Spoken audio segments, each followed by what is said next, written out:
Hello. I don't know if you can hear me. If you are there, could you say hello and give me a wave or whatnot? The sun is absolutely streaming through the window for the first time today, and blinding me, but it'll move round certainly. So I'll just hide over here.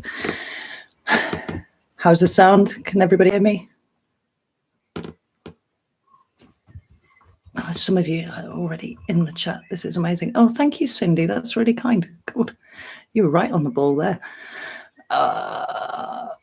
Pearls of wisdom. I drop them occasionally. I try at least. Anyway, we've got all the balls in the house. Yes, you can hear me. Amazing. Good, good, good, good. Hey, Exandora, good to see you. You just lit a candle. That's awesome. There's so many channel members here as well. That's superb. Absolutely outstanding. Super. Hello from Chicago. Tell me where you're all from. This is always really exciting for me when I get to see where in the world you all are. There you go. Do you know, it's been absolute torrential rain here for about 3 days. It's been madness. And then all of a sudden, just this evening, the sun's popped out for us, which is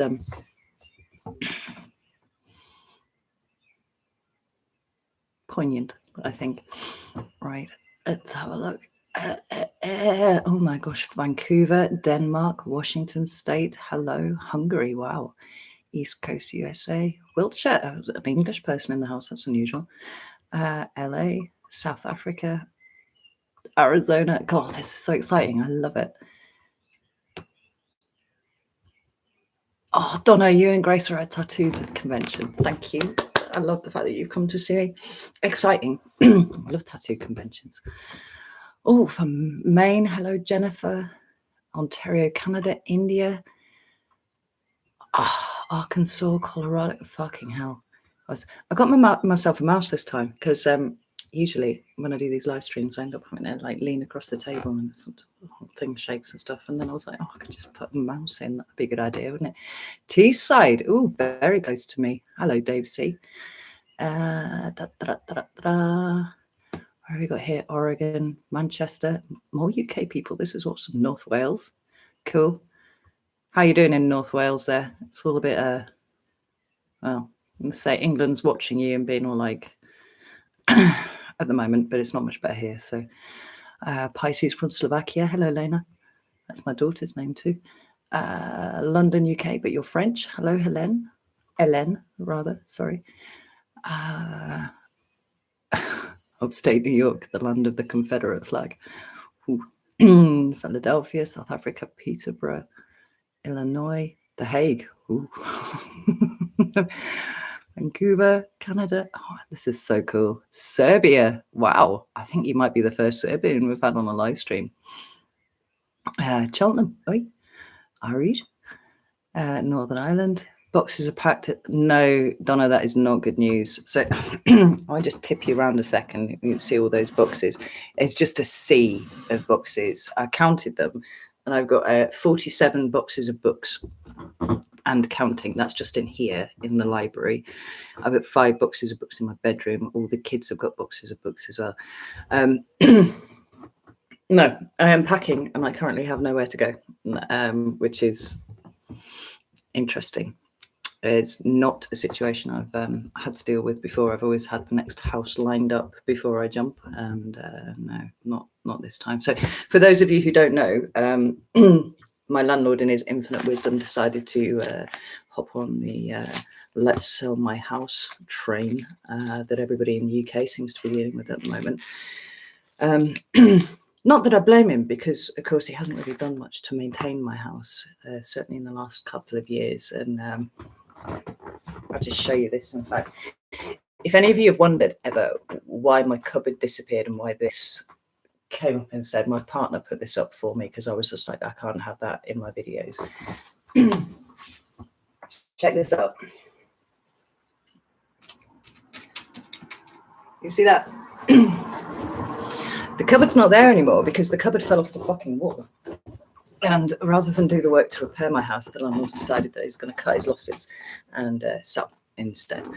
The problem is that because the government is trying to get the economy going, they've put in all sorts of incentives, like 95% mortgages for people, and I think stamp duty has been reduced and stuff like that.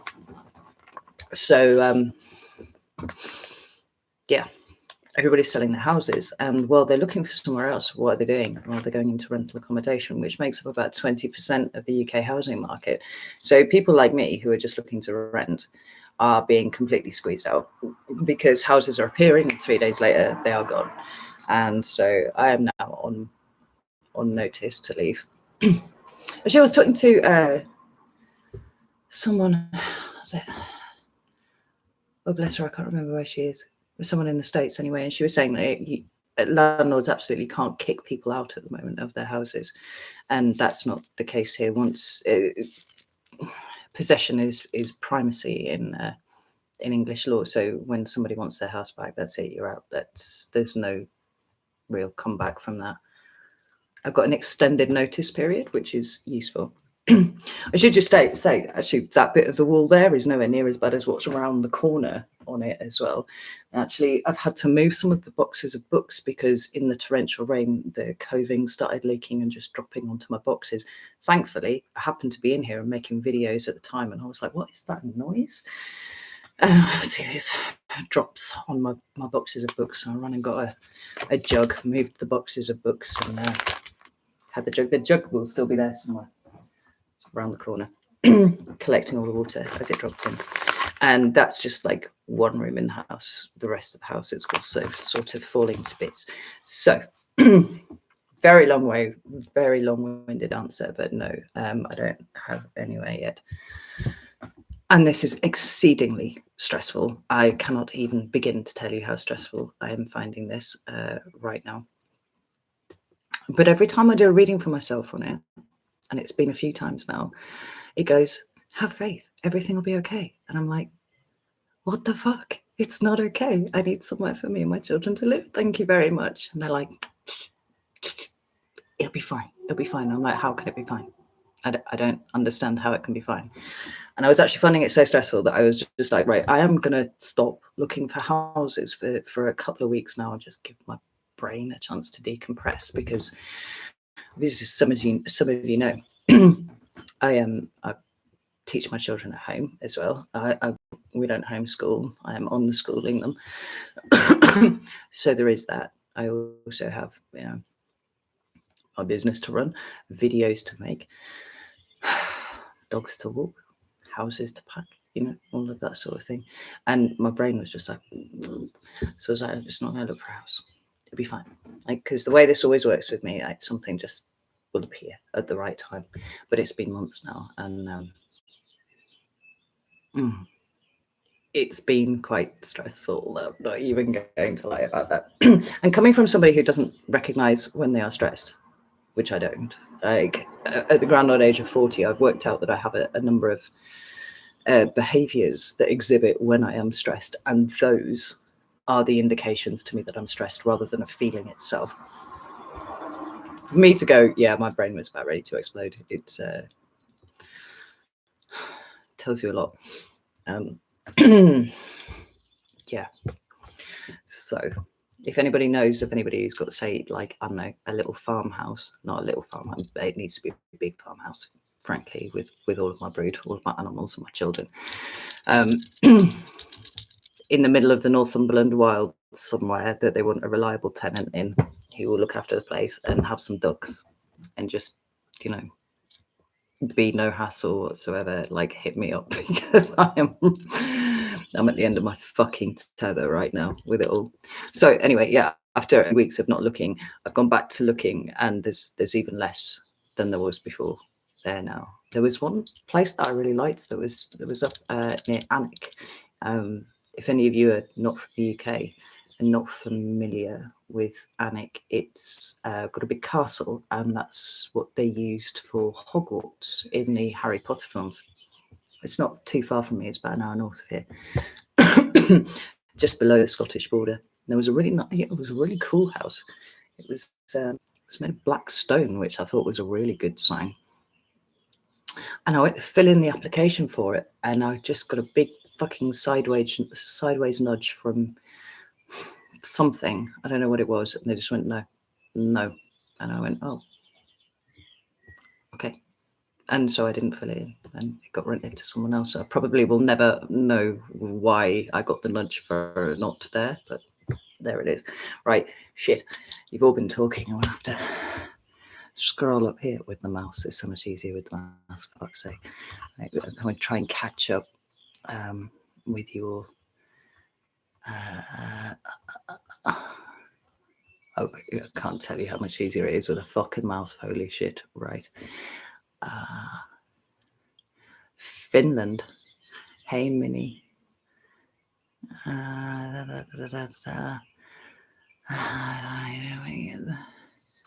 Pennsylvania. Hello to all you. Oh my God, Slovenia. Hello, Yvonne from Manchester. Existential crisis is fucking right. Not even joking. Yeah. Oh, Carrie Lucky Deck. Hi. Oh, I'm sorry you're having the same situation. It's so destabilizing. I can't even tell you. Like, I'm pretty good at being like the eye of the storm. Like, I'm pretty good with things being chaotic around me because I tend to stay pretty stoic in the middle of it all. But this has touched on some really deep stuff with me, and I can recognize it for what it is. I know that there is healing in here, and I've you know, this whole notion as a house of the symbol of the self has not been lost on me either. So I've been kind of looking at it from that perspective, and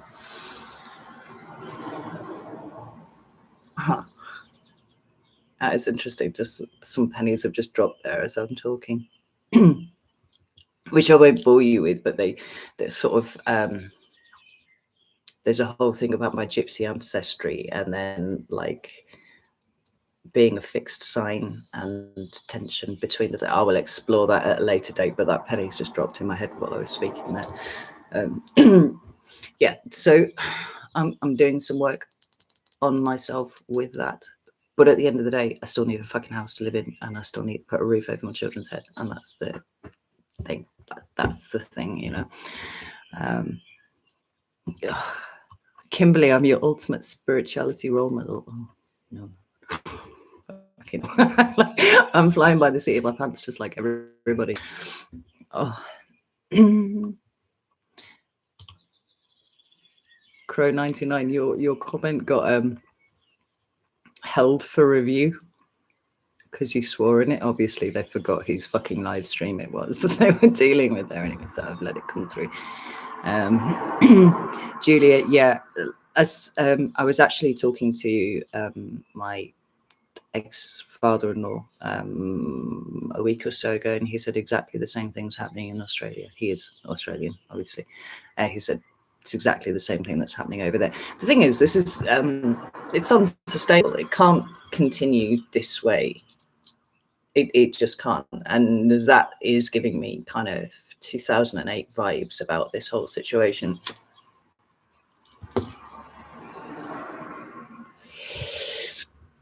Which is a trifle disconcerting, but there we are.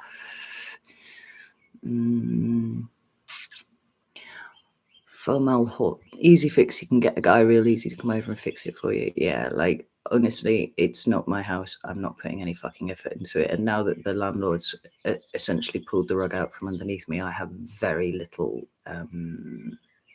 you know, because this is the thing. It is, although apparently his initial thing was that he was going to sell, the lettings agent told me, like on the sly, quietly, that when he realized how much was to be done with the house, he was like, can we not just like budget and then like rent it out again? And she went, no, like the whole house needs a total rewire as well. That was some very interesting electrics that go on in here. So anyway, I'm not feeling particularly inclined to do him any favors, and I do feel like it's time for us to move on. I do feel like it's time for us to can't see where I'm pointing, but like head that way. The city is only 6 miles over there, and actually for the next stage of where the children and I are, I want very much to be away from big urban conurbations. So, you know, when you get out, like my ideal situation is somewhere that's got lightning fast internet, which would be fucking amazing. But also, you know, takes a half-day trek on foot to get to it. You know, that would be amazing. Anyway,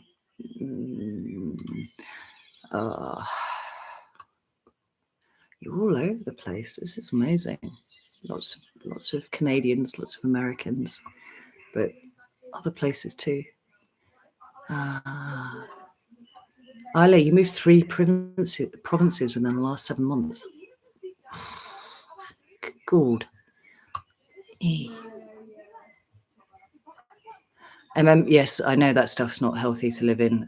This is the plaster is basically falling off the wall around the other side. I'm the only person who really comes in here. This is Mummy's room, so the kids don't come in here that much anyway. I work in here. I think probably all the incense that I burn is probably the thing that's keeping all that awful stuff at bay. Like magical powers of frankincense and all of that. Speaking of, let's fucking get some of this lit. Yeah. So, give me a second to catch up with what you're all saying.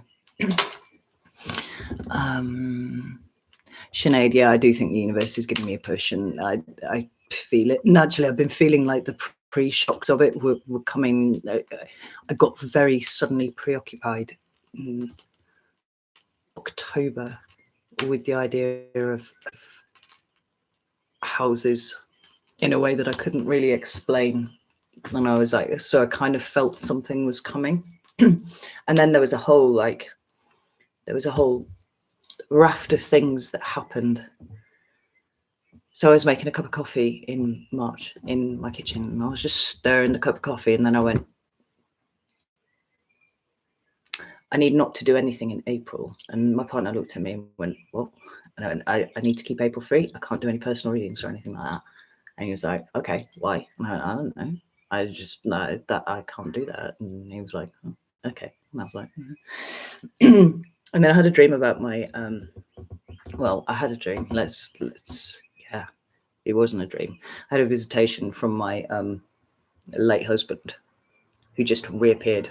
Like, and for any of you who've been on a live stream before, I've spoken about this before, like I don't dream about him ever unless he's got something to tell me, and then he pops up. And he was like, yeah, I'm here now. And I was like, okay. And I was waiting for him to say something, give me some sort of explanation as to why he was here or whatever, and he didn't. And I was like, all right, something's going to kick off fairly soon then. And then it was just a whole unraveling over the course of a week.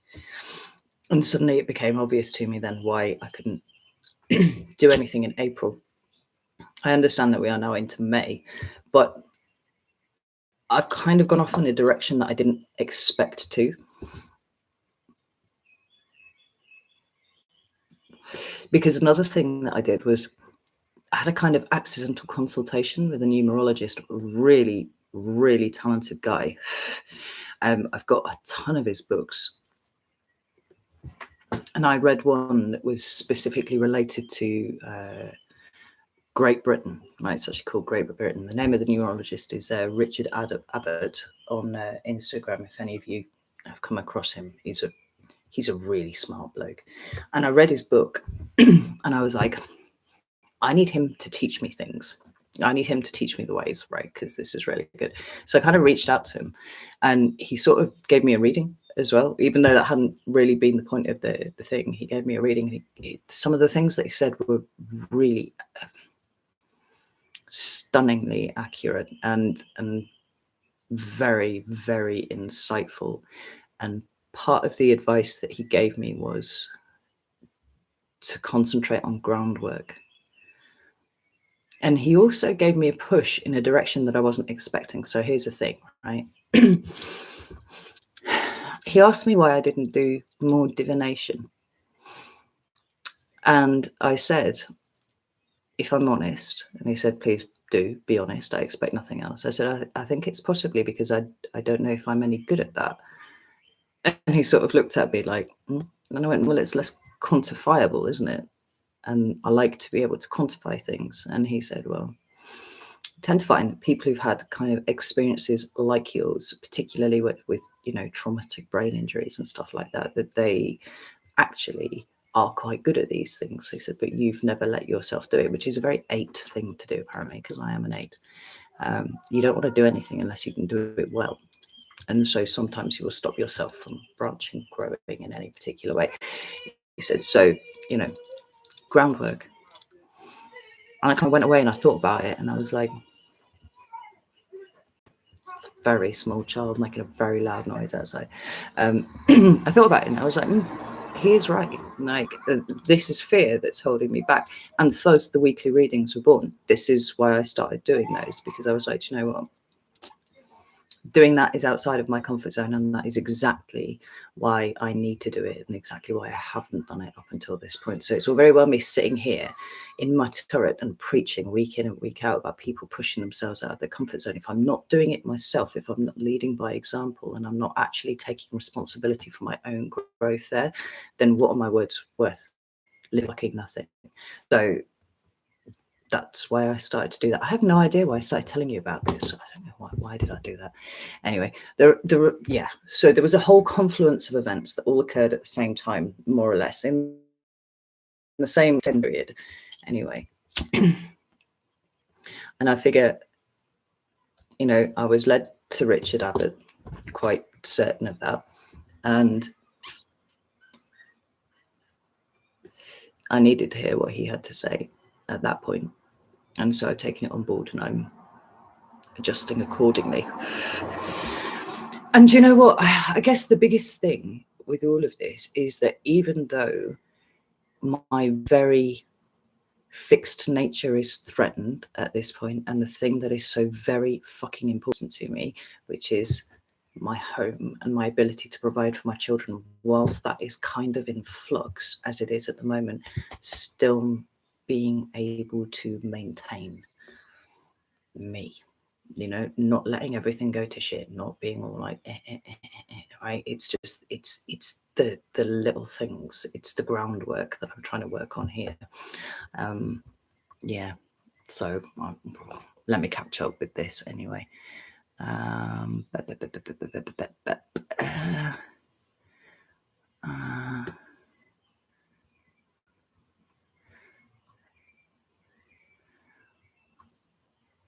Sorry, give me a second. Catching up.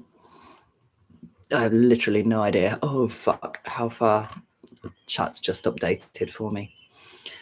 Roberto, thank you so much. It's really generous of you. Spooky accurate. I might make that my tagline on Instagram or something. Actually, do you know what? My tagline on Instagram for a while was fucking magnificent, and it was a throwback to something that I'd said to someone once when I was trying to feel fucking magnificent, and I said, I am fucking magnificent and you're not going to fuck me around anymore the way that you have been doing. So there you go. And then I had it on my thing. I might change it, like spooky accurate.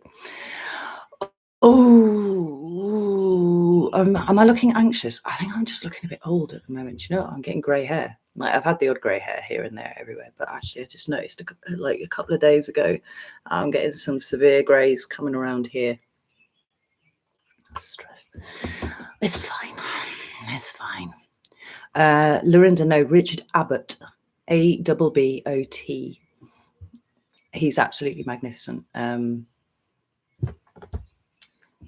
me see what his Instagram handle is, because he's like, if you are on Instagram and you don't follow him, you really should, because he's awesome. I find him. Richard _ Abbott. That's single T _ 1111. He's a really prolific author as well. He's like written loads and loads of books, some of I've got a whole stack of his books to read, actually. They're absolutely fascinating. And so far, I've only managed to get through one. But one was enough for me to go, I need to get in touch with this man. I really need to get in touch with this man because he's incredible. He's made some predictions about the UK that my internal like tuning fork went absolutely off the fucking scale when I read it. You know, it's something empaths have a lot of. When you hear the truth or when you speak the truth, and this particularly happens to me in readings, like something goes off like a fucking car alarm inside you, and it's just like your whole body kind of vibrates with the truth of what it is that you've just read or said or heard or any of those things, you know. And I was just absolutely zinging after I read this book, and I was like, I need to speak to him. And I have absolutely no doubt what he said will come to pass. Like none, but he's one of the books is called Emergence Darkness. Very much down my up my street.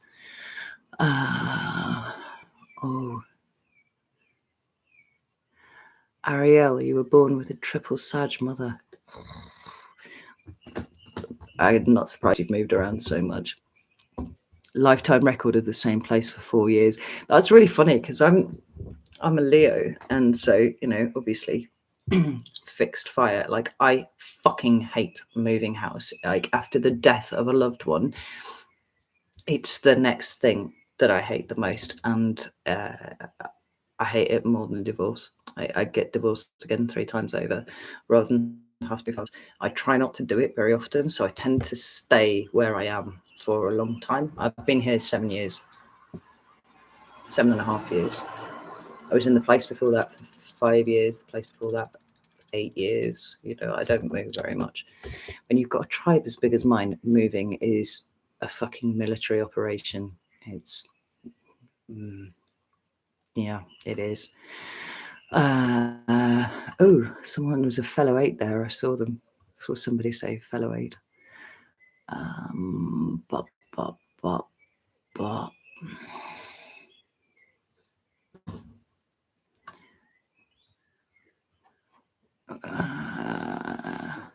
Megan Rivard, there we go. Yeah.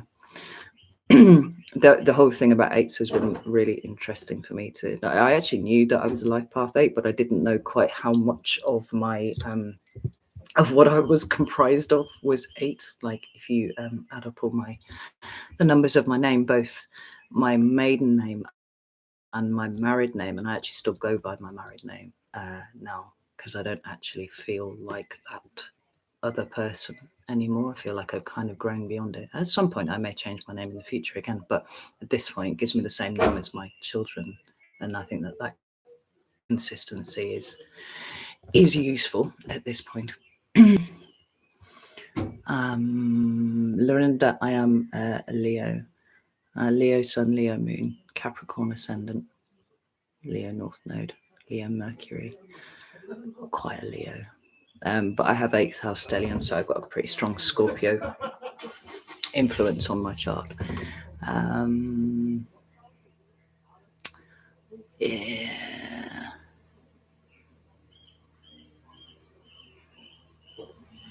Hiromi Yamaguchi, I don't know what you mean by you don't. If you want to put it in the chat further down, explain. Cassandra, you're 23 and you've probably a bit less than half grey hair. Do you know what? I had a friend years ago.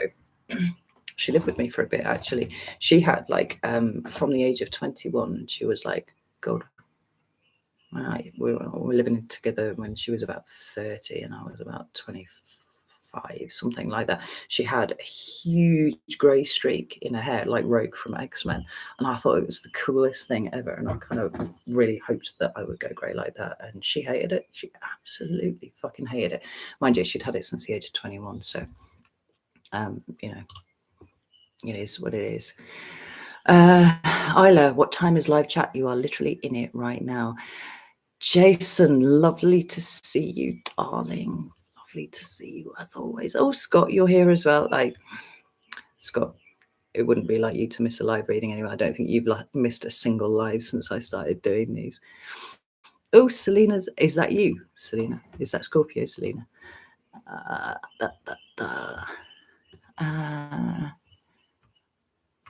Oh my God, the chat keeps updating. I'm sorry. Like, this happens every single time. And every time I say, I need a bigger laptop screen so I can see more of the chat at once, because I actually only get to see about that much of it on the screen. Yeah. And it's a nightmare, and I get so far down it, and then it, you know, leaps again. Jason saying hi to Selena. I'm guessing that is Scorpio, Selena. Yeah.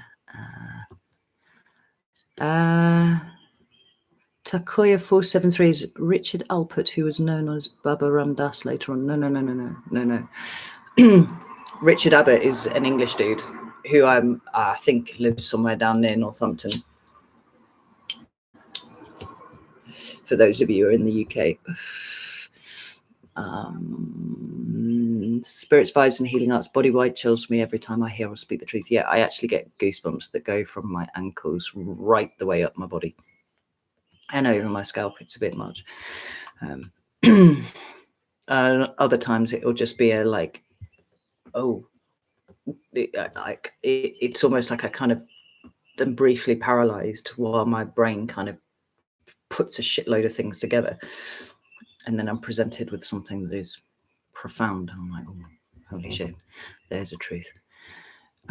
Kelly, you're Virgo, you're come organized. Oh, that would be amazing. Be absolutely amazing. What I need in here is like a whole fleet of Virgos, I think. Oh, Kim, you've moved 27 times in 60 years. I don't even know what to say about that. That would I would find that so distressing. I can't even tell you.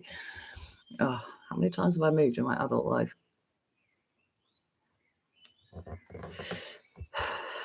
Vincent, Bridge Street,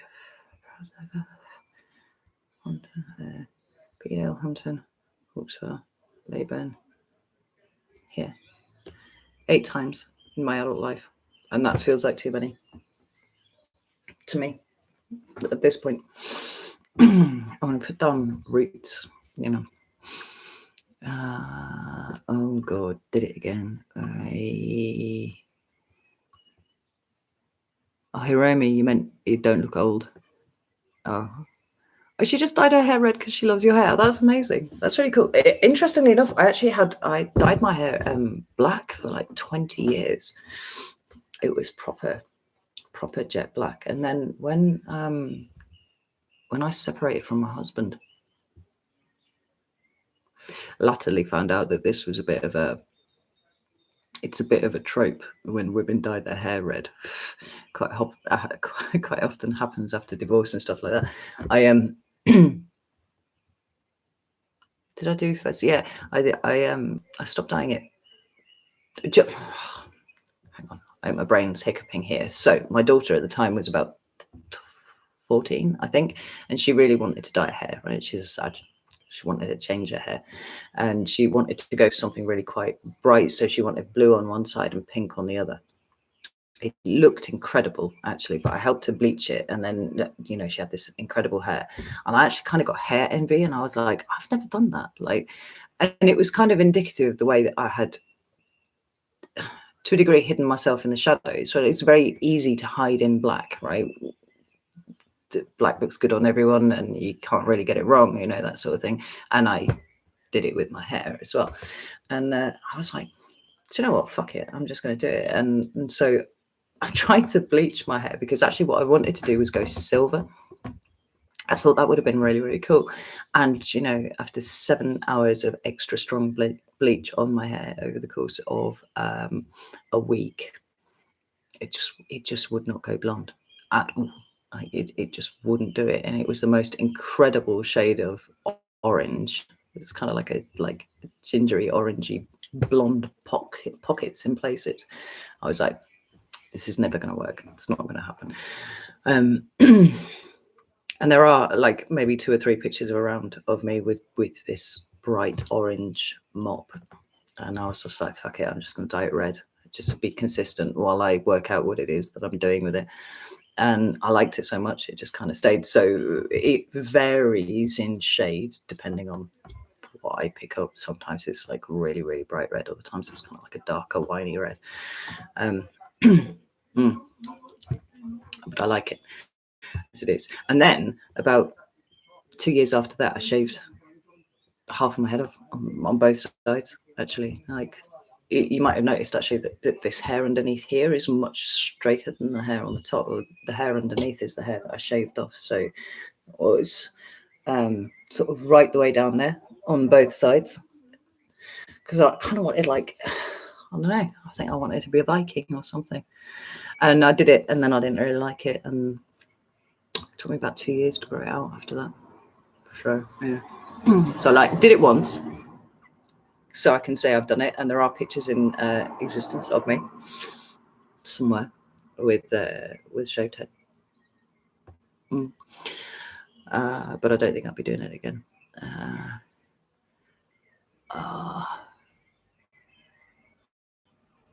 Lisa, you turned 58 on 17th, and you've been noticing that your grey hairs are almost gone. Tell me your secret. What is this chicanery?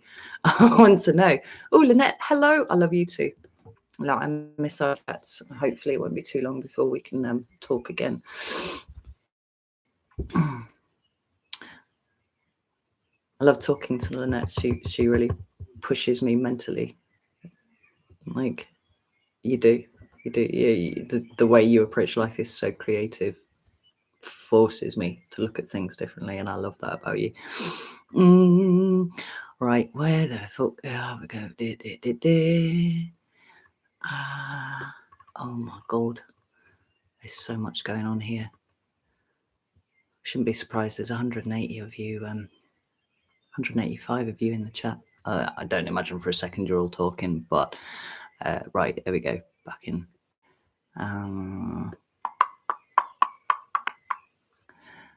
Got Cancerian. Hello, Owen Lloyd Martin. That's not very often. I get Cancers appearing anywhere. Do you know what? I think Cancer and Libra are my two lowest viewed videos of all the signs.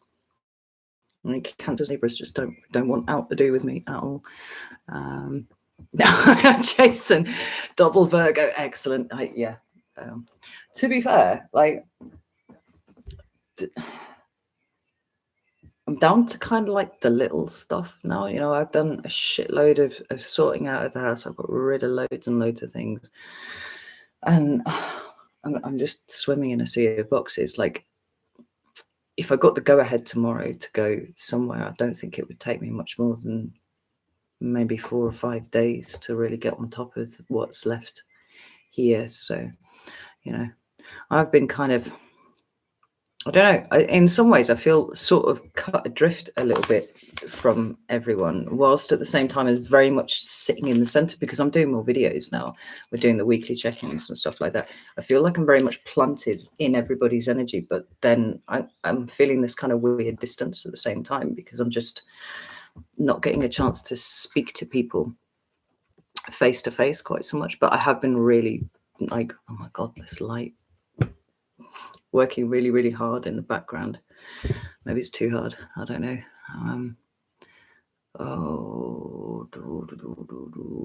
Carmen, am I a full-time astrologer? No, absolutely in no way. Astrology is something that I've always been really, really interested in, but it's one of those subjects that it's easy to know a little about, but it's very, very difficult to be proficient in, I guess, because it's a very technical subject. It's very dense, and I think a lot of people misunderstand that about astrology. If you actually sit down, like it can be a very dry subject. It's very, very dense, and actually everything that I know about astrology I've pretty much taught myself in about 6 hours on New Year's Eve. Not last year, the year before, maybe the year before that, I don't know. I sat down with my birth chart and I was like, I understand some of this information, but most of it absolutely eludes me and I have no idea what it is. So right, let's get stuck in. And I did like an autistic dive, which is what I do when I find something interesting. And I sat there with my birth chart, like scribbling notes at the side and kind of putting all sorts of things together in my head. it's one of those things that I would actually really like to be able to set aside some time and study with a proper astrologer, like a mentor, so I understood what it was all about. But everything that I know really has only come from investigating my own chart. I'm using Google a lot, but yeah. It's like everything. There are so many things that I would love to be an expert in, and astrology is one of them. Numerology is another one of them. You know, going to be one of a number of different occult things. But also, I would love to have been a physicist. I think in another dimension, I'm a physicist, because I always found physics really, really interesting until they started bringing numbers in, and then I'm like, I'm sorry, you lost me. No, I don't understand formulas and stuff like that. But the theoretical aspect of it was, I loved it. And philosophy, you know, I always wanted to go and study philosophy at university. That was my intention. And then I went to college and I sat in a law taster session and I was like, oh God, this is everything. And then I was completely obsessed with it for the next several decades. Itchy nose.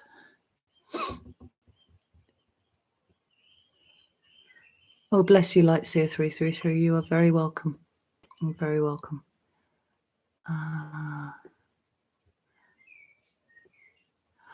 Louise Odegaard.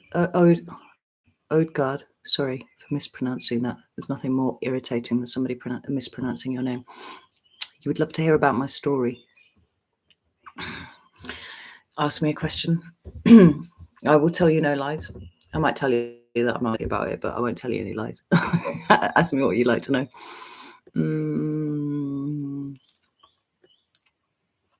Shadow Master Tutu, I see you. I see you. I hope you're all right. I've been seeing your comments recently and I've been feeling a bit, what's the word? I'm feeling the weariness. I understand it, but I feel it. Jason, you dyed your hair black, hated it, immediately tried to dye it back to blonde and turned out looking like a calico cat. Yes, I would imagine so. Kelly, I'm not changing the colour. I'm not changing the colour. I bet it was a look, Jason. Yeah.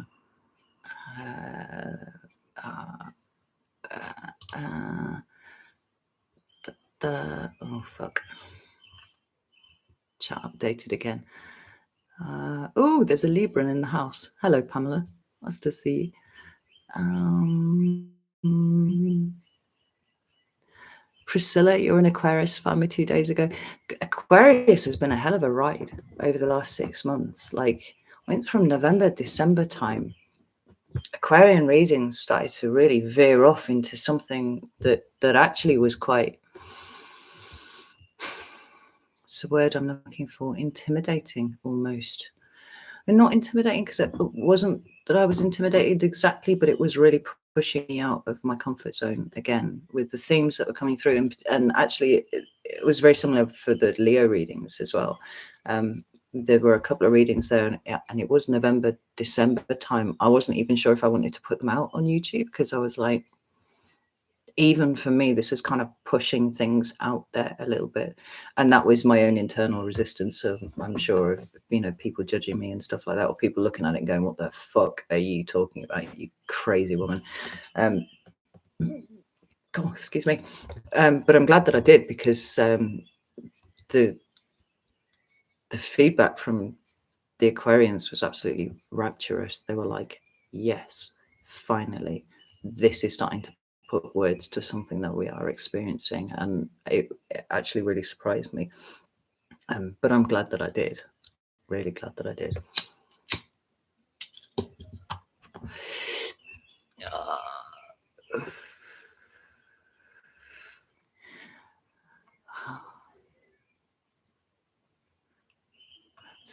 Lots of Tauruses in the house, but there are an awful lot of other signs, which is really nice to see. Not to say that I don't love to be surrounded by my bulls, because I really do. It's an amazing feeling. But I'm glad to see that there are other signs who are starting to come on board too. How are you finding the weekly check-ins? Are they?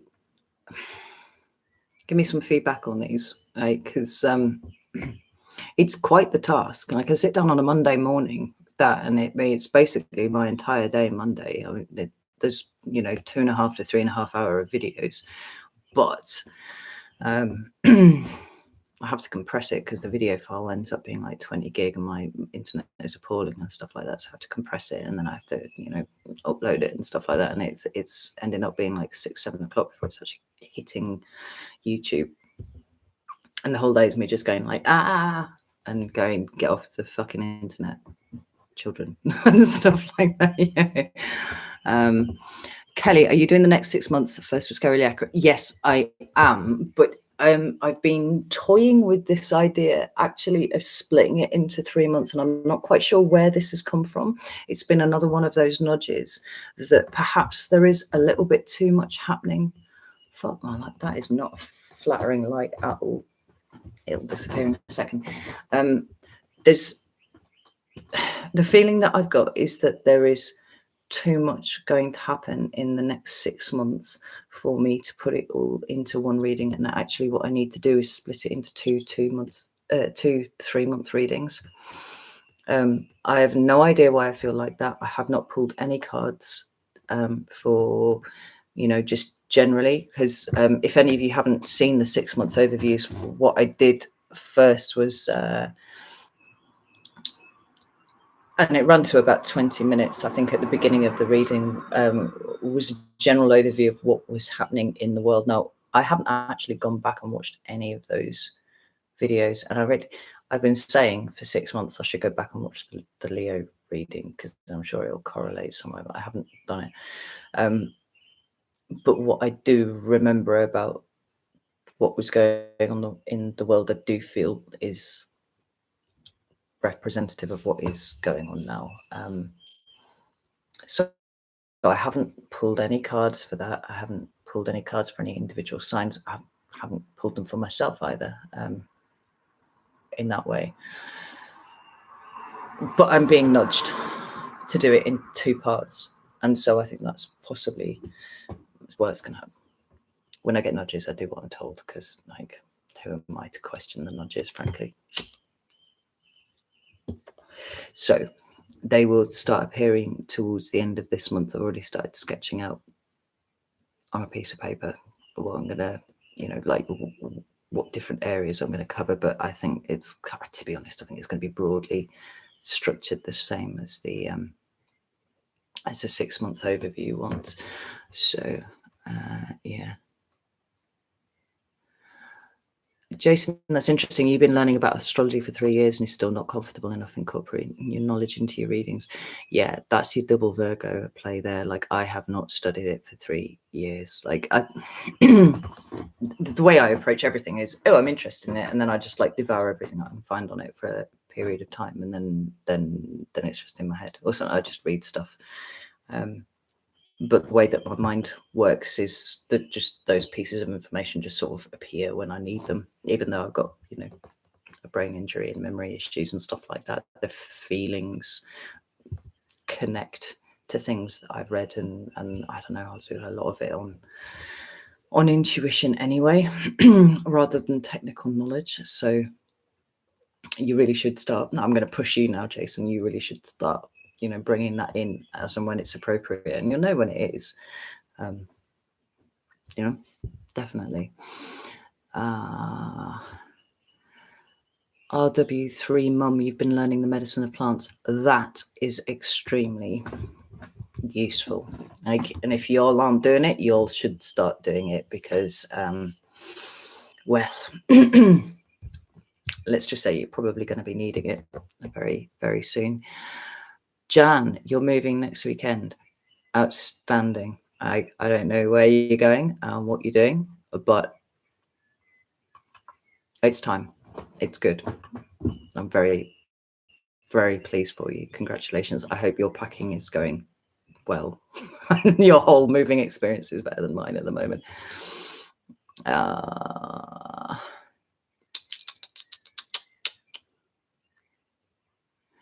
Oh God, Chat just updated again. I'm sorry if I'm not answering people's questions. Like literally, like I'll scroll so far down, and then just the whole thing updates, and then I have to scroll back like fucking 10 minutes.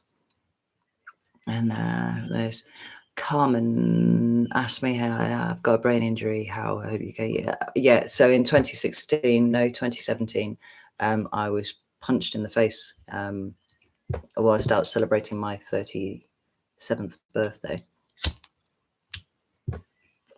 by a chap. We don't really know why he did it. Oh, look at that. I forgot to put that in the fucking thing. Speaking of memory issues and brain injuries.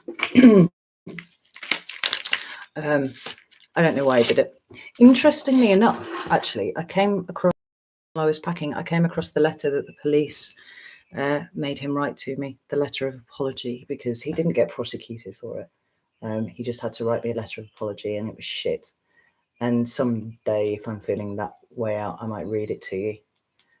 And the police brought it round to my house. And there was a policewoman, and there was a policeman who is probably the biggest policeman I've ever seen in my life. He was like 6'6" and built like an absolute brick shit house. I've got really high ceilings everywhere, and my doors are really high as well. And he had to duck to come into my living room, and I was just like, good lord, because my ceiling's like, so it's really, really high. And they gave me the letter, and I stood there and I opened it and I read it very fast, because I do read very fast. And I looked at them both and I said, the fuck is this? And they went, what? I went, what the fuck is this? I said, like, how is this supposed to fix anything? Are you for fucking real? Like, I've had to go undergo, months of psychological testing. I feel like my entire life has fallen apart, and you have presented me with a letter that, frankly, one of my twins could have written better. This is an absolute offence. Like, I don't accept it. And they went, what? And I went, no, it's a fucking travesty, and like it went on like this for a little bit. And in the end, they went, it's never going to get anywhere near court, but you can, you could sue him if you want, but you're probably not going to get anywhere with that either. Apply to the Criminal Injuries Compensation Board and they might sort you out with some money. And I was like, good, because money is the thing that's going to really help right now. I actually kind of wanted some justice, So yeah. Anyway, after they left, my ex, who was sat there at the time, went, Carrie, come here. And I went, what? And he went, fist bump me. And I fist bumped him. And I was like, what? And he said, never heard anyone swear at the police as much as you just did and get away with it. So I just think that's pretty impressive. He said, no, not get away with it. He said, not get arrested. And I was like, oh, right, okay. Well, it's because I was in the fucking right, that's why. Anyway, I found the letter the other day, and yeah, someday I might read it all to you, because it was fucking ridiculous.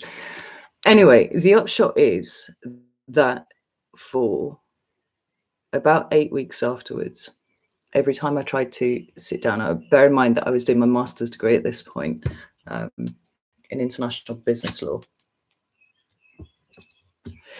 And all I had left to do was write my thesis.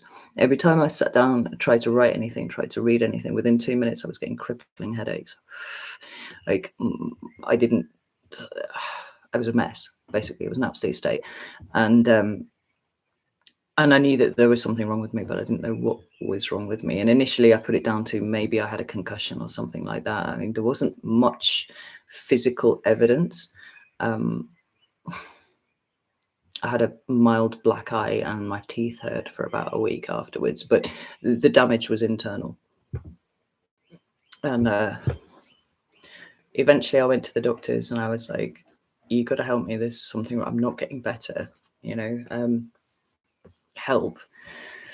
And she said, go home, have some paracetamol and some ibuprofen, and you'll probably be feeling better in a couple of weeks. And I went, no, like a standard concussion is gone between 6 to 8 weeks. It has now been 8 weeks. We're moving on to the 9th week, and I can't focus on anything. I can't read anything. I have a 20,000 word dissertation to write, and I can't read anything.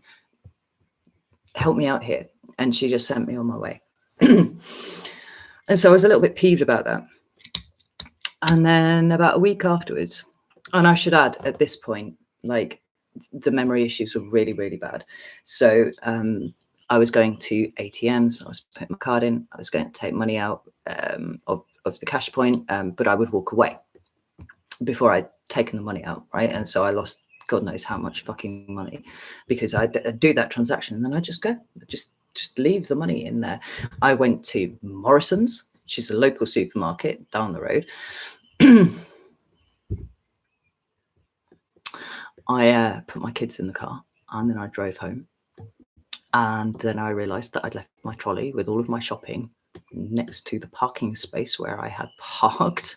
I had to drive back, and some kind Samaritan had taken it back into the shop. And I went back with my receipt going, "Hi, I'm the idiot who left like £150 worth of shopping in your fucking car park." And got it back. Even down to things like forgetting to put the handbrake on my car when I was parked. So again, I was at Morrison's, parked up, went in, came out of the supermarket with a couple of things that I'd gone in to buy, and I couldn't see my car. It wasn't where I thought I'd parked it. Now, by this point, this was not unusual for me. I got used to having to kind of walk around the car park and see my car, because it was never where I thought I'd left it, because the memory was really, really bad. But as I got closer to where I thought it had been parked, I noticed that it was actually about 100 feet somewhere else and across some parking spaces. And I went over, and there was a chap stood there, and he went, "Is this your car?" And I went, "Yeah, it's my car." He's like, "You didn't put the handbrake on." And I was like, it would seem that I did not, no. And that my car had very, very slowly rolled across the car park and come to stop in a van, actually. But because it had been very slow, it just sort of bumped it. And I said, "I'm so sorry, I hope I haven't caused any damage." And he said, "No, actually none at all. Don't worry." But there was a really expensive Mercedes on the other side of this van, so I'm kind of glad that I was here. And I was like, yes. Second time, I was in Newcastle, and I'd parked up behind the train station, got out of the car. I should add that we're not talking about a little Vauxhall Corsa here either. We're talking about a Chrysler Grand Voyager. I think, are they Plymouth? I don't know what they call them in the States. Great big things with sliding doors, right? It's 2 tons of car. Because it's a massive people carrier, and it was for having all my kids and my dog and stuff like that. Parked up, started walking down the road parallel with the train station. Thank you. And I heard this odd noise behind me, and I turned to watch my car just sail straight past me, and I had to go sprinting after it, and I'm trying to press the button to open the door and then jump in, put the handbrake on and start the engine and put it back where it was. And there was a man walking a dog, and he proper was cackling at me, and I just felt so fucking destroyed and lost at that point in my life. I was like, I've gone from having a photographic memory, I literally hold all of the things in my head the whole time, like, to not being able to do anything other than take my kids to school, pick the kids up at the end of the day. My emotional state was brittle, put it that way. And everything, I completely withdrew. I completely withdrew from everybody and everything. Like, only my kids could really see what was going on with me. They knew there was something wrong, but bless them, they were so young, they didn't know what they just gave me love, really. And I really struggled with everything. And then all of a sudden, out of the blue, I got a phone call from the South Tyneside brain injury service, and they were like, "Oh, hello." And I was like, "Oh my God, my doctor referred me. This is incredible." And they're like, "What are you talking about?" And I'm like, "Did my doctor not refer me?" And they're like, "Have you got a problem? Have you got an issue?" And I was like, "Why have you rung me?" And they said, "Well, because you came to hospital with a head injury. So this is like a courtesy call, just to check that you're all right." And I was like, "I am so not all right." And they were like, "Oh." was like, did my doctor not refer me? And they were like, no, not at all. So thank you to, you know, whatever system flagged that I needed some help, because probably I would never have, I certainly wouldn't have gone back to the doctor again, not after the way that I was treated there. I was just sort of ushed out, you know, just like, stop wasting our time, go away. Yeah. And so by that point, we're in 2018 and things kind of spiraled pretty hard during then. And it was sort of towards the end of 2018 and then the beginning of 2019 where I started to kind of pick myself up and improve things, and that involved an awful lot of unraveling of the past. And ultimately I actually feel like the whole experience was a gift, because it did stop me, right? as a Leo with a Capricorn ascendant, like, driven is not even the word, like, always pushing forwards. And I had to be literally incapacitated by the universe before I stopped and did my work, right? Because that was the thing that was missing. I was, you know, I was absolutely focused on this legal career. This is what was going to happen for me. I was, you know, and it wasn't right. Frankly, if that hadn't happened, I would not be sitting in front of you here now, because this, me being here, is the end result of a number of years of really intense, really traumatic, excoriating personal shadow work. You know, it was a huge course correction. And interestingly, it happened to the hour when the eclipse season started for Leo in 2017, and it was like everything got taken away, like literally, even down to my identity, like the way that I saw myself. I had to rebuild from the ground up, and I had a lot of I had a lot of things to work through. One of the biggest things that I found really traumatizing about the whole experience was that I stopped dreaming. I didn't dream for a whole year. And I didn't realize what a comforting place my dream space was until it was taken away from me. And then the next year I had one dream, and I couldn't remember it, but I knew that I dreamt. Because a lot of people went, "Oh, you're probably dreaming, you just don't remember." And I was like, "No, I know the difference." Like, there was no dreaming went on. I had one dream, and I knew that I had dreamt, and I was so happy. And then over the course of 2019, it started to happen that every couple of weeks I was having a dream. It was, as you know, I assumed some sort of neurogenesis was occurring. And now I dream almost every night. And I maybe remember aspects of two dreams, 3 dreams a month, something like that. I mean, that's kind of the edited highlights of what happened there.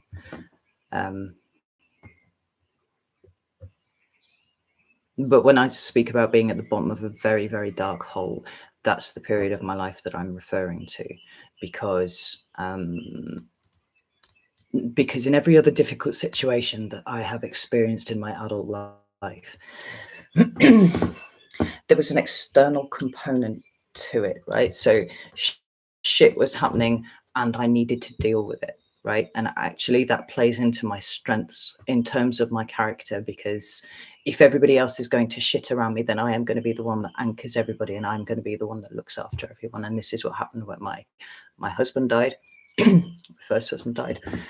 You know, children needed taking care of, in-laws needed taking care of, wider family needed helping with the shock of, you know, there was no time for my grief there in all of that. When my daughter died, same thing. My husband he died 2 years after she did. He needed helping through that. My children needed helping through that. My sister, my you know, everyone needed helping through that.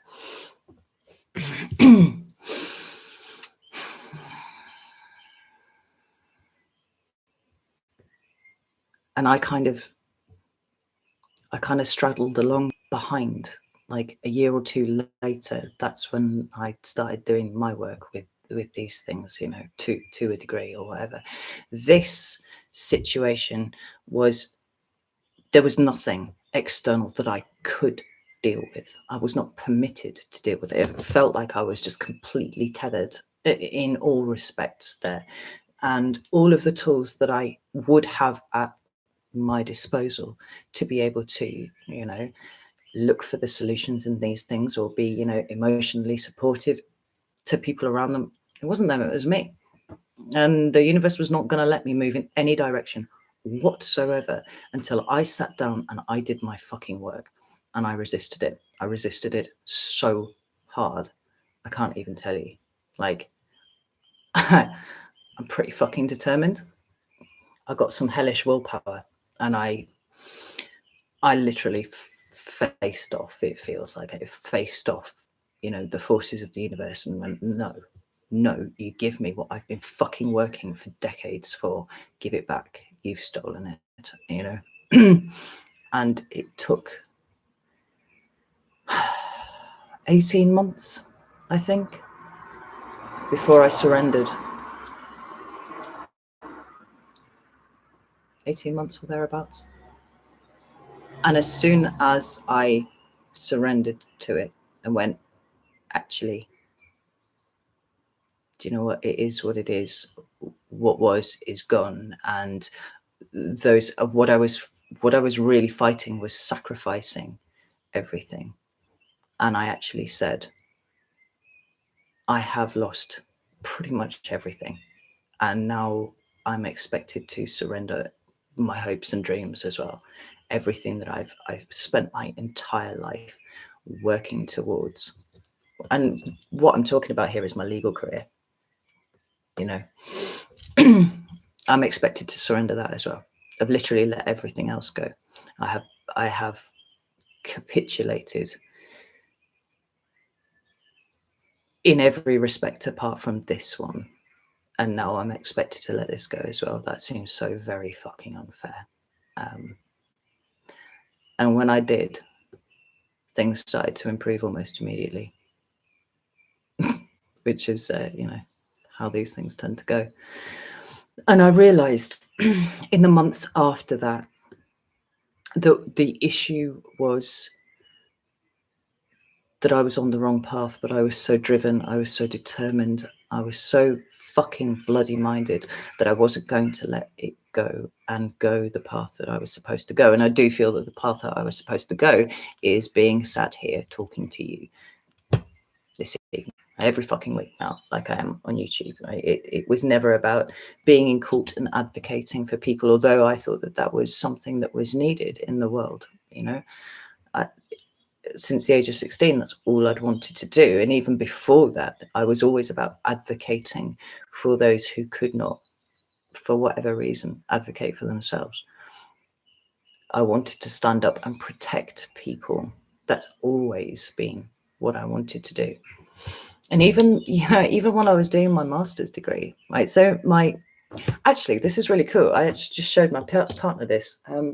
For my undergraduate degree, I had to put my dissertation plan onto a poster, and I actually found it today.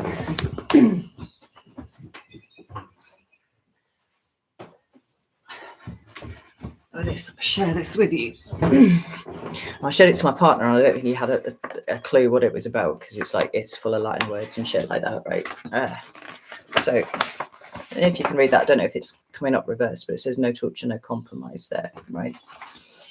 And the title of my dissertation was, has the vague nature of jus cogens and legislative provisions allowed states the freedom to articulate their own definitions of torture, thus evading their erga omnes obligations? Right? Any of you lawyers out there? And this was my dissertation. And the quote in the middle, I'll read it to you. It's Voltaire. I love this quote. It's so fucking wrong, but I love it anyway. If there were but one nation in the world which has abolished the use of torture, and if that nation be more enlightened and more flourishing since the abolition, its example surely was sufficient for the rest of the world. England alone might instruct all other nations in this particular. It's got footnotes as well, dudes. Fucking love my footnotes. So while I was doing my undergraduate degree in law, very much focused on notions of stopping people doing bad fucking things, right? Because some of the shit that I read when I was doing my degree for that was just like, there's no amount of mind bleach in the world that will get rid of it.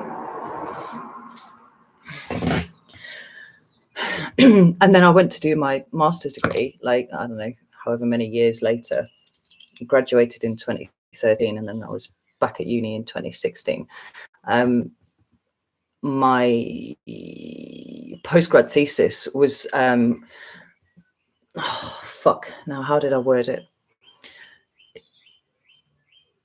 It essentially was a critique of the Western intellectual property system as regards the preservation and respect of traditional knowledge, by which I mean indigenous knowledge, you know, plant medicine, all that sort of thing. Looking specifically at things like biopiracy and things like that, because it's perfectly fucking obvious that you cannot financially remunerate indigenous knowledge holders for what they hold, because it's not about that. Like, there's an entire fucking different ethos. You know, the indigenous people see themselves as guardians of very, very important knowledge. And when it comes to things like,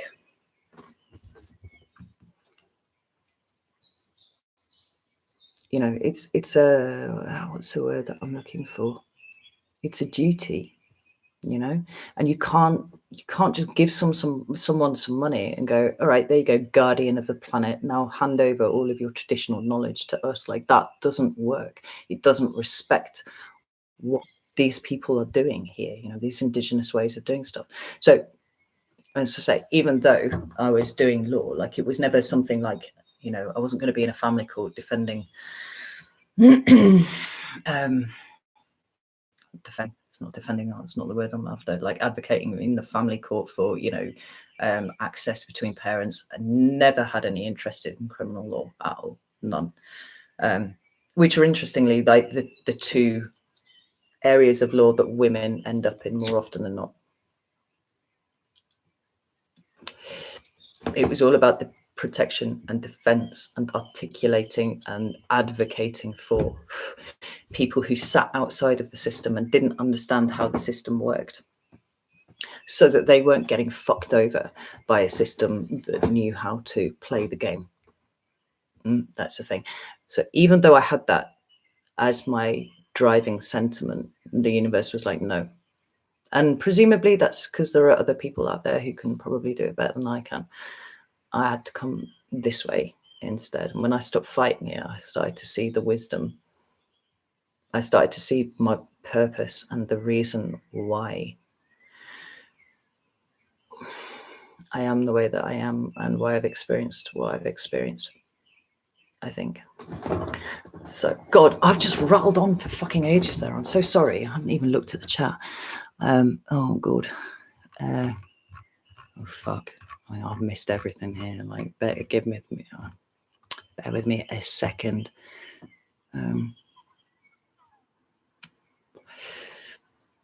Jason, yes, the course of your life is altered and you get a half-assed apology that some individual was forced to write. Wow, yeah. That's exactly what it was. Like I said, I might read it to you at some point so that you can all understand why I was cussing so hard. Is there a face in the cloth? That happens quite often. Do you know, I was doing a live stream in here last year. Some of you, if you were in, and it was really late at night, because these tend to rattle on for hours and hours and hours. And somebody actually walked across the library. I actually saw it in the camera. I turned around and other people saw it as well. And I was obviously alone in here. I was like, you see, I've got company.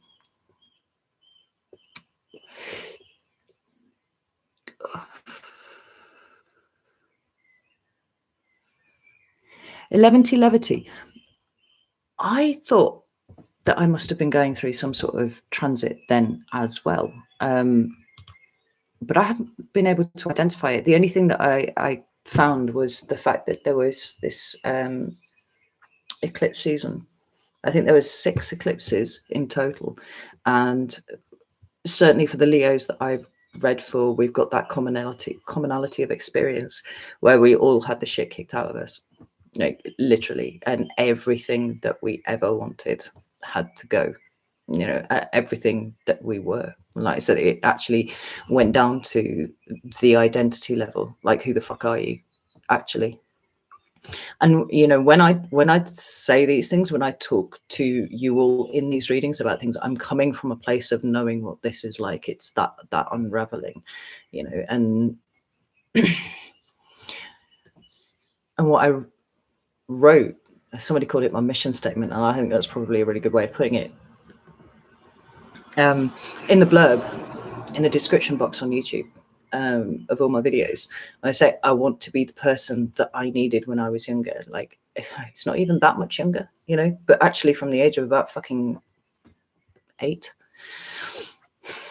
I wish at any point me, as I am now, would have come into my life and gone, this is what you need to do. Like, I know the way out, follow me.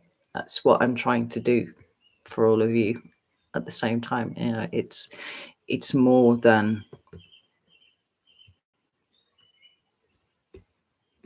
it's not about getting on YouTube and having everybody see my face and tell me that I'm brilliant. Like, I actually was highly resistant to the idea, and it was another one of those things that I was kind of pushed to do. And I was like, And so, you know, I started the channel in March. Well, I set it up in March, and it took me until July to actually record anything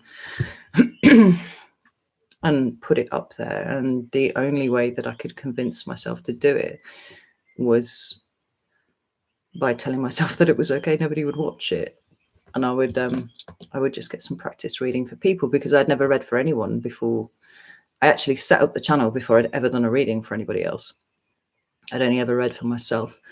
And then you all started watching the videos. I was fucking terrified. I was like, no, stop. This is not the plan. And then suddenly, you know, it became obvious that that was the plan all along. I just had not been privy to the plan. And here I am. Oh, Anna, you're here. Hello. Sorry, I'm finally catching up with this bit of the chat. I'm fucking miles behind. Anna, that's really kind of you. Thank you so much. It's really generous.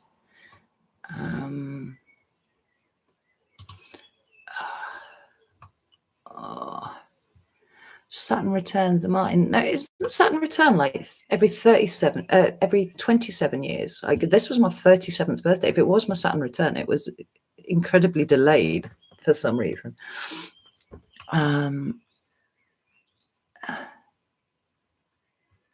Carmen, no, I was never offered an MRI.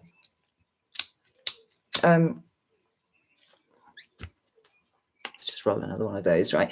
So I got put under the care of a psychologist who was awesome, who did a whole battery of tests on me, but none of them were physical tests. They were like, you know, just memory tests and stuff like that. And I went through 4 months of it.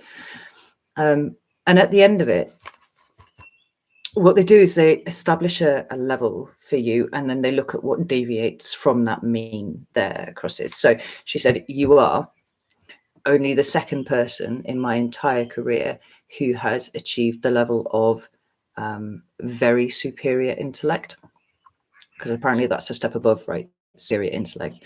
She said, so that's cool.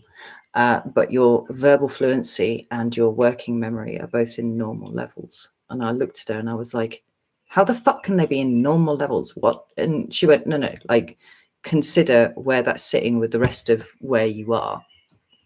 The reason that you feel like you're such a potato at the moment is because you're used to, she said, you're a concurrent thinker, which I kind of assumed everybody was, but apparently they're not.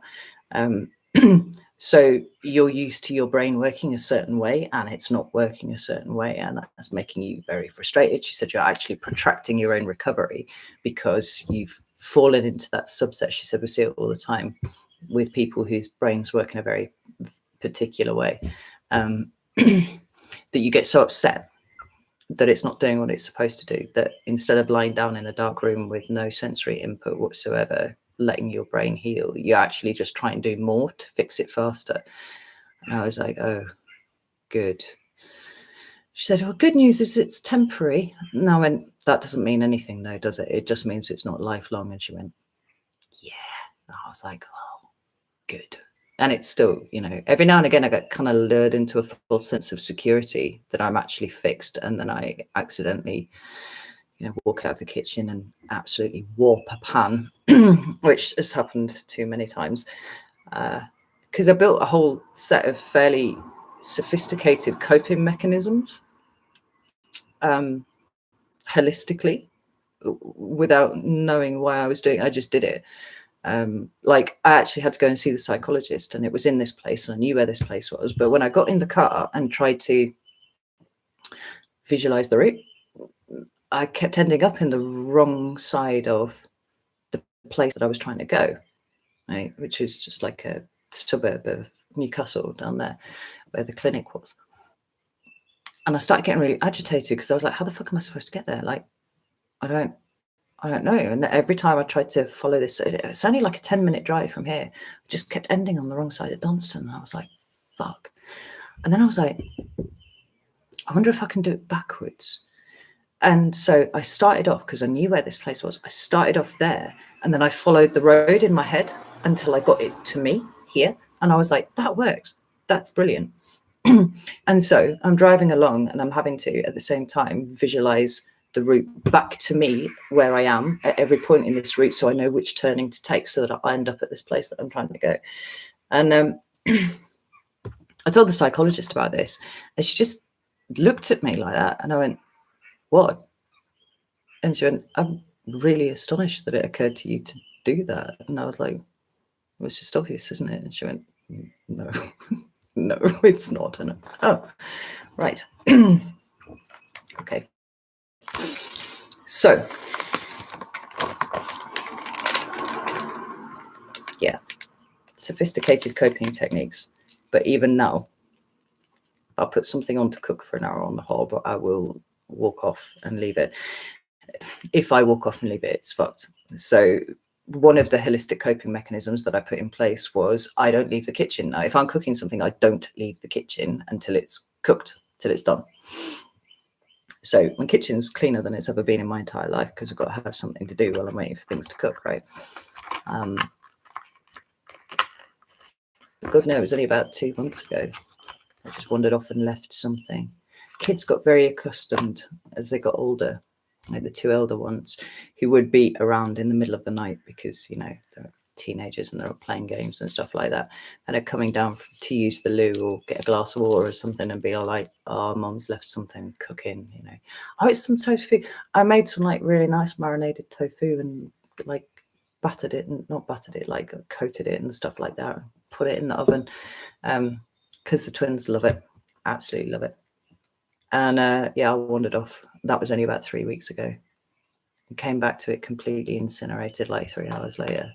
Literally just like really tiny pieces of carbon on the baking tray. And I was like, oh, good. And being in the car, this was a big one. And the interesting thing was I started doing this before I realized what I was doing. Of course, excuse me, I've got birds today. Whenever I pulled up at somewhere and I stopped the car, I would stop, and for 10 seconds, I would sit there and do nothing. And then I'd be like, why am I sitting here doing nothing? And it's like, you need to do the check and check that the handbrake was on. And then I would allow myself to get out of the car. But I noticed that I was doing it a little while after I had been doing it. You know, I'd done it a good few times before I noticed that that's what I was doing. So I don't know if that was, I don't know if that's my brain or whether that's like, I don't know, fucking guardian angels or some sort of shit like that. I don't know, but I think it's still very much in operation.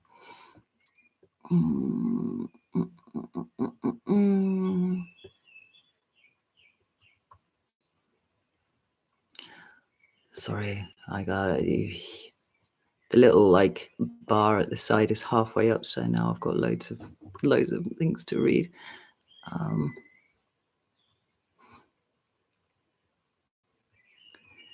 Kimmy, what percentage of yourself do you think you've gotten back at this point?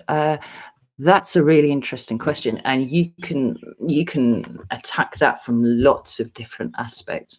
So if you're going to go for the really flat, compared to who you were at the beginning of 2017, say, compared to who I am now, very little, very little. In so much as the absolute dogged drive on so the memory issues are still here, right? So it's still very much apparent. Like I can read something and sometimes I have to go and read it again because I realize that my eyes are just engaging my brain with it, which is unusual. I used to just looking at a page and almost not having to physically look at the words, like the way that I used to read was I just sort of look at the page and I just absorb it all in and just read very, very fast like that. I have to make sure that at the end of every sentence I have actually retained what that fucking sentence said, because sometimes I don't.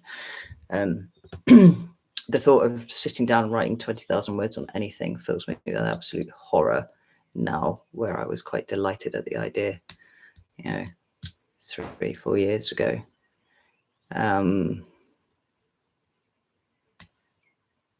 The biggest thing that's changed was, and I don't know if I said this before, I was certainly headed that way, but I think I might have got distracted before I said it. The biggest thing for me was realizing what my drive to go into the law was. Now, part of it was very noble. The other part of it was desperate to have some sort of validation that I was a worthy human being. Right. It was as simple as that, because my intelligence had been the only thing that had ever been prized about me when I was growing up. It then became the metric for me being a worthy person. And because I ended up having kids really young and I didn't go to university when everybody else did, and I ended up with, doing a whole succession of fairly menial and shitty jobs for quite a long time.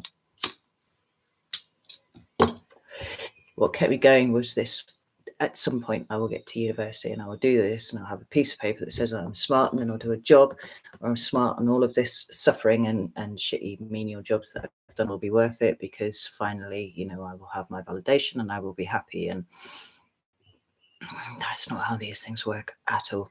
Not at all. So that part of me is completely gone. In terms of who I potentially was always supposed to be, I feel like I've maybe got more of that back, actually. I think that I was wandering around in the darkness for quite a long time, decades, actually, probably. The Capricorn is also not a particularly high viewed set of videos on my channel, but I feel a very close affinity with Capricorns because I am a Capricorn ascendant, and I recognize now how much of my life I spent kind of relentlessly driving forwards, looking for achievement as a form of self-validation. And that isn't there now. I don't do things like that anymore. I don't think. Never say never, at least. For the most part, that's gone. And so I feel like I be more easily now than I ever have done. I just am, and that's more comfortable to me. I don't feel like I've got anything to prove to myself, and it is ultimately to myself that I was trying to prove things. Just get up every day and just kind of hope that what I'm doing is sufficient, because some things can't be rushed, and some things doesn't matter how much you ram your head at it. They're going to do what they're going to do, right? Lost the control issues. That's a big one.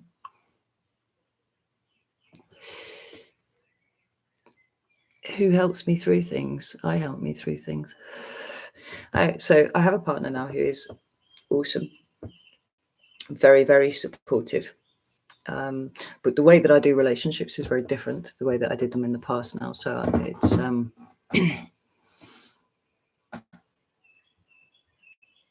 he's incredibly supportive, but in the right way. He doesn't try and I don't ask him to fix things, and he doesn't try and fix things. We coexist together, and that's very, very nice. That works. My children help me more than they will ever know, just by existing, because they're just the most magnificent creatures.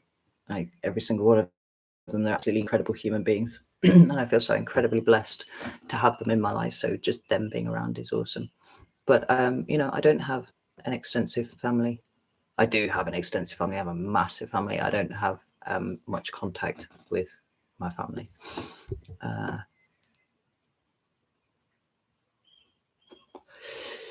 And my friendship group has dropped off a fucking cliff in the last year, but that's okay because it's been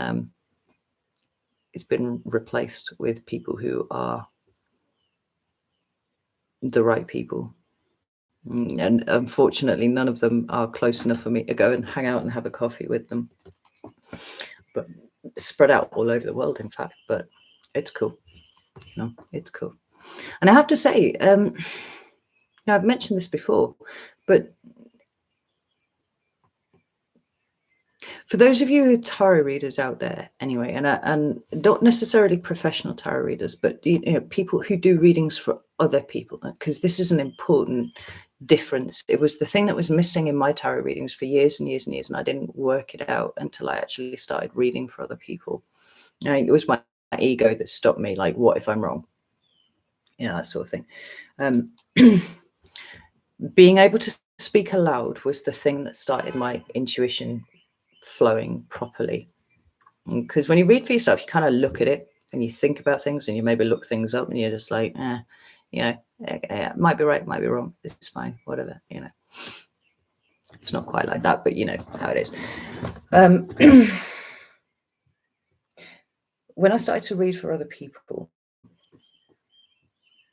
I found that there wasn't a single reading that I did that didn't in some way spark off something inside of me. Every single reading that you do changes you just a little bit. Well, some of them change you profoundly, and others, it's just a little tweak somewhere. It's just a little bit more insight into things. And so reading month in, month out, and now week in, week out, that has been part of the process. And I know the Taurians, I've spoken to the Taurians particularly about this over the last year and a half or so, that they have been incredibly instrumental in helping heal certain sign-specific wounds that I had with that.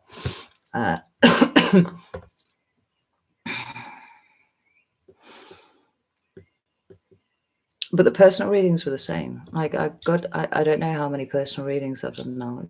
We're probably running into the thousands, and every single one of them has affected me somehow. It's helped me with something. It has shown me something. You know, it's a reciprocal process, because I might be sitting here in front of you doing a reading for you, and I may be able to see all sorts of things that you either want to be hidden or that are hidden from you. But equally, you're kind of staring into me at the same time, because when you are sitting and doing a reading for someone, it's not about this picture on the card. It's you bringing all of your personal experience to bear. Everything that you've ever experienced, books you've read, relationships that you've had, experiences that you've, you know, perhaps suffered, you know, all those kind of things. That is all that gets brought to bear here in this. So you look into the abyss and the abyss looks back. You know, it's that kind of reciprocal energy there. And that's actually why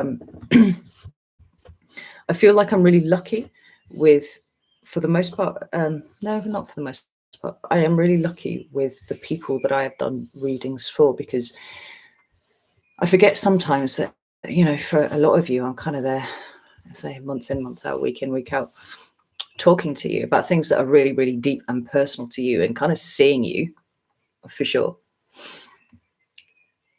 And the pockets of the collectives that I am reading for see something in me, and they know that they can, that I can help them with something that they're going through, or something that they're, you know, experiencing.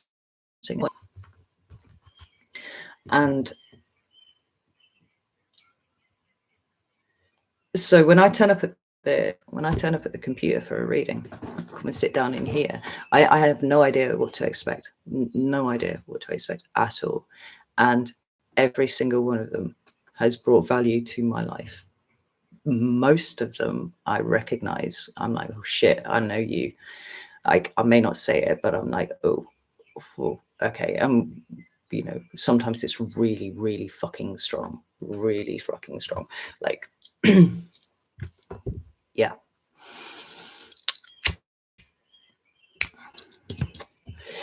And interestingly, so anyway, the point is, I give credit to you lot for being able to recognize that there is a connection here with me. And I trust that when you turn up, like, you're going to be somebody that I can vibe with really, really well.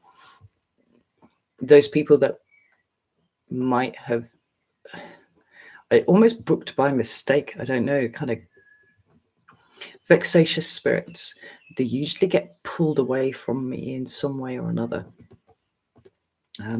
Yeah, so I don't have to read for them. But this all helps me. It was a very long-winded explanation of what goes on here, but yeah, all of that helps, all of it. So, you know, we're on a journey together, all of us growing together. And so thank you to all of you, every single last one of you, and those of you who take the time to comment and everything. It really does mean a lot that you would take time out of your day to do that. And even just sit with me here in my, you know, multi-turret, you know. Right, let me see if I can try and catch up with this. Thank God you're a double Leo, right? I don't know if that's been a help or a hindrance over the years, to be honest.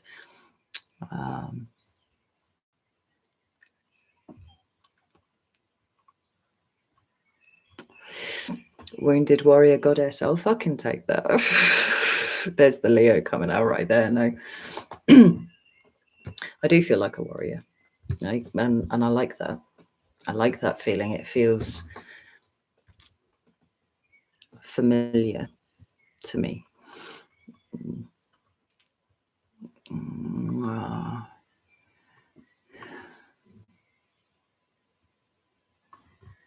Yeah, Kimmy, you're helping people to learn to advocate for themselves now, in your opinion. Yeah, like, so my son, who's incredibly smart and wonderful and amazing. I know I'm biased, but my God, the boy is absolutely incredible. He's 22 this year. I love him so much. He's really tall and hairy now because he's got a beard. He grew a beard over lockdown last year and decided that he liked it, so he kept it. And my God, he looks so much like his dad. Like, I actually went and picked him up the other night, and his hair's getting a little bit longer, and he just sort of bounded down the street and actually caught my breath just a little bit. And he got in the car and he went, "Sup?" And I went, "You just look loads like your dad today." It's just kind of took me back a little bit. It surprised me, you know. And he was like, it's the beard and the hair, isn't it? And I was like, yeah, it's a little bit that, but like, he's a Leo and his dad was a Leo and I'm a Leo, obviously. And he's got that kind of, yeah, he's brilliant. Anyway, I could go on for ages about how brilliant he is. He said to me once, about a year or so ago, it's really interesting. I never noticed how similar the skill set for a barrister and a tarot reader is. And I went, what? Oh my God, you're really smart. Now, barristers, like in the UK, we have barristers and solicitors. I think it's a fused profession in the States. So you just have like advocates, but basically the barristers are the ones that wear the funny wigs, and they're the ones that stand up in court, in the higher courts, and run the cases. The solicitors kind of do the donkey work, and they have lower rights of audience, so they can appear in lower courts and stuff like that. But when you get up to the big courts, it's the barristers. And barrister is what I had intended to be. I wanted to have a funny horsehair wig and all that sort of thing. And he was absolutely right, because he said, well, you know, you get given information in front of you and you have to interpret it straight away, and you have to, you know, create this coherent narrative for what it is that you're doing. And I was like, no, I totally get what you're saying. That's really smart. I'd never considered it before like that. And so, yeah, it is. I've moved on to I kind of taken my skill set and moved sideways, which is incredible. And right up until that point, I'd never really thought about it. But yeah, no, it's good.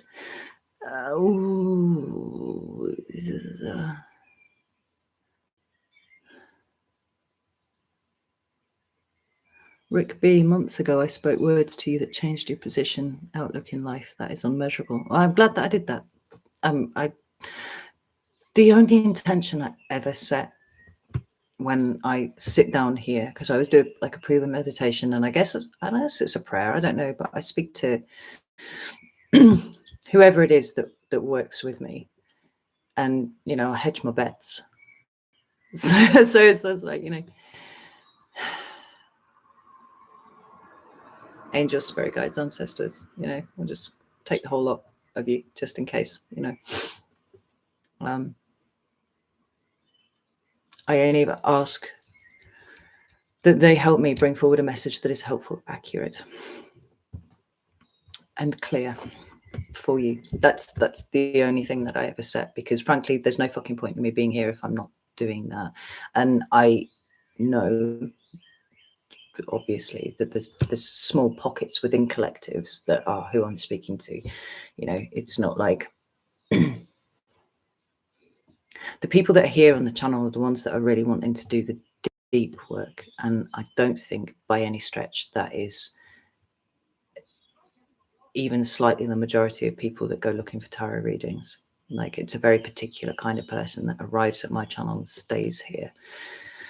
And that's good. Like, it's quality over quantity, I think. Yeah. So if I'm helping, then I'm doing what I'm supposed to do, and that's good. Oh, Jason, you're so sweet. Honestly, I never really know what to do, and somebody says I'm amazing. I'm like, no, I'm just as fucking like wonky as everybody else, but like I'm trying my best, and I'm nowhere near done. But I am a damn sight fucking more sorted than I was a couple of years ago. That's why I want to be this person as far as I possibly can to everybody else, because I know how hard it is to do it on my own. And so, the whole thing of even being here, I was watching something on YouTube, and the next up video was a tarot video, reading for collective energies, and I went, bullshit, you can't do that. Shows how much I know, right? Yeah, collective reading for the sign of Leo. And I was like, shut up, you can't do collective readings for an entire sign. That's nonsense. And then over the next hour, she absolutely unraveled everything that had been going on in my life. And I sat in tears, listening to it, feeling seen for the very first time, I think probably in my fucking life, by somebody. And I don't even know what channel it was. It was a young lass in probably only her early 20s, actually. And she was like, oh my God, Leo, I'm so sorry this has happened to you. She was an American girl. And I just cried. And I was like, holy shit, this is a thing. And just being seen, even if it was by somebody who had no idea that I could fucking see her at all, it broke something open, And so, as far as I am humanly possibly able to do so, I will try and do the same for other people,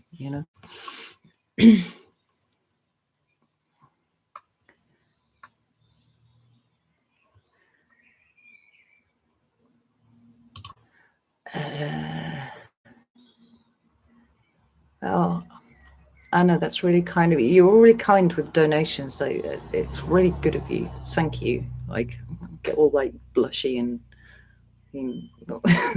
things.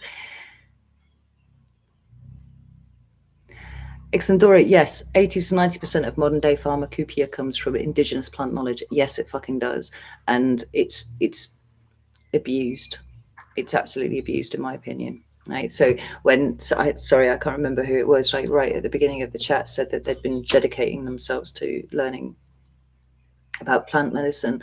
Like everybody should be doing that. Like there's going to be a huge return to, I think, to indigenous values, because I think that modern society is toxic, and somebody's poisoned the fucking well, and I think that we know who it is. We might not be able to point the fingers at them directly, but call it a cabal or whatever it is, shadow governments or whatever.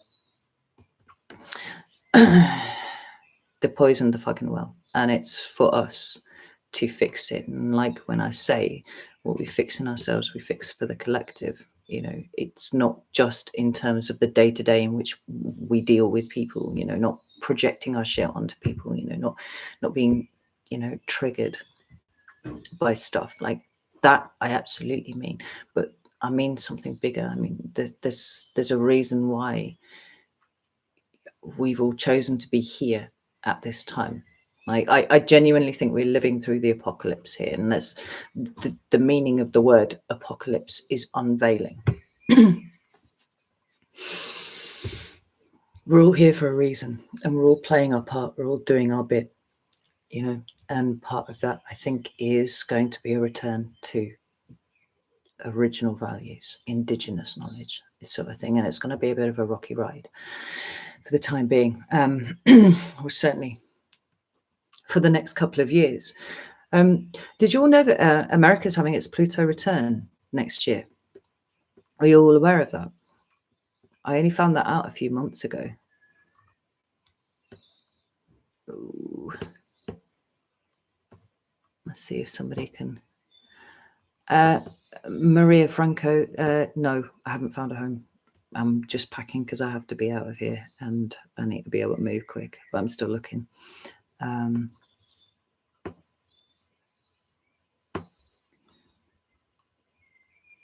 Does everybody know about the Pluto return? I actually made some notes on it because I figured there were probably some people. Yeah, exactly. Donna, it is 2222222, all the fucking twos. I actually made some notes on it to talk to you about it because I wasn't sure if everybody knew what the crack was with it.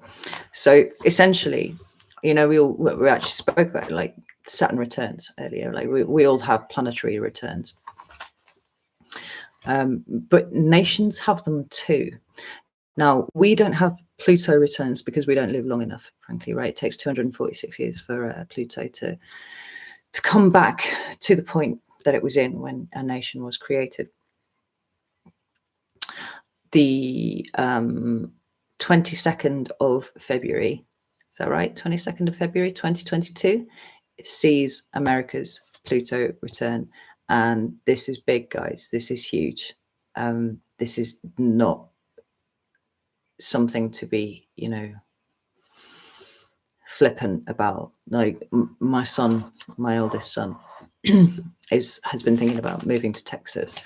He's got a lot of friends out there, and he's coming up to completing his degree and stuff like that. And I actually said to him in the car the other day, I was like, I know this isn't your thing and you don't particularly believe this sort of stuff, but will you please wait until the Pluto return? It's kind of, doing its thing and all that sort of thing before you decide what you're going to do, because frankly, you may not want to go over to America while this is all happening. I've made some notes. I'd like to read them to you, if that's all right. So, like I said, countries have Pluto returns. Now, Pluto, my little notes here. Pluto symbolizes all that lies outside of consciousness and that which is in the shadow. Essentially, we're looking at the rise of the shadow of the United States of America, right? It's an amazing opportunity for rebirth, but first comes the death of all that is old, toxic, and patriarchal. It's the death of the old paradigm. Pluto is excavating and activating everything that is unresolved and hidden in the American psyche. Now, I think that we can all kind of go along with that possibly being something quite explosive and a bit much. Now, I think at the point that the United States was established, Pluto was at 27 degrees of Capricorn. Now, consider what Capricorn's about, right? It's all about top-down government. It's about rules. It's about restrictions. It's about things being, you know, ordered and a little bit too tight, right? In my opinion, at least, anyway.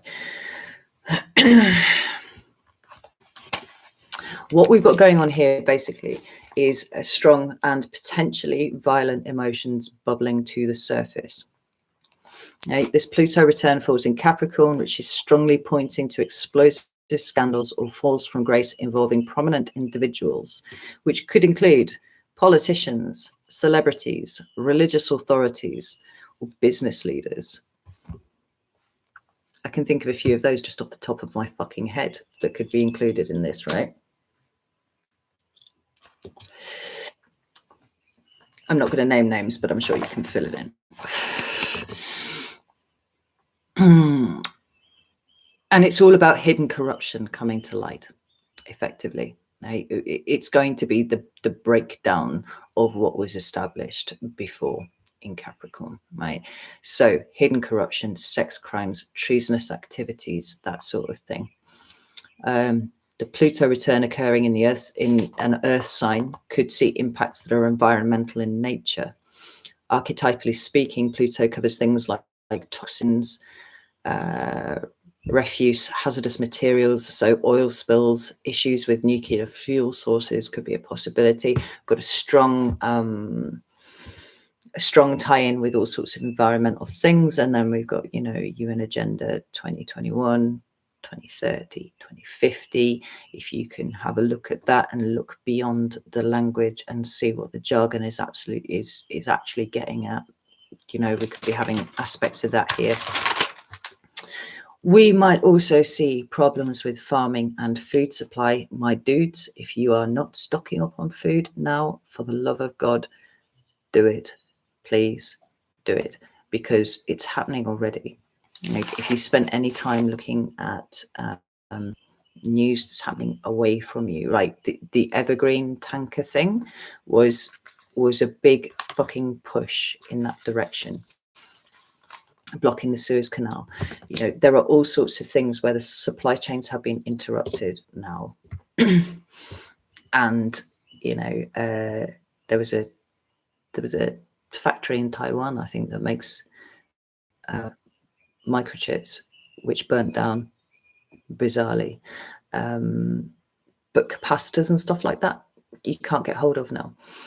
Parts for tractors, you can't get hold of. Bits for cars, you can't get hold of. And it's backing things up. Now, it's not appearing in the supermarkets yet, but it's going to. It really is going to. I just saw a couple of days ago that in the UK, the government is paying old farmers to retire. Make of that what you will.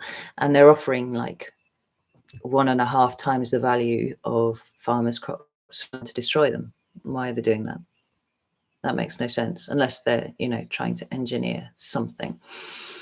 And if farmers refuse, they're having their subsidies withdrawn from them. Now, as far as I'm aware, there is something similar occurring in the United States at the moment. If you want further information to go digging on this, I would highly recommend the Ice Age Farmer, who you won't see on YouTube now because he's being deplatformed. You also can't find him on Twitter because he got pulled off there too. But you can find him on BitChute, and you can find him on his own website too. He has been screaming from the rooftops since about February last year about all of this, and everything that he's been talking about is coming to pass now. So protect yourselves. Don't just be buying food. Now you need to be growing your own food, right? You need to be making connections in the community, you know, good, strong connections. If you're growing carrots and potatoes, find somebody who has got chickens, who is raising eggs, you know, who is raising chickens, who can give you eggs, and you can swap, that sort of thing, you know. Anyway, it was a sideline thing. Got a growing threat of autocracy, more likely because the Saturn-Pluto conjunction in Capricorn, you know, so we're talking about totalitarian dictatorships, which is basically what the UK is right now. And then this, when do the dynamics start manifesting? Well, February 22nd, 2022 is the exact point where Pluto does its thing. But long-term cycles like Pluto returns require exceptionally wide orbs of influence either side. So long-range effects of this cycle necessarily extend for many years before and after this window of exactitude. Not excessive to speak of the entire 2020s as representing the peak of America's Pluto return. Now, arguably, you could see something like the 2008 housing crisis and all the banking bullshit that happened there as a point where this all started to shake and started to wobble, you know? I mean, fuck, if you're even that way out, you could see maybe CERN and, you know, that if you've never looked into that, go and look at the opening ceremony of CERN and tell me what you see, because as an occult practitioner, I'm telling you, that was a ritual. It's weird. But there was a whole thing about possibly us switching timelines when that happened, right? Some people worried that the world was going to end, right? It didn't end. Or did it? Like, maybe it did. I don't know. Maybe we switched timelines. Maybe we moved dimensions. Who knows? But we have some stuff to work through. Yeah, America has some stuff to work through, and what happens in America is going to necessarily ripple out across the rest of the world. So please don't think that if you are not in America, this does not affect you, because it does, and we're seeing it already. So I'm intrigued. I'm intrigued to see, you know. And somebody commented on, I think it was on the Aquarius reading today, that I didn't agree with all of it, but the tone of the comment was something along the lines of, most people have absolutely no idea of the nature of reality. Like, they actually don't. And if they did, they wouldn't like what they see. And that I agree with.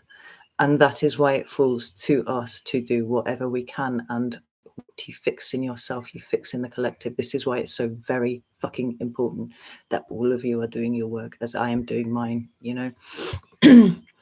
We can't all be a like Flash Gordon type who can literally save the planet. We do our own thing in our own little way, because ultimately we are one, you know, and we've forgotten that we are one, and we are so very powerful, you know. The light and the love that we have will see us through. I do think so. Right, I've been rattling on for a little while now. Let's see what you've got to say about this. Oh, thank you to the people who've donated. Spirit Vibes, that's really kind of you. Thank you. I'll go back here. Misselection, you're absolutely right. They made us consumers when in fact we don't need to be consuming to this extent. Yeah, I mean, consider the extent to which you are a producer. I've been kind of looking into this recently, like this whole notion of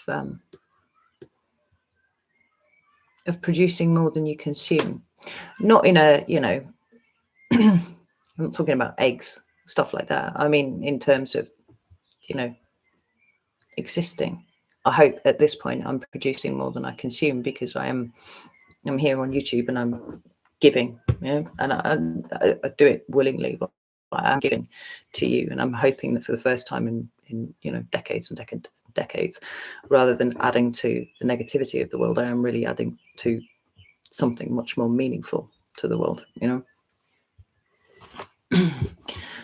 But consumerism has really got all of us by the balls, I think, and we could really do with a lot less. A lot less. Aries Dawn, I hope the Pluto return is a good thing. Yes, it will be a good thing, but it's a good thing in the way that the Tower is a good thing. It's very rarely, I think, comfortable as a transition goes, and it is incredibly destabilizing. But what can be built out of the rubble is something that's so much more than it was before, you know. It's a purge, I think.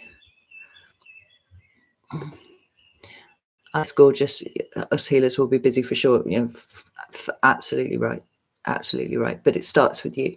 Do your own healing first and then move out, because the ripple effect is huge.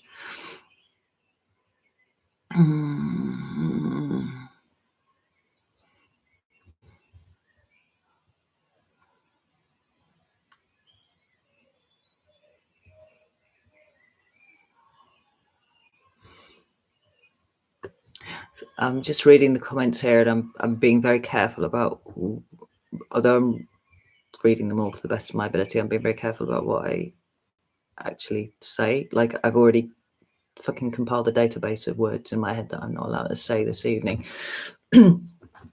for you know, fear of deplatforming and whatnot.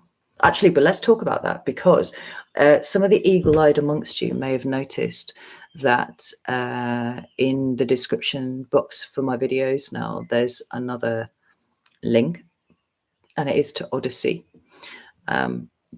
I have migrated my entire channel over to Odysee as a backup primarily, although actually now I'm on there, I have to say it is pretty. I think it's prettier than YouTube. It just works nicely. It's much better. And every video that I upload that is less than 2 hours long automatically appears on Odysee as well. Now, I've done that because I'm a gobshite, and at some point I'm going to say something that is going to get me deplatformed, because I have very strong opinions on an awful lot of on an entire range of issues, and at some point I won't be quite so delicate about it as I am now. I could sit here and flip my biscuits quite hard if I wanted to do that, and I'm not going to do it for now because it's not the right time. But at some point I will probably do that. In the meantime, with me now having a presence on Odysee, which is, I think it's tied to the blockchain. I think once it's on the blockchain, it can't be deleted, so I can't be taken down from there. What I can do is live streams from there, and because I can't be taken down, I can say everything I actually fucking think about everything without fear of being immediately fucking censored for it. So if you haven't done that, don't.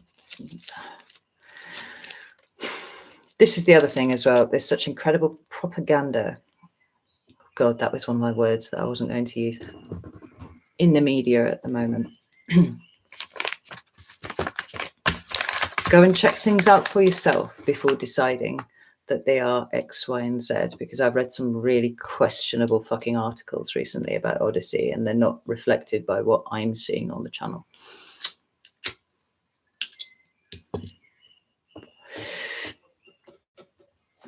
Where was it going with this? Oh yeah. It's worth a look anyway. And I have to build up a certain number of credits, because it works on a credit system, before I can run a live stream. I think it will be open in sort of sometime in Q2. So yeah, so from sort of June onwards. And then, you know, if you want to talk about the really deep, dark stuff, like that's something that we could get into there. I can't do it on YouTube.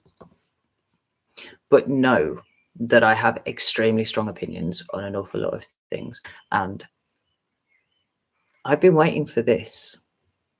I didn't realize that I was, but now looking back, I see that I've been waiting for this for 20 years. I've known that something was coming, and I've always known that I had a part to play. I knew that I was here for a reason. I just couldn't fucking work out what that reason was, as every single one of you is here too. You know? So you may not feel like you can influence much. You don't feel like you can do much. I tell you, you can do everything. Everything. By working on yourself. There's a lot at stake here. We're in a spiritual war, and if you haven't cottoned on to that yet, you should do, because every one of us is needed. There we go, advocating for all that sort of thing. Ooh. Jason, you can come and stay with me or Anna during the return of Pluto. Like, fucking get yourself on a plane, get over here. You can even bring your mum. bring whoever you need, your cat. Probably not your cat. It's probably not going to help. Just bring everyone. If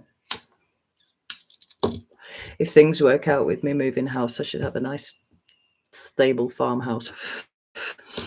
I'm taking waste and strays. It'll be all good. GD, you've been itching to get out of the States. I'm not able to financially yet, and no idea where you'd go. General sense of discomfort every day. Yeah, so interestingly, I've been feeling exactly the same about the UK. And at the turn of the year, I was very seriously looking at where I could emigrate to, because I've been able to see what's going on here for a very long time.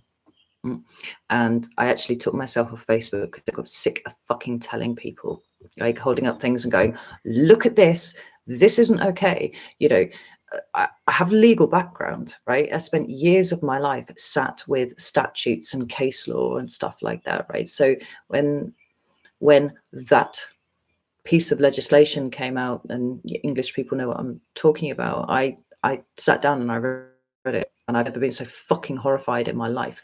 And I was posting bits of it and going, people, do you understand what this means? Do you know what this means? And I got told I was being selfish. And I got told I was, yeah, half a dozen things.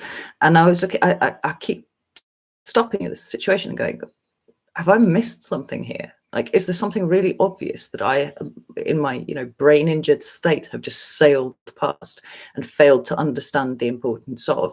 And every time I come back to the same essential fucking point, and that is no, I've missed nothing. I've missed absolutely nothing. And the question then for me is, why is there so many other people? Why have they missed it? And the only thing I can think of is television. I threw my television out in 2007. I haven't watched it since. My children have grown up without television.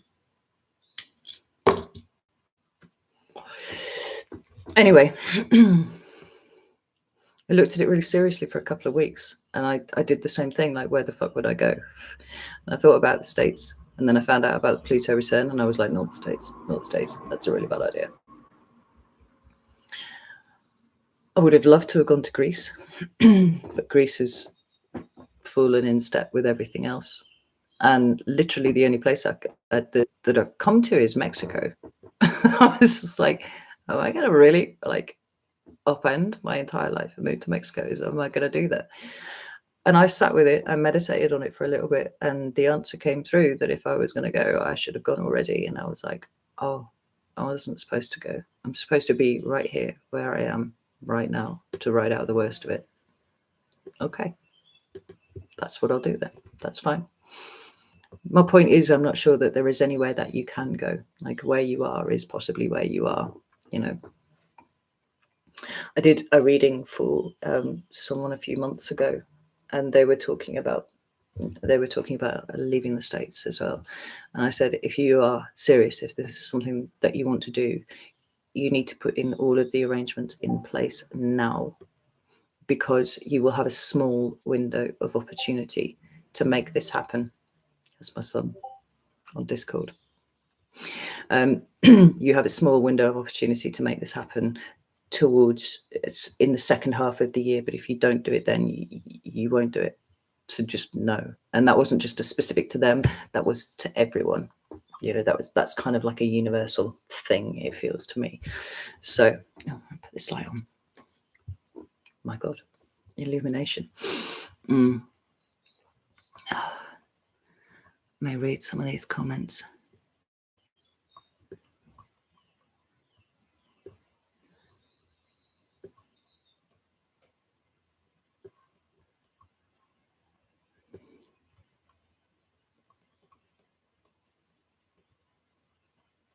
See, Gillian Smith, you've got a message that's held for review here, and I know that there's one word in here that's done it.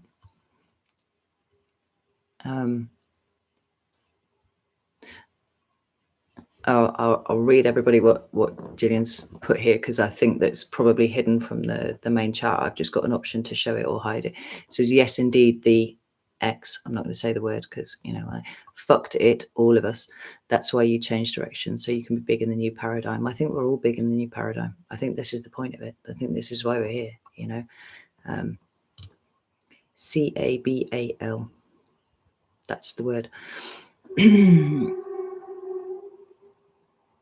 Rosie Frank, I don't think that there's a nation in the entire world that isn't going to be in some way affected by this, because what we're talking about here is something that is supranational, supranational. Right? The Pluto return of America is a really, really big thing, but it feels like it's a catalyst for me. However, what is going on above that is above nations. It's above national governance. If anybody's had a look at Boris Johnson recently, you can't tell me that he's in charge of the fucking country. He's not. No doubt in my mind at all.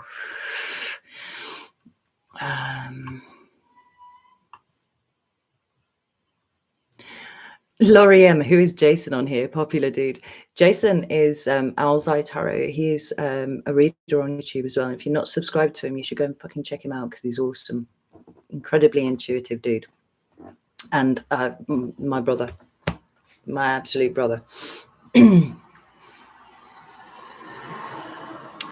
Oh, Michelle Bustamante, your most favourite reader ever. Big Leo love to you. Thank you. Big Leo love received and reflected back at you also. Alice, absolutely right. Nothing that is done in the dark shall not come to the light.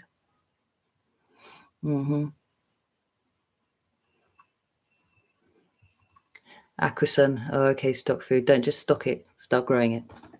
For reals. Yeah. Like, I've been making preparations for over a year now. Like, honestly, when the first restrictions were announced in the UK, I went into mad preparation mode, because I knew it was the start, and suddenly I realized, you know, chickens equals eggs for life. Yeah, see, I'm a vegan. I don't eat eggs, but with everything that's going on, I'm like, it's easy to be vegan when you can, you know, pick and choose things. I intend to grow all of my own food. That's one of the reasons why I want to move out into the Northumbrian wilds, so I can grow all my vegetables and all that sort of thing. But I was like, I'm gonna get some ducks, because ducks good for eggs and a bit hardier than chickens as well. And my kids will eat eggs. My lizard eats eggs. Dog would eat eggs too. Yeah. It's a thing.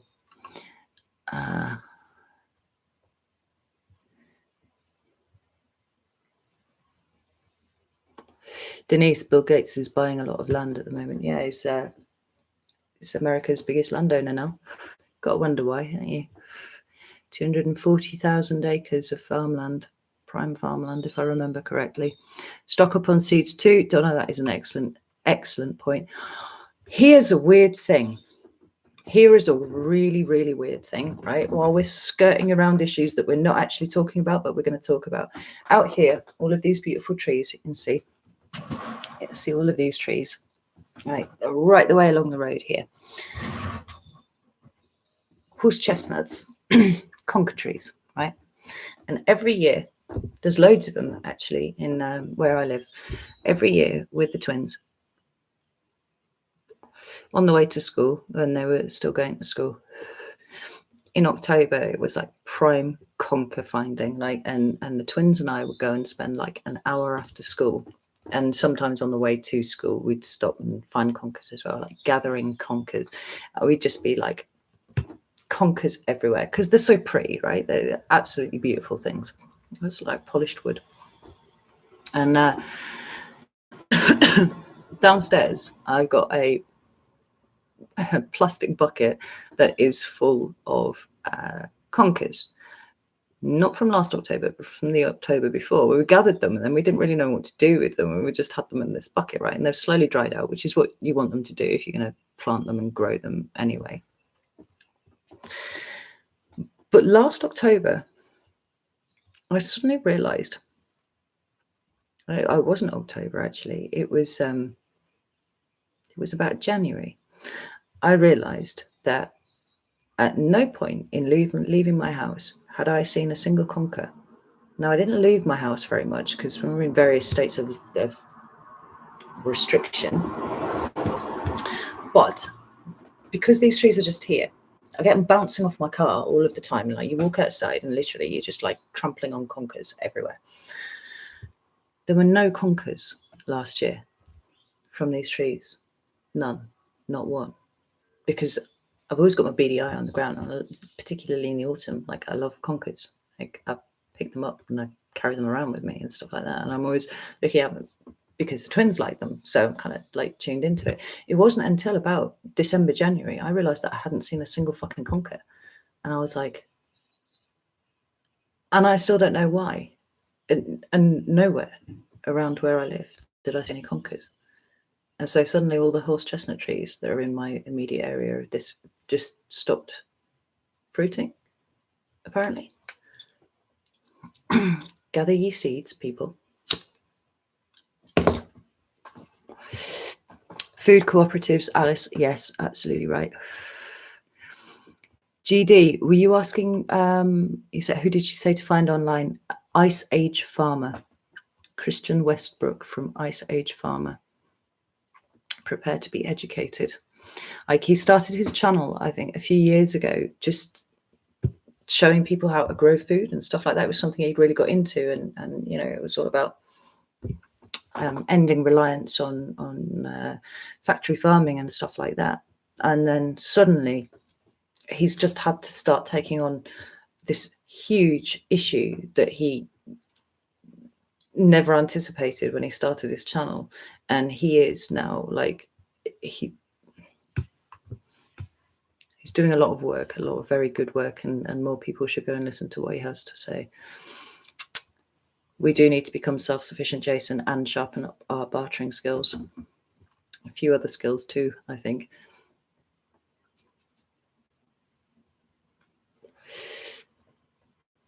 I say Ice Age Farmer, well done. Alice, it's not that he's not online. He's not on YouTube anymore, but you can find him on BitChute. I think I'm pretty sure I've seen him over on Odyssey as well. And he's got his own website and all of his content is on there too. So, Seed Vaults, yeah. You know, William, let's call him William. He also owns the, I think he owns the Seed Vault at Svalbard now as well. The Doomsday Vault with all the seeds in.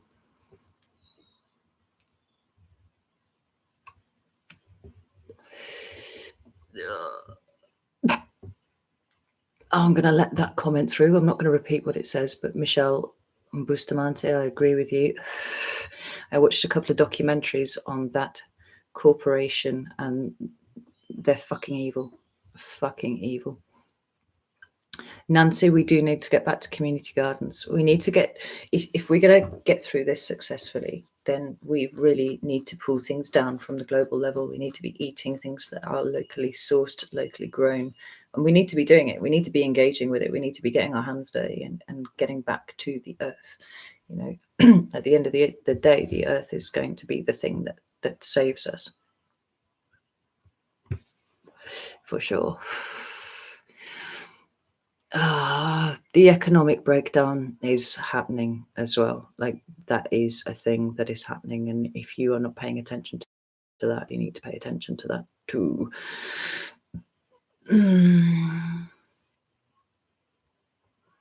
I do feel like the world is going through an ascension too. Like I said, I think it's really important that we're all here and all doing our work. Mm-hmm.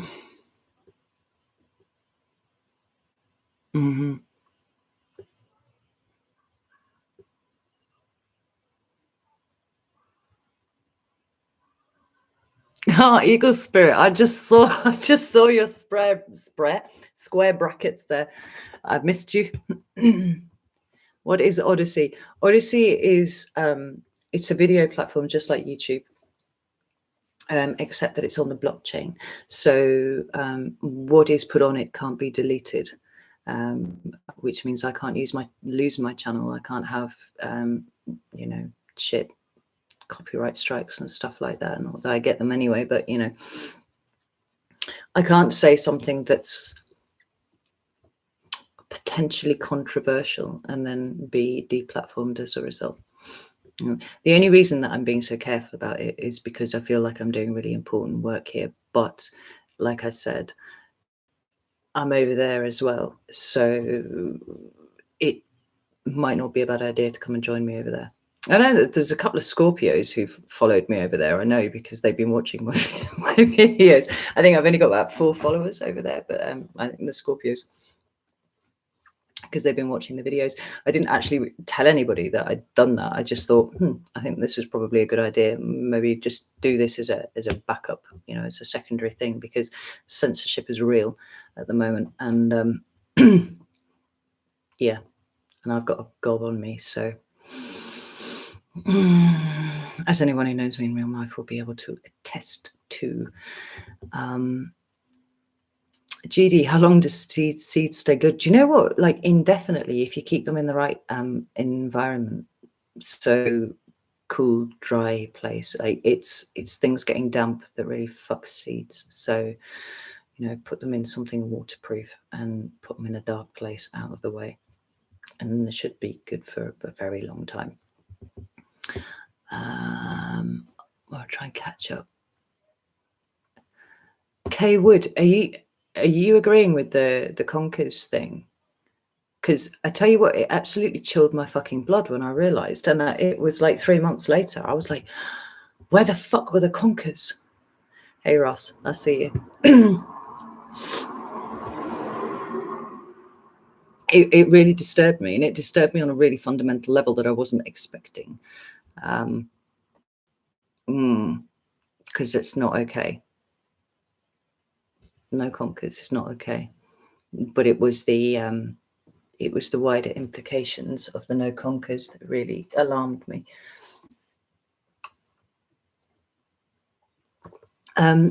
Donna, no, they don't have those plain things.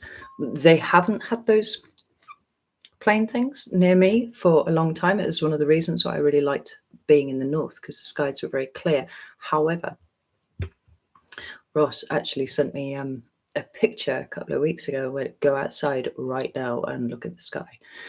And I went outside and I couldn't really see anything. And then I came in the house and I went up to the top floor and hung out of the skylight, and there were some things of which you speak, and I was like, whew.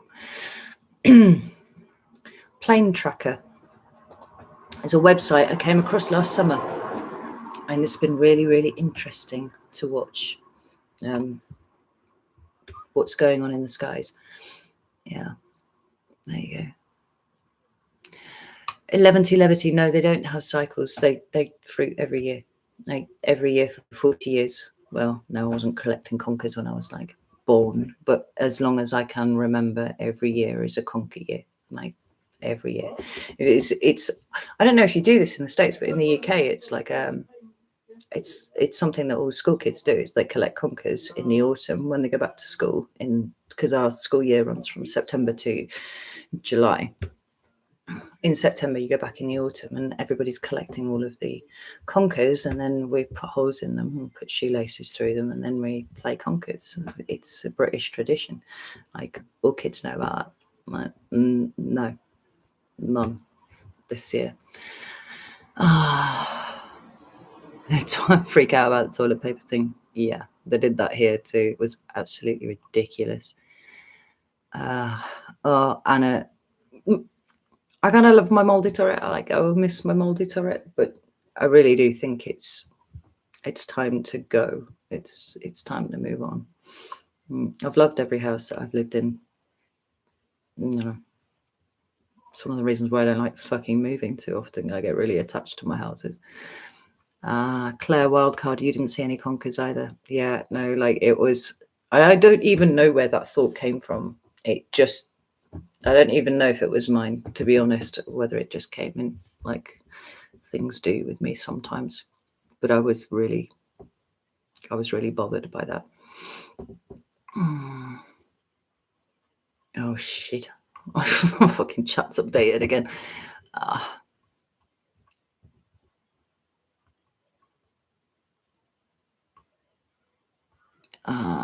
Fucking hell. God. Sorry, bear with me. I'm trying to catch up with the chat.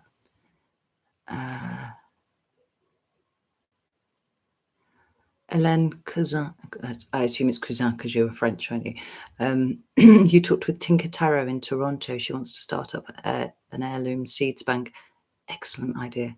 Really, I can't push this strongly enough. Do it. We've been doing it here. I think we've got a big box full of everything. The only thing that we don't have is seed potatoes, but they don't last as long as seeds. So, toothpicks and toilet paper.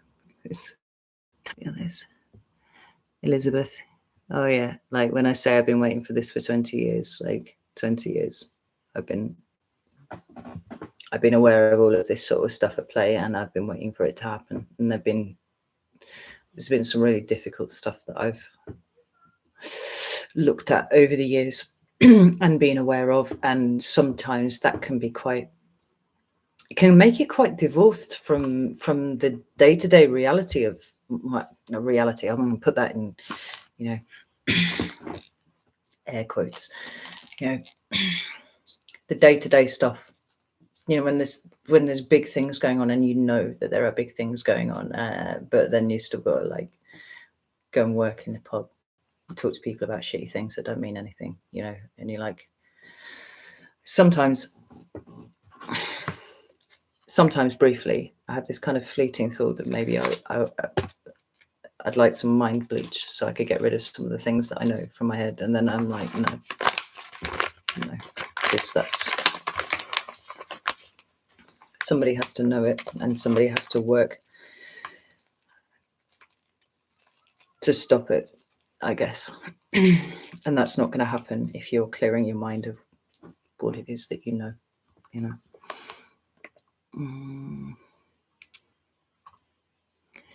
Yeah. Oh, good night, Anna. I don't know how long ago you went, but good night. Thank you for coming. I really appreciate it.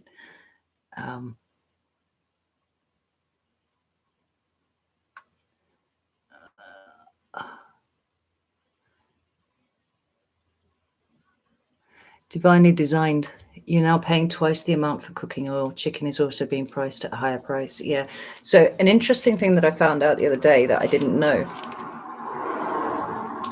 was there was a similar situation to this. I think it was in Russia at one point, and there was an order given that domestic supermarkets in places of high population should be prioritized, so that people didn't notice that there was a food shortage until it was too late. And it wouldn't surprise me to find out that there's something very similar to that going on here at the moment. Brandon Curtis Demery, am I booking right now? I am not. It explained at the beginning of the stream what's going on with me at the moment. So I'm moving, but at the moment I don't know where I'm moving to, because my landlord is selling the house, and I have not yet found anywhere to move to. So I've got to pack up my enormous house while still doing all the other things that I'm doing. I cannot spare the mental spoons or the emotional spoons at the moment to do personal readings. Like, I don't have the time. I need to focus on this here at the moment. I'm hoping that this is all going to be resolved fairly swiftly, she says, it having already been a couple of months now. Because I want to be able to go back to doing readings. But I'm not going to do them at the moment because I won't do them any justice. No, I think I probably would do them justice, but I would wear myself out if I was trying to do that on top of doing all of the other things that I'm doing. So I've paused them for the moment Donna's Reiki practitioner says it will be July before I'm ready to do personal readings again, which actually tallies with what I kind of felt intuitively was probably going to be the thing as well. So props to Laura, Donna.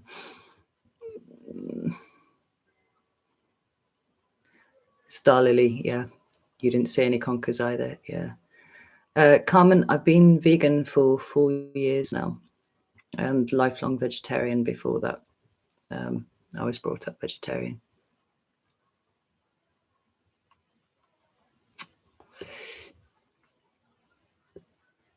Yeah, Michelle Bustamante, it's also wise to know how to fish and hunt, to know what berries to eat from the land, you know, just all of those things to be self-sufficient. Yes, agreed. Entirely agreed. Oh, good night, Jan. I hope that I've caught you before you've left. I'm really glad that you stepped in. Thank you. And best of luck for your move next week.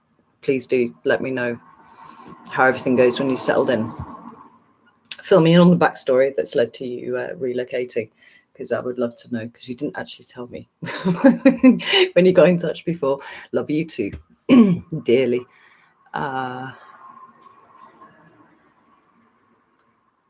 What the fuck is a conker? It's a horse chestnut seed. We call them conkers in the UK.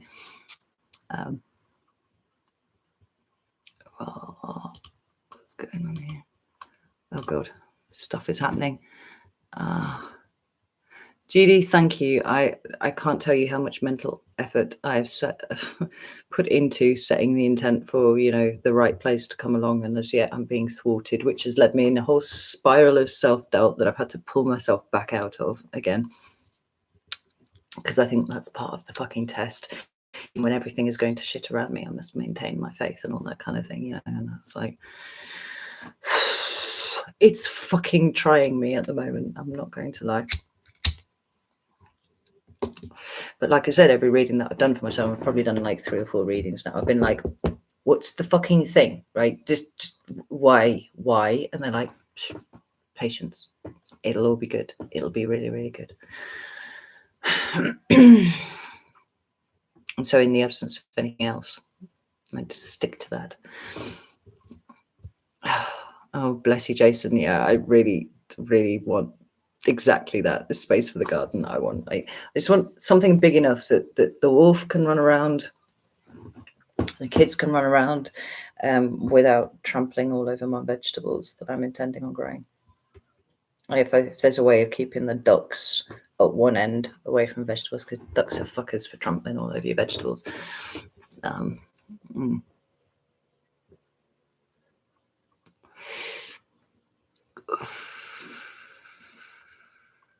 I not so much want to move as find a big Viking fella. Just set your intention. Manifest. I'm sure your big Viking fella will come and find you.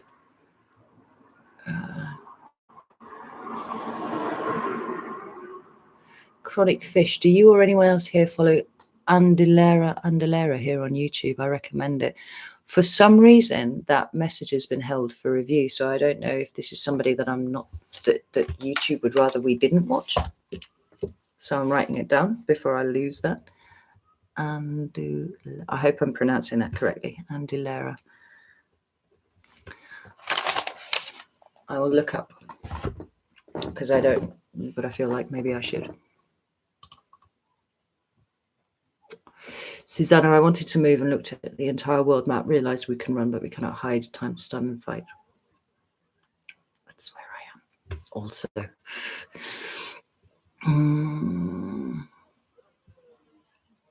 Jennifer, you got into mushroom foraging. I have a friend who's absolutely obsessed with mushrooms. I went mushroom foraging with her a couple of years ago, and it was awesome. Just because we went to this place, and I was just like, well, we're just in this wood. And then she showed me where all the mushrooms were. And suddenly when you see them, you can't unsee them. And suddenly you realize that they're everywhere. And it's cool as fuck to be able to forage for your own stuff. I love it. Everybody should do it. Maya. Your husband's literally just completed a chicken run and coop, and we're transferring the chicks to it today. Oh, congratulations. I'm very excited for you. I can't wait. The whole house is obsessed with the idea of ducks. Like, we've just been really, really taken with the idea of ducks. There's even looking at little incubators and stuff. And then my daughter, youngest daughter, told me all about how you check eggs to see if they're viable and stuff for hatching. And I was like, this is cool. How do you know all of this stuff? Yeah, I know things, benefits of unschooling and all that shit. They go look up things they're interested in, and then they tell you. That's cool. Oh God, just updated again. I thought I'd got to the end of the thing. Jason, you wouldn't mind a big Viking fella. Set your intentions. You'll find one. This looks like there's going to be a run on big Vikings, doesn't it?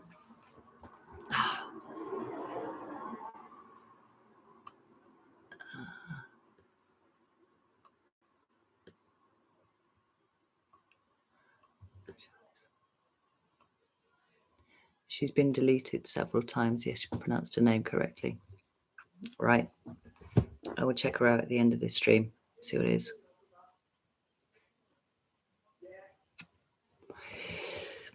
Oh, Spitfire BAC, that's a really kind thing to say. Thank you.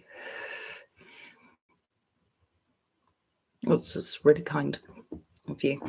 I don't know if I'm one of a kind, but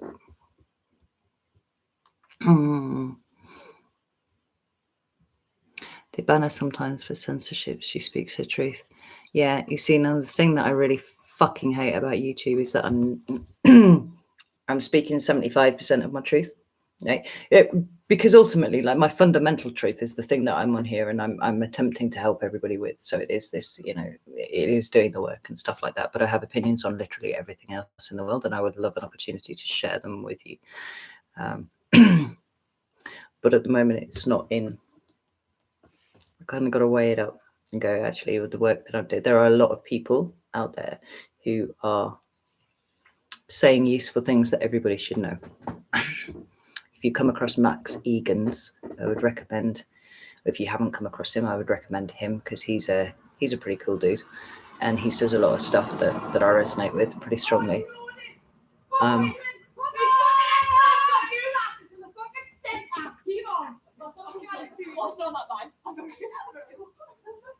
Some Geordie teenagers for you there. Who else? Dollar Vigilante. Again, BitChute or Odyssey for all of these. Go check them out. Neither of those are on YouTube because they've been deplatformed. Point is, there are enough people out there who are saying the things that need to be said. If you want to go and find it, they are at this point still findable. The stuff that I'm doing, that's more of a calling. Like, I've been pushed to this place to do what I am now. So for now, I shall bite my tongue and not say anything. Away, man. Yeah, they were very Geordie, those teenagers, weren't they? Carmen, it's disappeared again. Where did that go? Has the pandemic generated any new insights for you? Yes, it very much has, and I cannot share them here. But needless to say, I've been very, very disappointed. In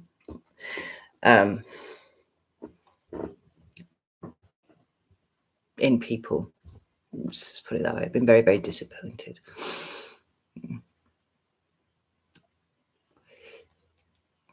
I live near a lake and 2 ducks visit me daily. They knock on my door with their beaks. They're cute as, although they have no toilet manners. Yeah, so my daughter wanted the ducks to live in the house, and I was like, no. The dog can live in the house. The lizard can live in the house. The duck's going to live outside.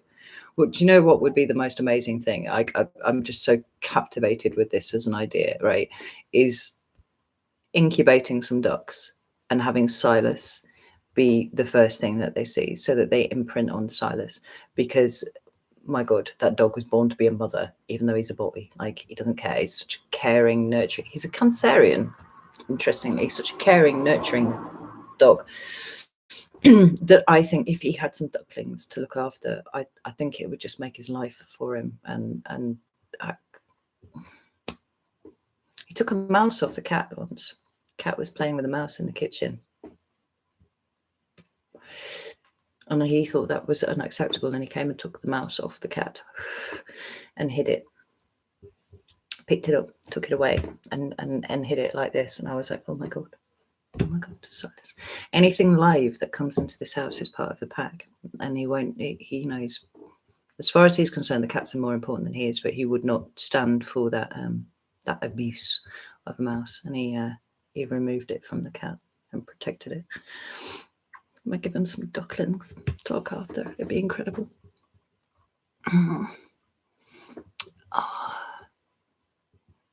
Oh, there's some stuff going. Do you know what? I'm going to have to go for a wee. I'm really sorry, but I've been here for like 2 hours and 39 minutes and I need to go for a wee. We all just like stay there and not go anywhere. I'll come back and there's like 2 people left. I'll be really, really sad. Is that okay? Waiting for the chat to catch up to do anything. Jason, you're off. Thank you for coming. I really, really appreciate it. As ever, an utter pleasure. And there will always be a room for you in my house, darling. Right. I'll be 2 seconds. I'm going to go for a wee. I'll be right back. Ooh.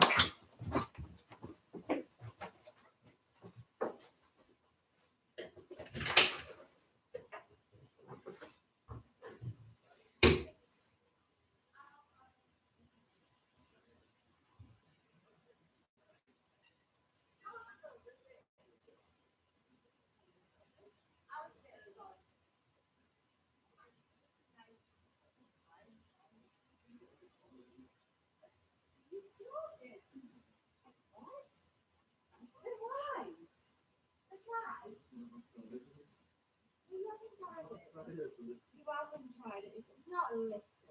It's lovely. I was saying live. Live.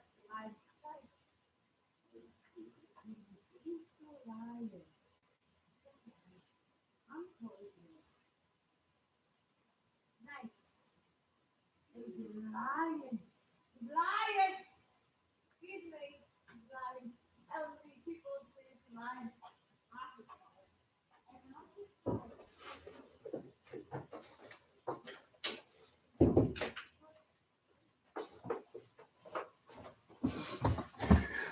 I am returned. Oh my God, I lost a ton of people. I literally did leave. Fair enough. Okay, not a problem. Right, let's have a look. Oh, there were noisy teenagers again when I left. Sorry.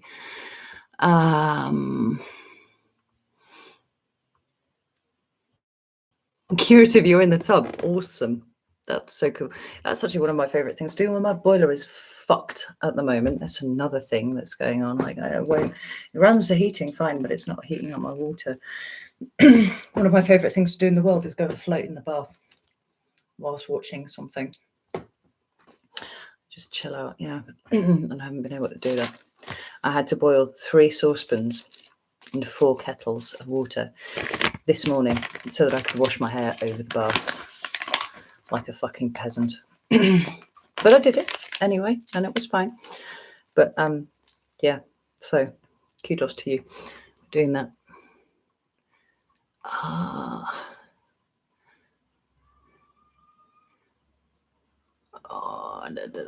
just catching up.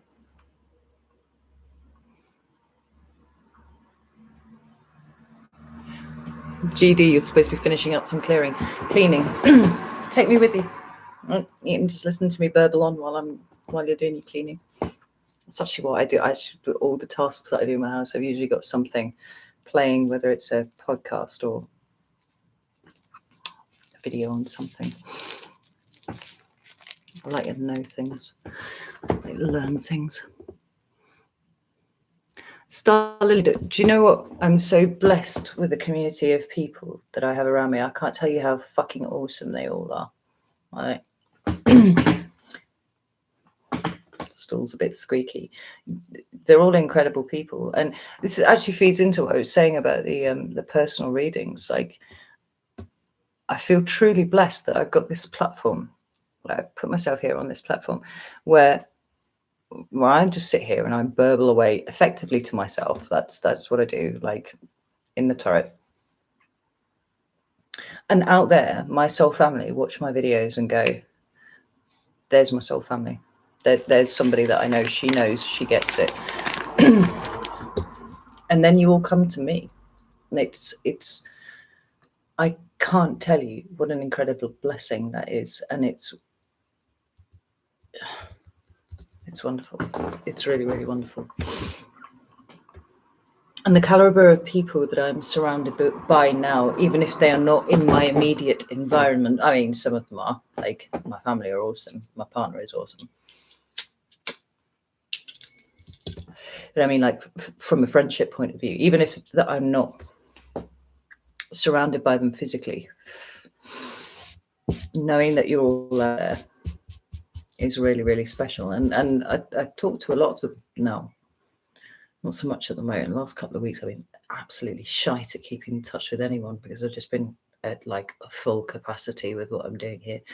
But I feel blessed to have been able to meet virtually, at least a lot of them. They bring considerable value to my life, which is cool.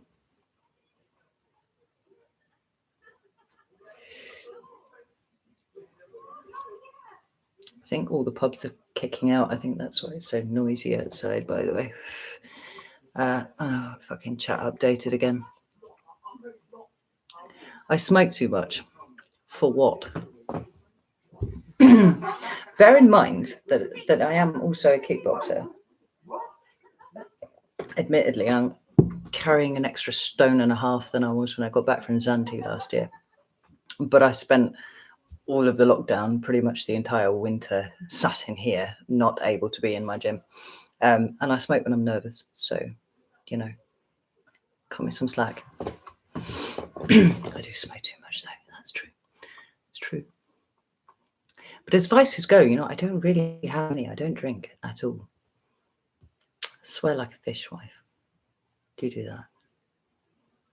But I think I have some redeeming features, so it's okay. We've got love from Australia. Hello. Nice to see you. Do you have sugar or are you sweet enough? No, I definitely need them. I definitely need sugar. I'm a 2 scoops of coffee, two sugars kind of person.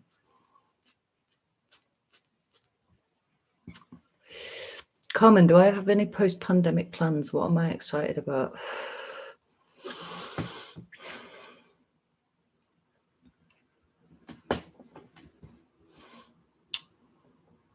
No, so right, I'm pulling faces because what I wanted to do was address an aspect of that of that question, which I've just realised that I can't without using words that I've banned myself from using. So I'm going to say, at the moment, I can't see past the house. I have to sort out getting a house because there's too much riding on it to not do that. It's occupying a lot of my time and mental energy at the moment. I had booked tickets to go to Creamfields, which is a music festival for you, those of you in the States. And I was very, very excited about that. But the way things are going, it does not look like I will be attending that, which is a shame because it was going to be banging.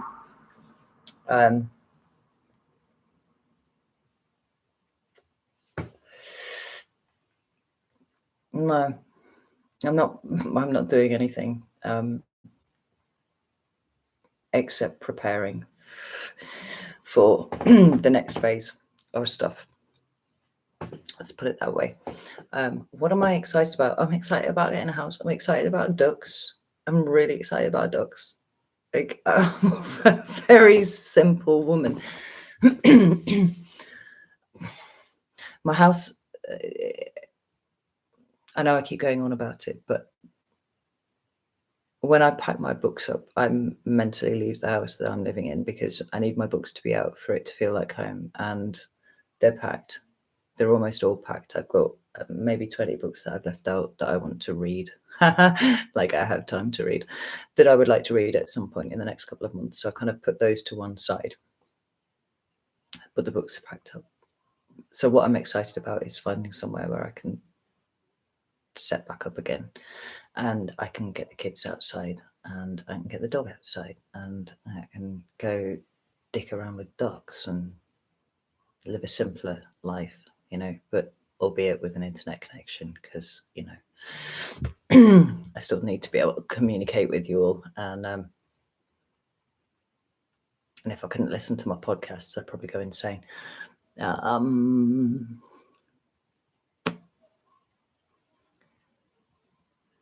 have a look. You've got a gob on you as well, Star Lily, honestly. I'm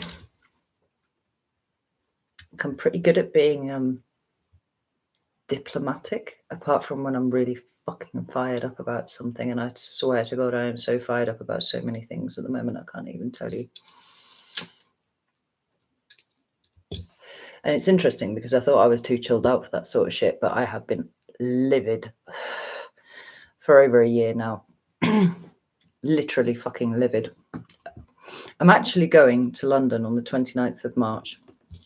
If any of you are going there, do come and say hello if you see me, because I went to a number of protests last year, and I've watched the numbers get bigger and bigger and bigger and bigger and bigger. Like, there was maybe 20,000 of us when I went to the first one last year, really trying to draw attention to what was going on. And I actually got called out on Instagram, and I posted a picture, said, this is where I'm going, and I got some shit for that, and I am completely unapologetic.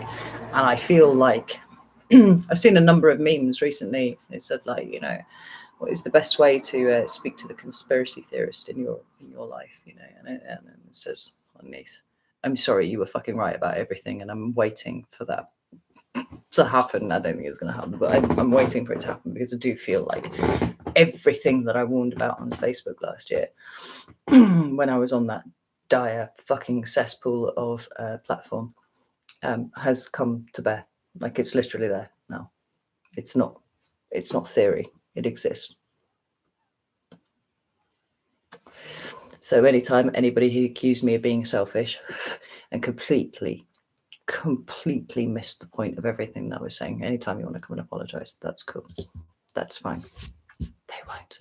But I'm going to London because there is a big protest.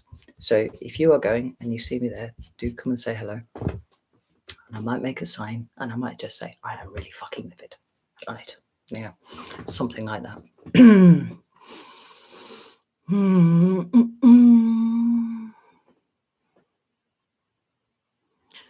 I need to go to Oregon, apparently.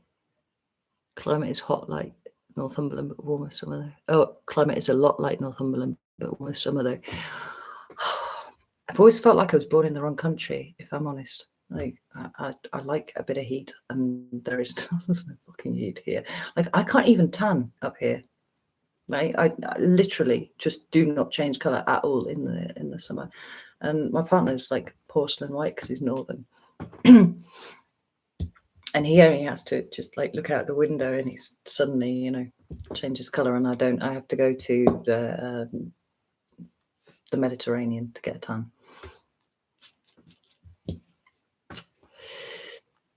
What's the protest about? The protest is about lots of things, Carmen.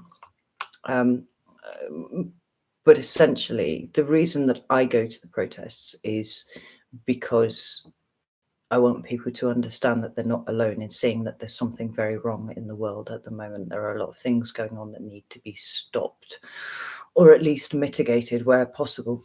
And I think that there is a, I hope what is happening is that there are a body of people who are waking up, you know, and kind of opening their eyes for the first time to what is going on everywhere. And they don't know what to do with that information. And so I think it's really important that they know that there are other people out there who know what they know, and that they are supported, because a lot of what, like I said, it would be nice to have a savior, but I don't think that there is a savior. I think that it's very dangerous territory to start to sit back and wait for a savior to come. You have to save yourself. And that happens with small acts of civil disobedience every day. Like, because collectively we are powerful, but we need everyone to do their bit, you know. So that's why I go to the protests, and that's why I'm so delighted to see the numbers swell. Like, I went to the one a couple of months ago, and it was big. It was not reported at all anywhere in the UK, pretty much. But conservative estimates put it at 500,000 people on the streets of London. 500,000. The most recent one that I did not go to, it looks like the numbers were approaching 1 million people, again, completely unreported in the media. I mean, that tells you everything that you need to know. This one looks like it'll be the biggest yet. But don't expect to see it on the BBC, because it won't be. Star Lily, you're absolutely right. We are our own saviours. We have to take responsibility for ourselves. We have to. We've been led into complacency. We've been led into complacency, and now we need to do something about that. Kay Wood, no, I didn't go to the one on the 24th. I went to the one before. Actually, somebody in America sent me an email because they were in a Telegram group, and somebody had put some pictures in there, and they'd seen me, and they sent me an email and went, "I saw you at the protest in London." And I was like, "Oh my God, were you there too?" And they were like, "No, I live in shit, I can't even remember where it was. It was somewhere in the States anyway." And I was like, "Oh God, send me the pictures," because my partner had come too, and it was his first protest. And I was like, "It would be really cool for us to be a picture together." And it was. I was like, I was in like this bit of the picture, and he wasn't there, which is mad because we were side by side for the entire thing. But it must have just been slightly leaning away from each other or something at some point. So he wasn't even in the picture. Donna, I went and had my way. I was super fast. I was very, very swift, and then back again.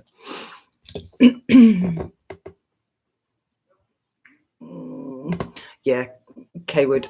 I think the next one, next weekend, next Saturday, will be.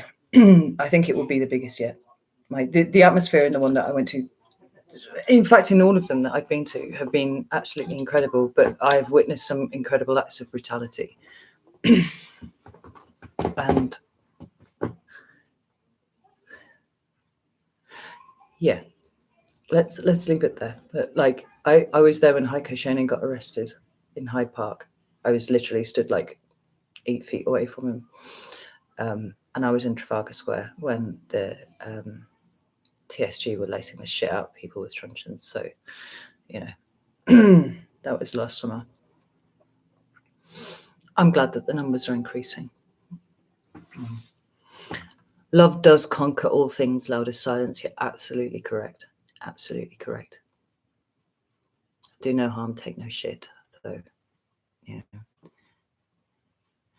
Kimmy, that's absolutely right. That is why they're trying to shut down independent media. And that's why the protests are so important. It's not about sending a message to government. I actually think we're way past that.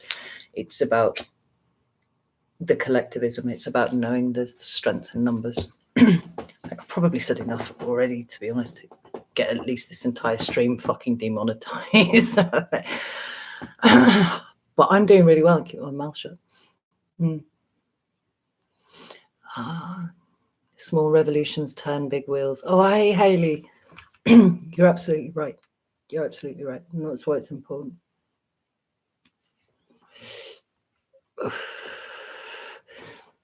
Saran, you've been there since the beginning too.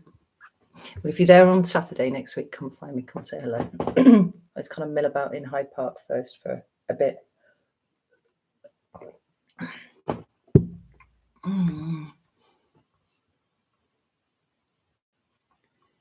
Yeah, Jennifer Cox, I entirely agree with you.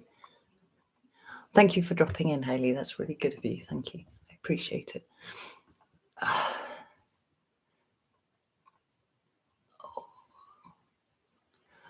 Subject Access has been really good in covering all of the protests.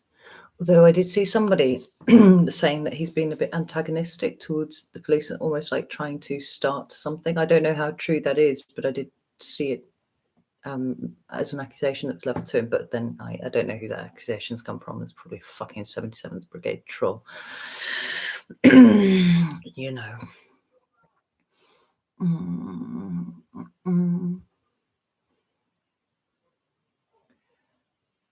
Speakers or hide corner. I'm usually, it's just sort of head to speakers corner first and then see what's going on. The last one that I went to, which is, like I said, not this one, but the one before, they had a change in tactic. And so what they said was everybody, you know, don't come straight to Hyde Park, kind of hang around Mayfair and stuff. So that's what we did. Just kind of milled around for a little bit. And then look for the smoke flares, which was a really, really good way of doing it. And there were just a few people around, and then all of a sudden the smoke flares went off, and then all of a sudden there were just thousands of people. It was actually quite magical, and the atmosphere was amazing. It was so well humoured, all of it. We ended up back in Hyde Park at Speaker's Corner at about 5 o'clock, something like that, and that was when the police started getting a bit antagonistic after that. Yeah. Let's have a look here. What have I missed? Carmen, no, I did not, and I absolutely won't, and I will die on this hill. My children will not get it, and any child that I ever have anything to do with will not either. And that's all I have to say on that matter. I can't say the word. Right? It's the pointy thing is what we're talking about there. HJP, that's such a kind thing to say. Thank you. He only found me 2 weeks ago. I've been here nearly 2 years now, you know. As astonishing as that fact is, 2 years sitting in this turret, burbling away to myself. Yeah. Yeah. I think it's my twins told me I wasn't a real YouTuber until I hit 100,000 subscribers. So I'm still, you know, persevering in amateur status as far as my 8-year-olds are concerned. Claire Dodd, in any revolution, it's always been the minority instead of the masses. Yeah, I read a fact somewhere that said, looking back through history, it's always been 3.5%. Like, that seems to be the magic number of the population. That's all you need for a revolution. Just putting it out there. Folks are tired, but that's what's I mean, Noir Shanghai, that's what they're counting on. So, you know, got to keep going, got to keep plodding on. Yeah, Trina Villanueva. I expect more protests this summer here in the USA. People are just completely fed up now. Yeah, I think the fed up thing is actually what's leading people to wake up. I think that they're so fucking sick now that even, we'll put it this way, at this point, if you don't see that there's something wrong, it's because you're choosing not to. I genuinely believe that. Genuinely believe that. And those people won't have their course altered. It doesn't matter how much truth or facts or anything are involved. And that's fine. Everybody's on their own path.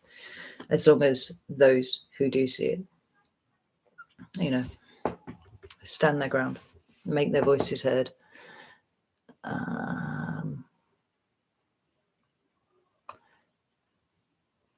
Kaywood, was that about subject access? He said, nah, he's been awesome, agrees with us to some. Yeah, like, do you know what? Even at this point, even if he was being antagonistic, we've got a fucking right. I think, you know, and his coverage has been really, really good. Like, the coverage he did of the protest where he ended up being kettled on Regent Street. I was fucking livid. If there's one thing that I've been for the last year, consistently, it's fucking livid. I watched the whole stream while cleaning my kitchen. Absolutely livid. He's doing really valuable work, I think. Selena, I hope I haven't missed you. You had to go. Big love to you too. Thank you for popping in. I really appreciate it.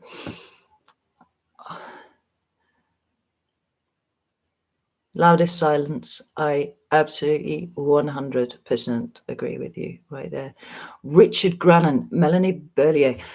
Now, I like Richard Grannon a lot. I don't agree with everything that he says. Like, I discovered him. When did I discover him? Towards the end of last year. He's got a lot of very interesting things to say. Where we diverge is the idea of the collective unconscious. He doesn't believe that it exists, and I absolutely do. It's literally what I do, right? And then I didn't see any of his videos for a while, but I caught something, maybe about 3 weeks ago. And holy shit, was he fucking laying down some facts. And I was like, wow, how are you still on YouTube? Like, I like the man a lot. I would like very much to meet him. We share a number of similar ideas. Like I said, we diverge on some things, but that's fine. It's absolutely fine. But yeah, he is saying some important stuff. I wouldn't be surprised if he gets deplatformed very, very soon. I know he got a number of strikes recently.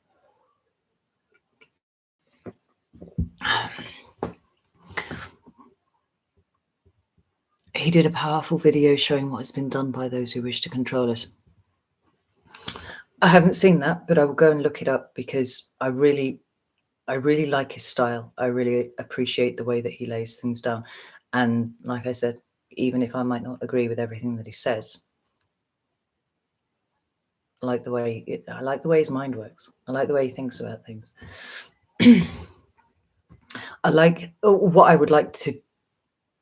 Why I would like to meet him is because I would like to be able to have a conversation with him. I would like to be able to kind of, in that way that dialogue should be. It's not about you laying down facts with things, about the exploration of ideas. He strikes me as somebody that you really could actually push yourself as well as potentially the other person into really stretching your mind.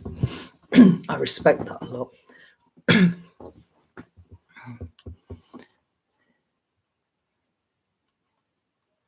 Yeah, you're absolutely right. Turning around collectively on them is the thing. Yeah.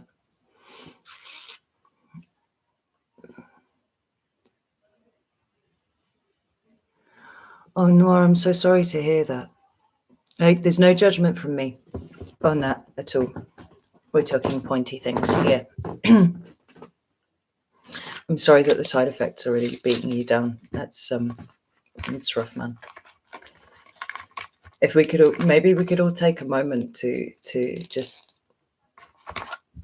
send some love to Noir at this point, at this time, just to maybe help with some healing or something like that. That would be incredible. We've got 180 people in the chat here.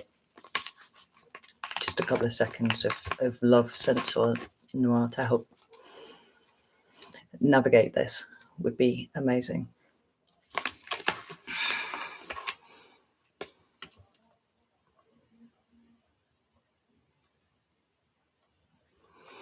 Divinely designed.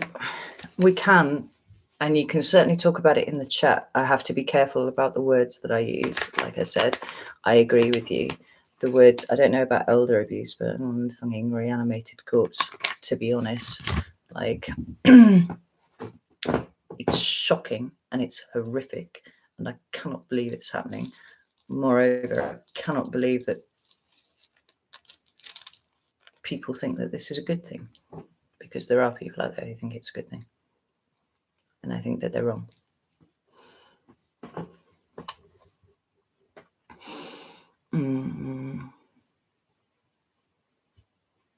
Oh, good, Carol. I'm glad to hear that. That's good news. I've had 2 letters and 2 texts, and I studiously ignored both of them.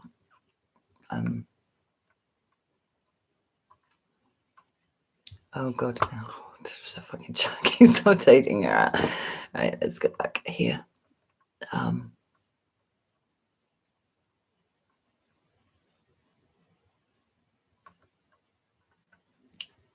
Sorry, bear with me. I'm scrolling back here. Oh, Melanie, is that Richard Grennan you're talking about there, moving over to his website? YouTube has gotten crazy. Like, in some ways, I feel like a bit.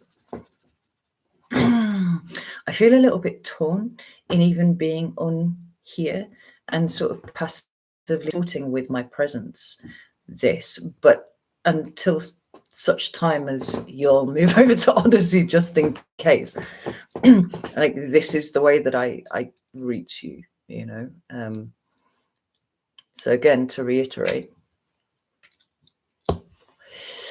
if you haven't moved over to Odyssey just in case and followed me over there, now might be a good time to do it. There's a link in the description box of all the most recent videos that I've uploaded.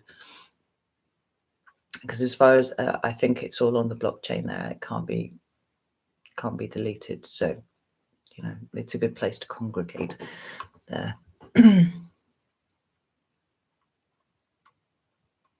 You're right, Haley. We deal with psychological viruses all the time. This is just making its way to the physical. I think there's a bigger picture that requires individual sovereignty. There is, and I am noticing some. There are a lot of people who were psychologically damaged by this last year. And that's why it's so important, like I keep reiterating, it's so important for us to do our work, because we are going to need to hold space for those people to recover, you know, almost humanity as a whole. In fact, if that's not sounding too dramatic. Yeah. Dave C. Dave says, if platforms that speak the truth get shut down, how do we get the truth out there? There are alternative platforms. And what I was saying before about Odyssey and me having read some really questionable things about it, like there are articles out there that Google returns as, you know, the first or second or third, you know, thing that's telling you that all of these places are, you know, where far right people, you know, get together and plot things, and it's bullshit. It is absolute bullshit. It's not to say that there aren't probably some people like that there, because there probably are. Like, let's not dick about here, you know, with the thing. But I haven't seen any of that. And there's an agenda to stop you going to those things. So you can't, it's not a good idea to Google these particular places, because Google is not your friend either, and not going to put you in the direction of the things that you want to see. Like, one of the protests that got actually got a tiny bit of coverage on the BBC was maybe like, God, maybe that was the one that I went to. I don't know.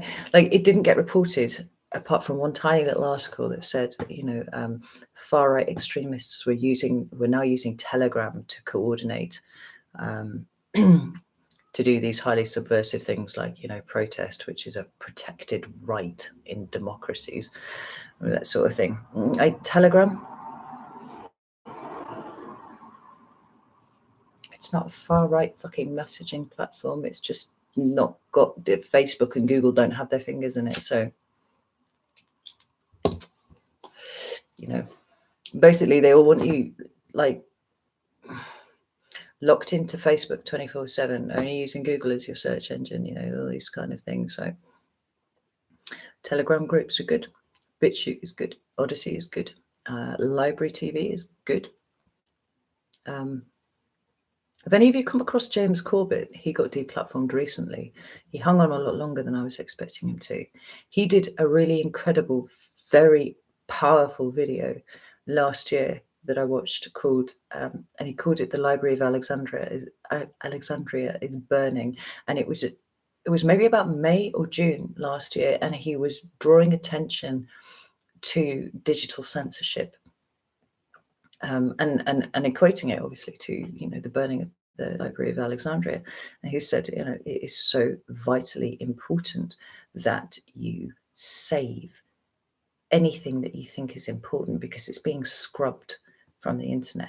Now, when we talk about the internet, you know, we're talking about the 5% of surface internet that is essentially curated by Google and Google alone. Anything beyond that, we've got 95% of the internet that none of us have an idea, well, most of us have no idea how to access. But while we are using the established tech monopolies to access information, we're not going to get the full picture. So, not Twitter, not Facebook, not Google, but all of the other things like Library TV and Odyssey TV are on the blockchain. What is put on there cannot be deleted. It cannot be touched by the tech monopolies. It's the whole fucking point of it, right? I set up accounts on Gab and Parler, and to be honest, I just didn't bother with them because it did seem to be frequented by fairly rabid types, and they just weren't the right platforms for me. I did say that Scorched Earth would reappear on an alternate platform when I worked out which was the right one for me, and as it is, like it's neither of those for me. Just Odyssey now.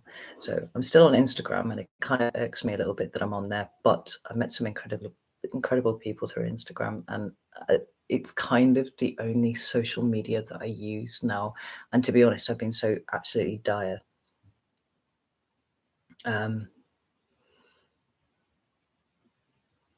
Sorry, I've just got a ton of emails. I've just arrived on my watch at once.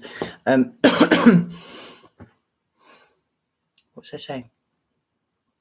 Completely forgot I was talking about social media. Oh yeah, I've been absolutely dire. Updating that recently. I've just really taken my eye off the ball with it. I should do it. But to be honest, all that's really going on in my life at the moment is I'm doing readings for YouTube and I'm packing my fucking house. So I don't know how many pictures of cardboard boxes you'd be interested in seeing. Obviously, once I relocate, you're going to get sick to death of pictures of ducks and things that I'm going to be posting on there. So let's have a look. What we got down here? Tyrant Finder, a lawyer decoding the universe. Yes, I've watched Tyrant Finder a lot as well. It tends to appear with subject access quite often, I think. Yeah, Melanie Berlier, they're not, I mean, I think we should call them what they are. I don't want to read out the comment because I know it'll flag up. If they get their way with, we will be stuck where we are. I see undergrounds happening to flip it and be prepared for internet blackouts. Let's call them what they are. They're movement licenses. They're society interaction licenses. It's a credit system.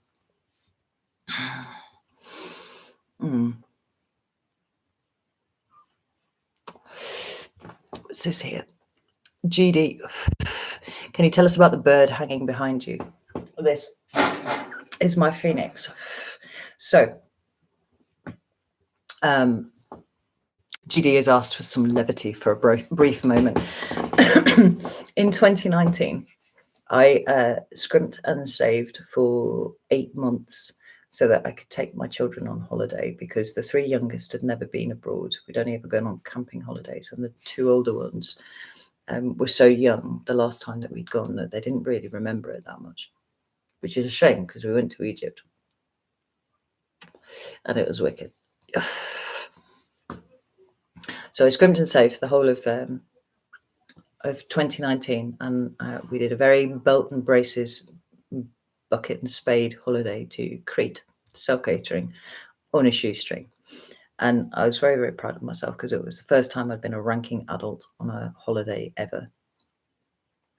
And the first time I'd taken the children abroad on my own, obviously. It had been 13 years since we'd been anywhere. And we went to Crete. And it was awesome. Actually, it was fucking brilliant. And I stood on the stood on the step outside the complex that we've been staying in, and my son came up to me, he put his arm around me, and he said, "You did it." And I went, "What?" He went, "You did this. You got us here, and we had a holiday, and it was mint, and you did it all by yourself." And I was like, "That's amazing. Thank you." It was incredible. But on the last day, I budgeted very hard, knew exactly how much money I had for food every day, and a little bit of spending money and stuff. I budgeted so well, we had a bit of money left over, and I was like, "Oh, hey kids, let's go down to the market and we'll just blaze the rest of this cash, right? Let's get rid of all the euros before we go to the airport." And so I gave them some money each, and and they'd wander around, and obviously filled the basket with all sorts of souvenir tap and all that kind of thing. And I'd picked up a mug for myself, because I like mugs, right?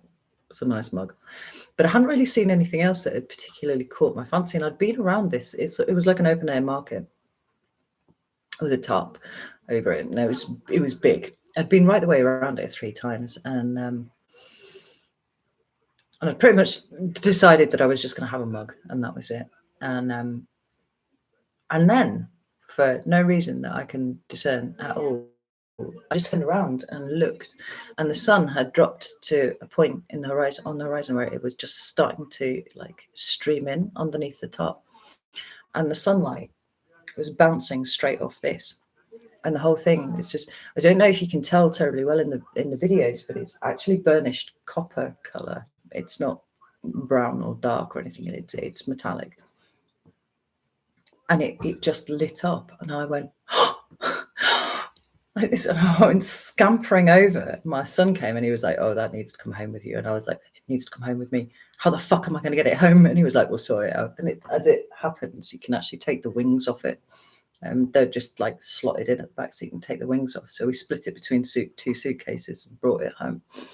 And I knew immediately, as soon as I saw it hanging in this market, not only did I know that it had to come home with me, but I knew exactly where it was going. And it has been here ever since. I love it. And only one of the wingtips got a little bit dented, well, a little bit bent on the way home, but I could kind of levered it back, so it was fine. So that's the story of the Phoenix, and I love it. And wherever I move to, it will be featured very prominently, because it's cool as fuck, isn't it? Sorry, I'm going to try and catch up with the chat again now.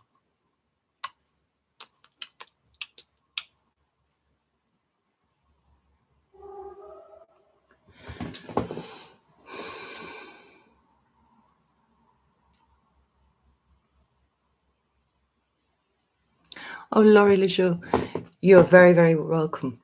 Very welcome. Hope it helped.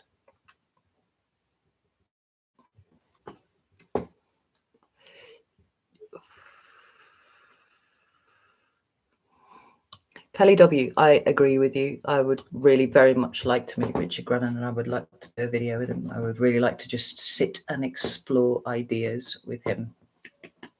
I think it's a skill that's missing. Nowadays, everything's so divisive. You have to pick one side or the other, and there's, I really stand by this notion that you can engage with an idea without advocating for it. Okay? And I think that is a skill that isn't taught anymore. It's a skill that's being lost, and that's how you set your mind with things. Not everything has to be combative. Sometimes it can just be 2 people talking through things. And actually, some of the videos that I enjoy watching the most are 2 people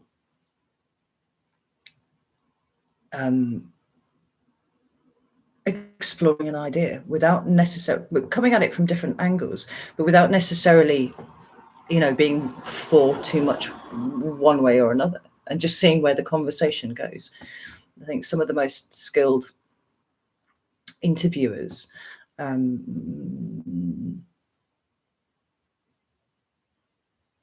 that I've ever watched are not ones who just ask questions, from a list that they have on there, but that actually sit and explore ideas with the person that they're interviewing. The one that I'm thinking of specifically at this point, Russell Brand does this really, really well.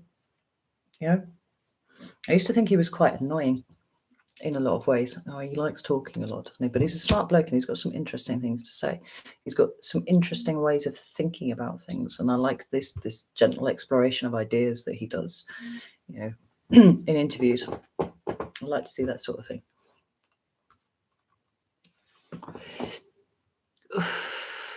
Swanasonic Records, yes, we crazy kids are still up. Although I mean, probably gonna have to go soon, I think. Oh shit, because I've got videos to make in the morning.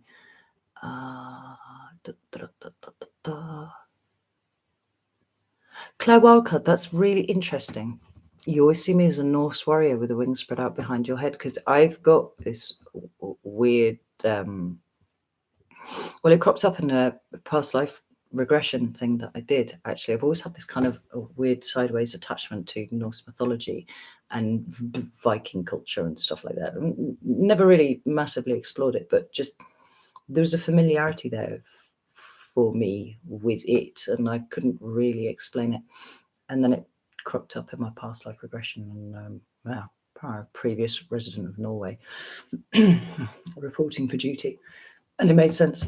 And my spirit guide is a Viking as well, which was interesting because I didn't know. One of my spirit guides is a Viking.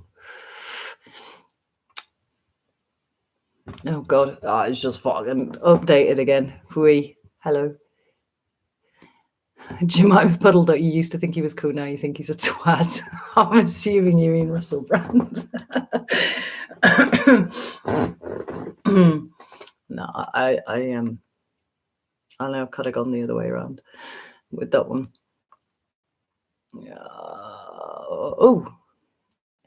Control Alt Delete. Thank you for your donation. That is really, really kind of you.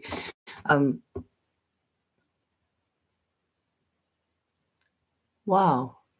What an incredible story. I'm so glad that that's happened for you. And like, that's not been by accident. That's what you've done. You've achieved it. You've achieved it. And we all just take a moment to like really appreciate what Control Alt Delete has done here. That's awesome. Incredible stuff. As long as you are happy, that's the most important thing. For sure. Funnel Hunt, you've been here for 3 hours. What we have to. You must be new here. Like, this is what we do. I think my longest one ran to 6.5 hours, something like that, because we end up just chatting and I go off on tangents and I sit here and I talk to them for 15 minutes and realize that I haven't actually looked at the chat for ages. I just like splurging the contents of my head at you all.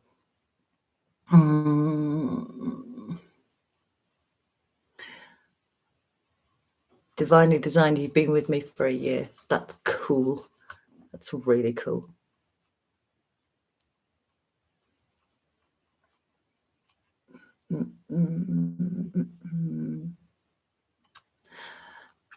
The thing about the Phoenix, some of you talking about the Phoenix in the chat there.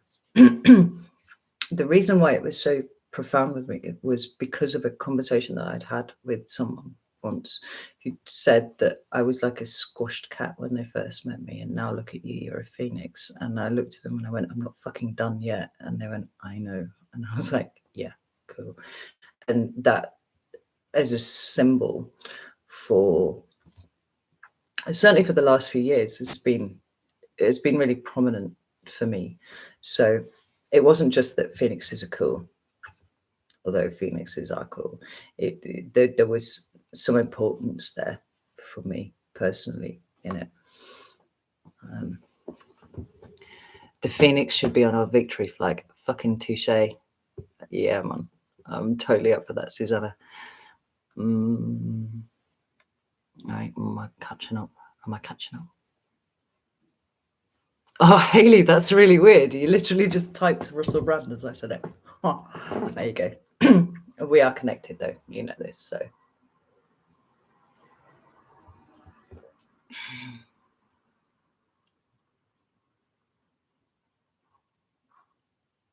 Yeah, if somebody's got a line to Richard Granite, he probably wouldn't be even slightly interested in doing anything with me. But who else? I said I quite fancied the thought of sitting down with Opal Oracle. If any of you remember her, I don't even know if she's still on YouTube. With some coffee and some tabs, and just sit there and just fucking shoot the shit. You know, I think that would be a really interesting conversation.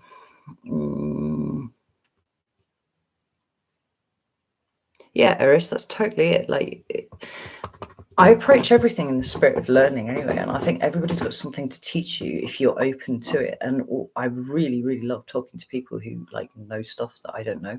I'm like, fucking tell me about the things. It's like I was talking about Richard Abbott earlier. I read his book, and it's a scholarly piece of work. It's really fucking smart and insightful, and he knows his stuff. Like, and I'm like, teach me the ways. I want to know all of this stuff too. Like, there's not really enough room in my head for all the things that I would really like to know, but I love to be able to explore ideas with people. Like I said, there's a lot of that is missing because there's almost like a kind of tribalism that's descended upon the human race at the moment. And so you can't talk about that. You've got to take your flag, you've got to pitch it, and then you've got to defend it apparently from people. No. James Corbett is excellent. She is still here. That's cool. I don't really watch. I've said this before. I don't really watch any tarot readers anymore. It's because I do it so much myself. I'm almost kind of like, I can't. But I like. I think the conversation could wander in some really interesting ways. I love that. Hello, Sherry. Welcome aboard. Your first live. Let's see what else I've missed here. I'm glad to hear you coming out with your squashed cat face, Kimmy. It's not a fun place to be.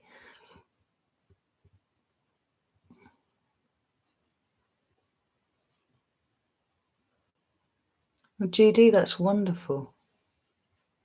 You project with such light and positivity. It is incredible validation. What now? I could barely get those words out. It is incredible validation when you get that coming back to you, you know, when you've worked so fucking hard at it. It's amazing to see it sort of bounce back at you like that. It's been one of the most amazing things about being on the channel here. There was a film that I watched years and years ago that I absolutely loved. It was called Night Watch, and it was a Russian film that's subtitled in English. And it was made on a tiny, tiny budget, but a most incredible film. I've got it on DVD somewhere. I should dig it out and watch it again because it was excellent. But one of the characters in that is a woman, and she was walking around with this vortex. It was just following her about, and there were crows and ravens, everywhere, and she was just, this very sort of ordinary and plain Russian woman who did not realize that, she had this huge thing over her. And I actually fucking resonated with that so hard. At the point that I watched it, it was very much how I felt. Like there must be this kind of invisible vortex just following me around with crows and ravens just in everywhere, as kind of like a beacon for difficult and challenging circumstances all the time. And I knew I was walking around with the darkness that I didn't really know how to shift. At points, didn't really want to shift either, if I am entirely honest. And I don't think that vortex is present anymore. I think I've released it, which is very profound for me. Because other people kind of intuitively felt that vortex, I don't know, maybe I was projecting that, I don't know. But certainly it seems to have gone now. So It's good. Oh, fuck. All right. Chat updated. Bear with me. Right. Jemima, would you give me some more information? What are you thinking to the sixth son? Because there are a couple of different things that I think you could be talking about there, and I want to know exactly which one you mean. Oh, Donna, that's really sweet of you. Thank you. I have a lot of people say that to me, and it's kind of say, saying you're the only YouTube reader that I watch. I'm like, fuck. There are a lot of very, very talented readers on YouTube. There's some dross as well. Let's not fuck about. There is some dross out there. I've seen some of it, but there are some really, really talented readers on YouTube. And I think it's very humbling for anyone to kind of set me apart. To the degree that I'm going to get all like shifty and embarrassed now because I don't really know what to do with myself because I'm still working on learning how to take compliments. The work is never done.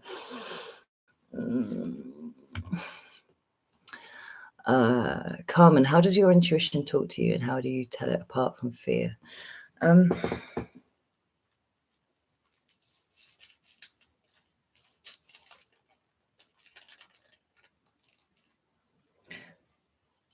It's a really interesting question. It's really, really well worded. My intuition speaks to me in all sorts of ways all of the time. It speaks to me more strongly now than it did 10 years ago, but then it was very strong when I was a kid and in my teens too. Like obnoxiously strong. Actually, up until I was about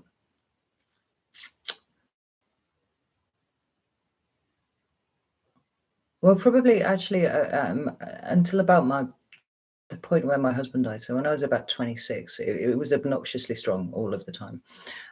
But it was also mixed in with a hearty degree of fear about things as well. And then I went to university when I was 29, and that was the point where it definitely seemed to fall off a cliff.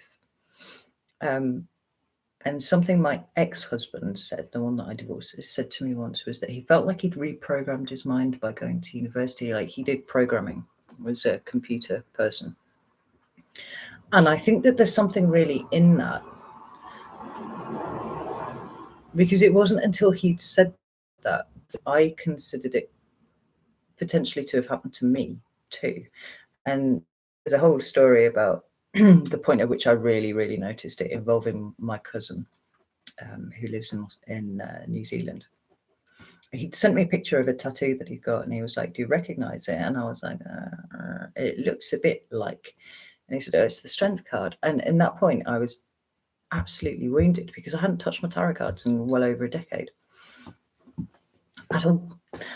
And something that had been really, really important to me at one point, I had just not forgotten about, but other stuff had been put in the way to the point where I did not immediately recognize this thing when I saw it. No, it was a stylized strength card, like it wasn't standard, right away one. But it started a whole cascade in my head, and I was like, how far have I divorced myself from my intuition, from all of the useful things that used to steer me and guide me, and from modalities that have been really important to me. And so I kind of came back to it really strong. But my intuition, it's a physical feeling. It's a really physical feeling.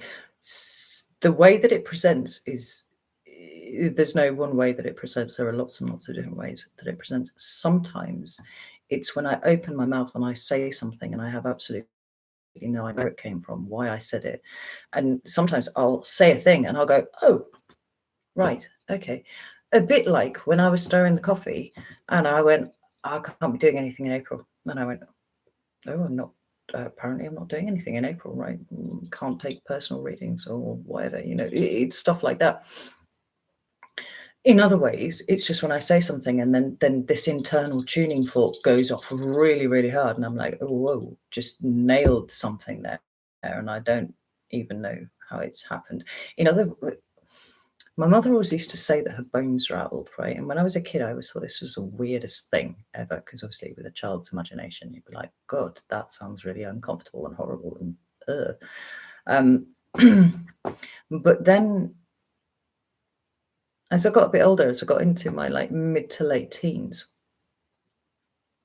I found that I had a similar thing. Now, I never described it as a bone rattle because it doesn't feel like that to me. It feels like a cellular wiggle. That's probably the best way I can put it. It feels like all the water in all of my cells. I don't know if cells have water. They probably don't, right? But that's the feeling. All slosh at the same time. And I go, and sometimes I won't know why that feeling's happened. Like there's no one thing that I can point to, but something's just gone off and it's made all the water in my cells kind of slosh from side to side. And I'm like, all right, so stick a mental pin in whatever that was, and I will come back to it at some point, because there will be something then that happens later that shows me why my cells wiggled at that particular point. And sometimes, it's because somebody's said something that is untrue. And I had no reason to doubt what they said at the time, but my body responded to it. I just went, no. With the other stuff, I don't know if any of you know, but I'm actually deaf as a post. Like I'm really, really deaf. I had big problems with my ears when I was a kid, and my hearing is very, very poor indeed, to the degree that I mostly lip read people. So that's another reason why this last year's kind of fucked me over a little bit, because if you cover your face, I can't hear what you're saying. And I didn't realize the degree to which I lip read until this happened.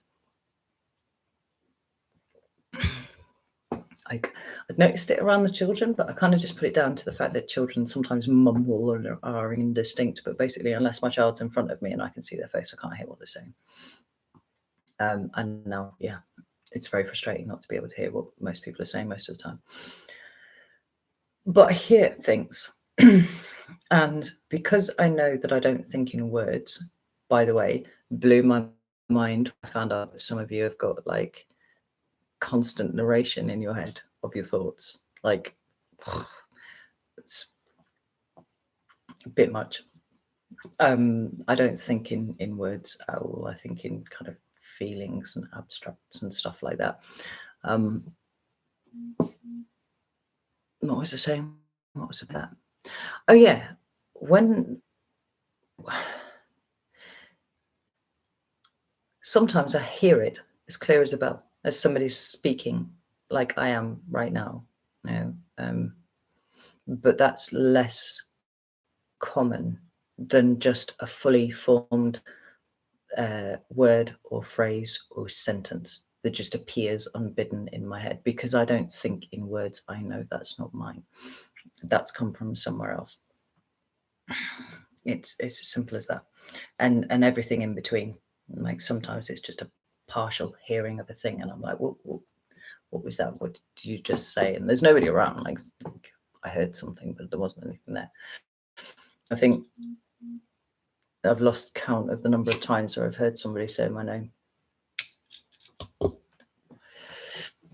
even knowing that in normal circumstances, even if somebody stood 6 feet behind me and says my name, it's very unlikely that I'm going to be able to hear them, but I hear it as clear as a bell. And I'm like, who just said my name in this room where there is no one? I don't know if that answered your question, but yeah. Chronic fish. I am definitely going to have a look for this person that you've referenced here, because she sounds fascinating, and there's been a lot of very positive feedback in the comments here. People supporting it. Oh my god, I need to stop wandering off on like things because you're talking and I keep missing everything that's saying being said here.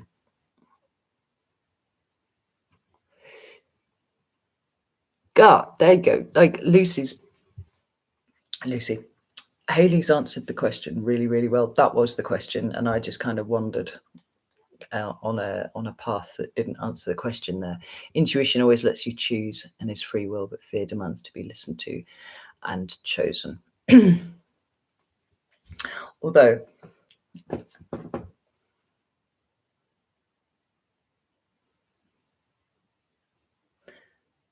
hang on, there's something forming here.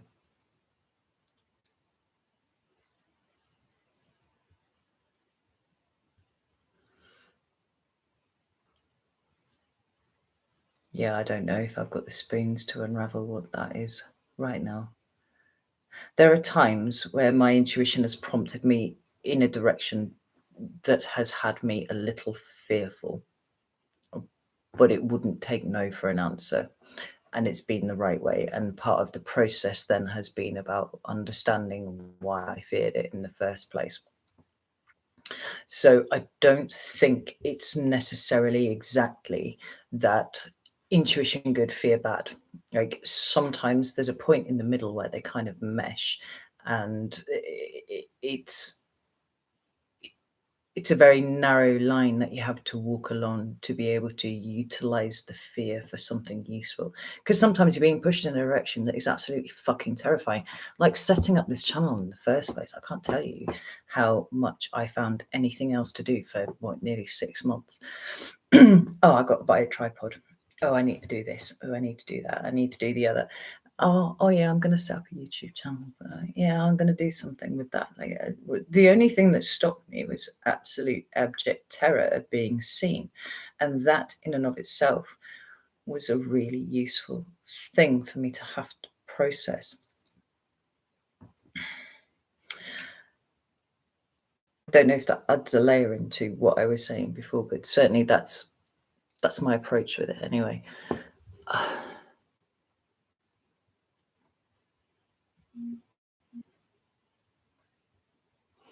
Sorry, my phone's going off here. I don't know what's going on with it.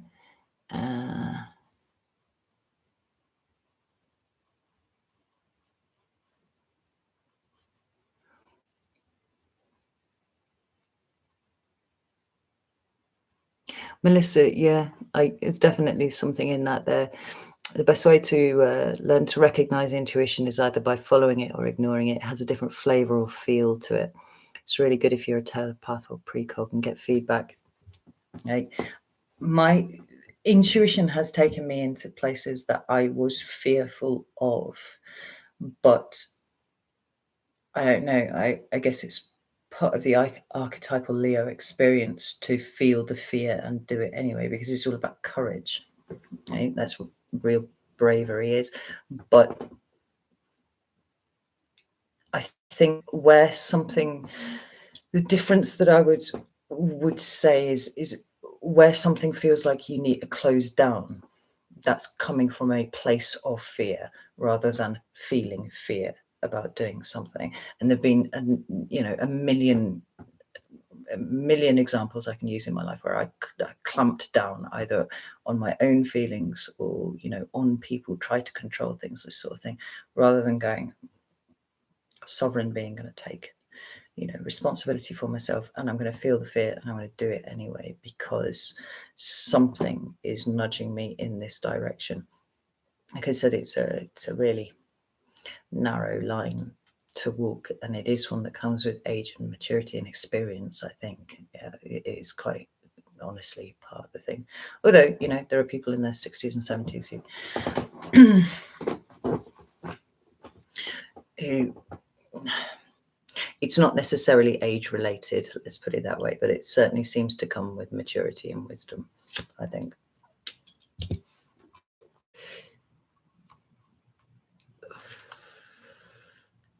Eagle Spirit, you pulled 3 cards for me. The 7 of Cups, the Chariot, 10 of Wands reversed. Amazing. Are you going to give me an interpretation, or are you just going to wiggle these cards at me? I know I have got to catch up with the chat. Nicole Keeley, you've done a lot of trauma therapy. That is intense. It's really, really intense. Kundalini awakenings are Scary and painful is the right way. Is the right way to describe it. Susan, you thought you just saw the Phoenix move its wings? Well, yeah, anything is possible. It wouldn't surprise me in the slightest. There's a lot of energy in this turret, and in this room generally, but specifically in this turret. And a friend of mine once said that it was possible to open portals with working with energy in a specific place over and over again. And like, I've worked very hard to make the feeling in this house very nice all the way through. That was a very conscious intent that I set. But this room's probably had more than any of it because it's had my books in. Oh, books make the home. But in this turret, this is where I sit and this is where I work. And so I did a reading for someone once. And there was something rustling around in here. And I was like, there's something in this turret with me. And she was like, what? And I was like, I don't know, but it's yours. I can feel it. It's yours. And I was like, I think it's a rodent. There's some sort of rodent in here with me. I said, I can't see it, but there's a rodent in here. And she was like, could it be a squirrel? And I went, yes, it absolutely. She was like, it's one of my spirit animals. And I was like, well, holy fuck, get your squirrel out of my turret because it's rustling things. Very weird. It was cool though. It was very cool.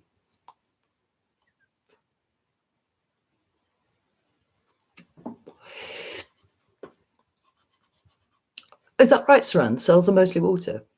That's what it feels.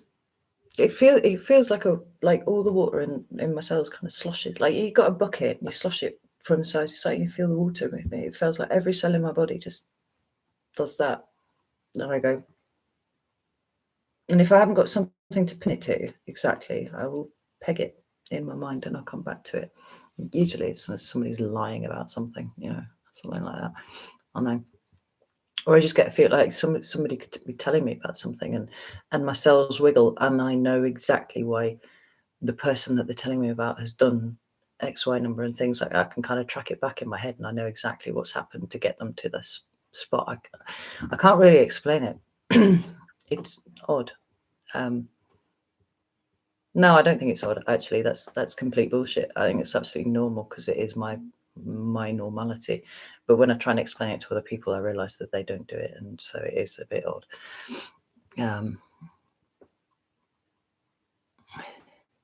You can't tell I'm deaf. That's awesome because I'm deaf as a fucking post. Whilst at the same time being ludicrously sensitive to noise. It doesn't make any sense. With the cars going past and stuff like that and having to shut the fucking window.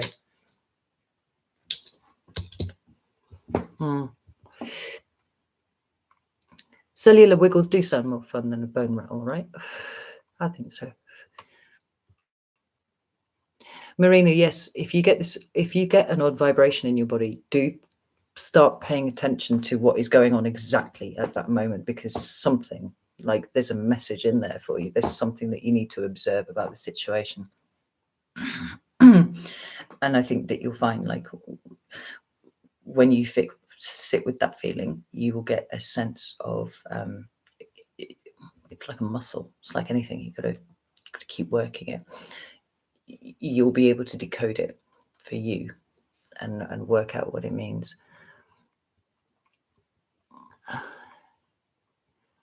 No, Gillian, we don't all think in words. I don't think in words at all. I was absolutely gobsmacked when I found out that some people have an internal narrator actually speaking their thoughts to you. Not at all. No. And when the psychologist told me that I was a concurrent thinker, like, I assumed that that's how everybody thought. But you can't. I don't think it's possible to be a concurrent thinker if you think in words, because obviously there'd be too many conversations going on at once. As I feel I feel stuff. So sometimes if there's a really, really big thing, an event, or, something's happened with people in my life, I often won't quite know what I think about it until I start talking. And the best way that I can describe the process is, like spun sugar. something like that. Like I've got this kind of boiling mass of stuff in there, but it's only when I put a stick in it and pull it out into the air and then twist it around. Like the speaking is what crystallizes it. And then I can look at it and go, that's what I think there. But otherwise it just kind of swirls around. But I can do that with lots of different things at once. So there's always something going on in there. There's something being processed. And usually multiple things being processed at the same time, and they will kind of feed into each other. Like, God, Aunt Brain is brilliant.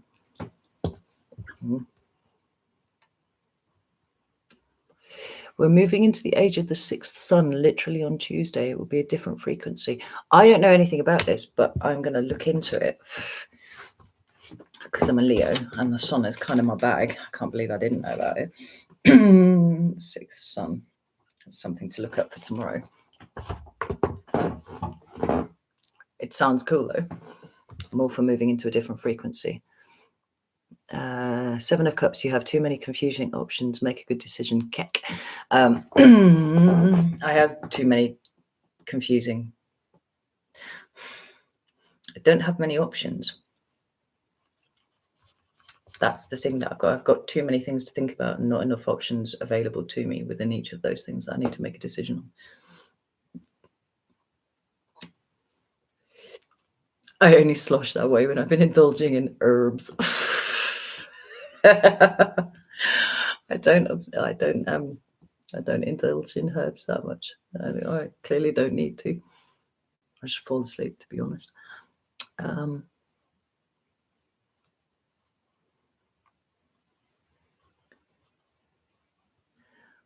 Wicked. Oh, I got a ya instead of a keck, Eagle Spirit. That's amazing. Thank you very much. I appreciate that very much. Oh shit. Fucking I'm dead again.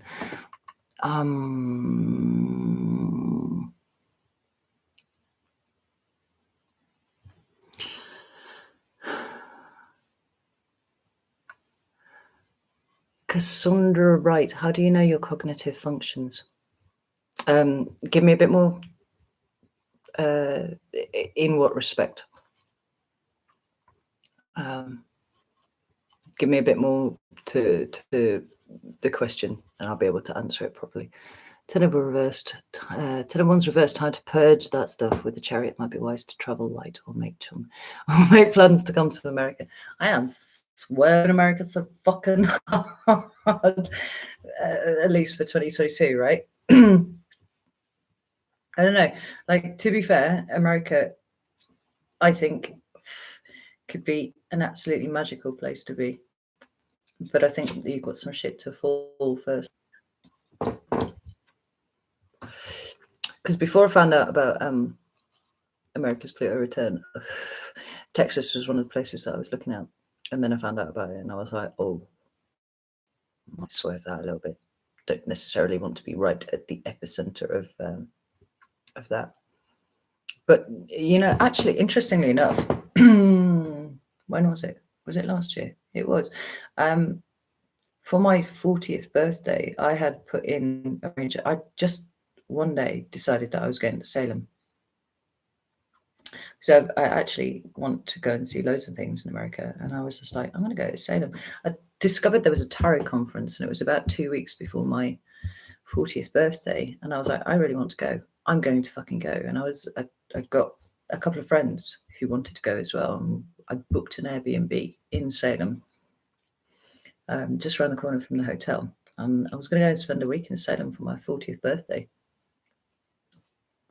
as a present to myself. And then all this shit show started and I didn't get over there. But there are lots of things that I want to come and see in America. And maybe when all the shit's finally subsided, I will come to America, come and see that shit, come and see all the amazing people I've met recently.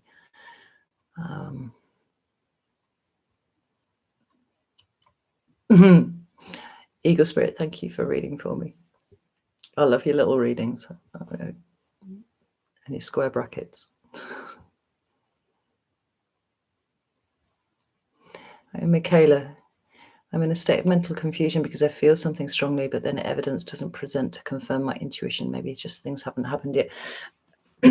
I've spoken before about how I got up on the 1st of January 2020. And this has happened every year for several years now. And I know exactly how the year is going to go. And I could only see as far as September this last year. And I was like, what's that about? And I knew that there was something big coming, and I didn't know what it was. But then by the 3rd of fucking January, like Australia was on fire. The entire fucking continent was on fire. Trump was saber rattling at Iran, was it? Something like that. There was just shit going on everywhere. And I was like, oh, looks like it could be any one of a number of things. Take your pick. And then even once it got to September, I still couldn't see beyond that, which is bizarre. Really, really bizarre. And it was almost like things weren't set yet. But for the whole, 8-9 months before that, I was desperately trying to work out what was the big thing that was coming that I could feel so very fucking strongly.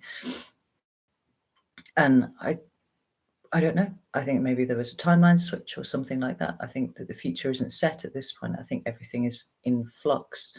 And that's why it's so vitally important that we are not complacent, I guess. But the thing with intuition is, if it is strong, it will come and bounce you and tell you about all sorts of things. And sometimes those are really big things on a kind of, on a level that your 3D brain actually can't really process. I think that's kind of the point that I've come to with it. Yeah. Just sort of roll with it. It is the best advice I can give. Oh, God, chat updated again. Wow.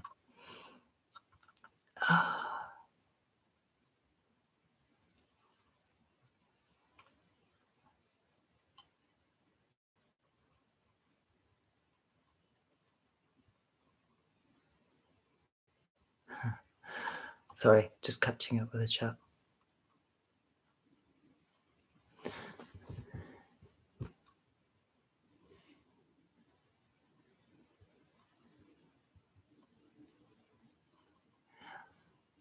This thing about solar flares is really interesting, Jennifer. I had a couple of months ago. I woke up one morning, as I do every morning, and I sat up in bed, like on the side of the bed, and immediately kind of got slammed back down onto the bed. Like, it was the weirdest thing. And the only way I could describe what happened was like, when you're really, really drunk and you get head spins, or, on whatever, and you're kind of rolling around, that kind of thing. Like, I don't drink, but I have drunk at times, and head spins are not something that are that alien to me. And I thought, that's really weird, or when you're like really, really exhausted, like really tired. And I was like, God, that's really weird. I obviously haven't slept as well as I thought I had. I'm still fucking knackered. And so I lay there for a couple of minutes, and then I kind of gently got up, and I seemed okay, and that was fine. So then I started trying to put my clothes on, and it just kept coming in waves.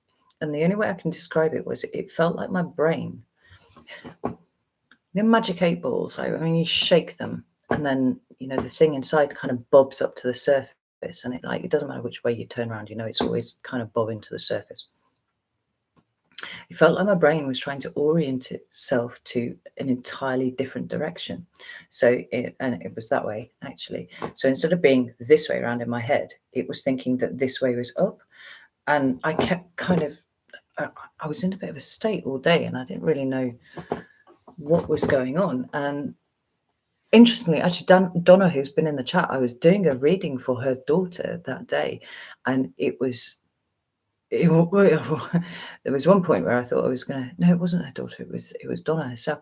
There was one point where I actually thought I was going to vomit onto the cards in front of me because my brain was trying to bob to that way there.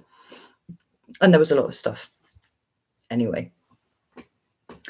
And it was really, really weird. And then somebody in the light workers group that I'm in, when I mentioned it that evening, went, you do know there's been a big, like, magnetic kind of storm that's just like come past the earth today. I went, are you fucking joking? For real? Because it's kind of how it felt when I sat up in bed.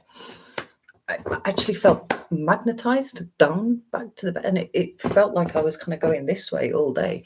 It was really weird, you know. After about a day, I was like, oh my God, if I got a brain tumor or something. And then it went the next day and it was fine. It didn't happen again. And I was like, right, okay, well, that was weird. So, like, we are all sensitive to that sort of thing, but it seems like particularly like solar flares and magnetic storms and stuff like that, I actually feel them, and like it's not a comfortable feeling when that happens. Oi. Let's have a look here. What have we got?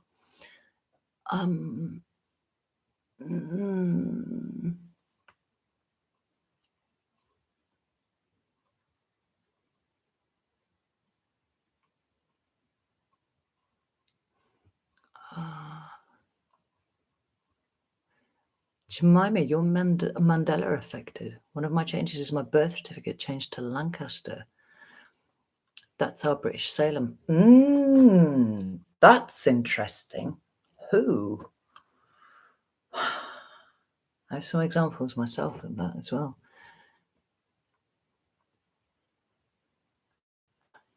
Yeah, Melissa, America's going to have to get over its issues, but I think it's a catalyst and a pinnacle for the world's issues, though. That's the thing. It's not just America. It's everyone. Hey, Donna, you've been to Salem. I was so excited about it. There was this 3-day tarot conference that was going. It was their tarot gathering, and it was from the Friday to the Sunday. And so I very deliberately like booked to fly out on the Tuesday, returning on the following Tuesday, so I could actually go and like soak in some of the things. I decided to do that, and I had these 2 witch friends of mine who were coming along as well. But there was another thing that happened a couple of months later that made me like, I have to go to Salem. I was doing a group meditation that was being run by one of the witch friends of mine, and it was a getting in touch with, you know, one of your spirit guides things. And I was given a name, and the weird I didn't even know how to pronounce the name. The letters were shown to me, which is really interesting because I have aphantasia and I can't visualize very, very well. But the letters, very clear as day, were presented to me one after the other. And I wrote them down and I went, I don't know what this means. I asked for the name and this is what I was given. And I was like, how the fuck do you even pronounce that? And she was like, I don't fucking know. And I got my phone out and I Googled it, right? Just the name. And what came up was the name of somebody who appeared on a census in Salem, Massachusetts. And I looked at it and I went, what the fuck? And I showed it to her and I went, we really have to fucking go to Salem. And she was like, holy shit, yes, we do. And I was like, yeah, somewhere in this house, I've got a piece of paper with that written on. That needs investigating. I don't know what that was about. It wasn't in English. And it was, like I said, I wouldn't even know how to pronounce it, or let alone what nationality it was. It was very interesting.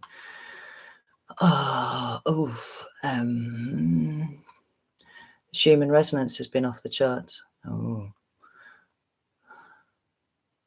interesting. I wonder if that's made me a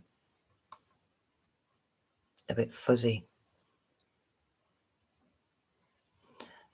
Yeah.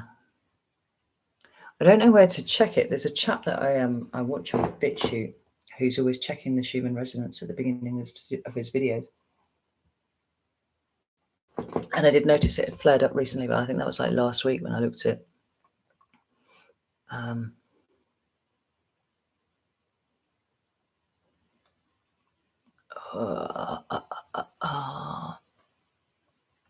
Jason, you are back. Yes. You disappeared. You're back again. Somebody asked a question there. Lee, did my head injury cause you to forget things from your past? No. No, I remember everything in glorious Technicolor, unfortunately.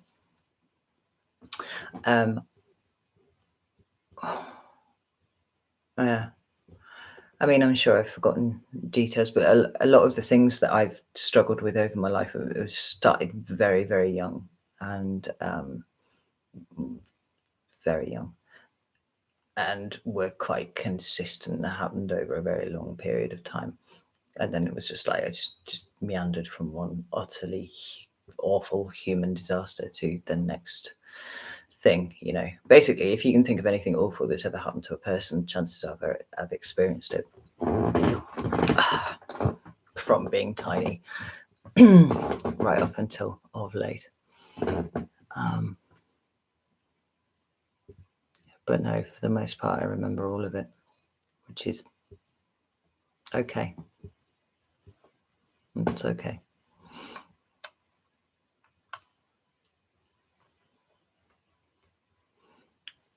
So I'm catching up again. Lauren, avoid the tourism of Salem. Take yourself to the darker places in the US, the less likely places. Down south, center points of slavery and I miss that mixing of cultures, pains, and movement. Yeah, you see, I think I've made contact with enough people in the States that I could actually be pointed towards those. Like I'm keen to investigate. Well, it doesn't fucking matter until I find that piece of paper with the name written on it. I would love to know what that is about. Go and sort that out. But I've done readings for people who clear land and things like that. Energetically, I'm pretty sure between all like 28,000 of you, you'd be able to point me into places that I need to go rather than the touristy places, you know.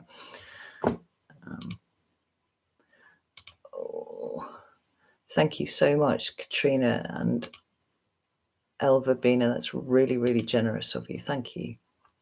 Very much appreciate that. Oh, God. Oh, can I keep up with this Chapman?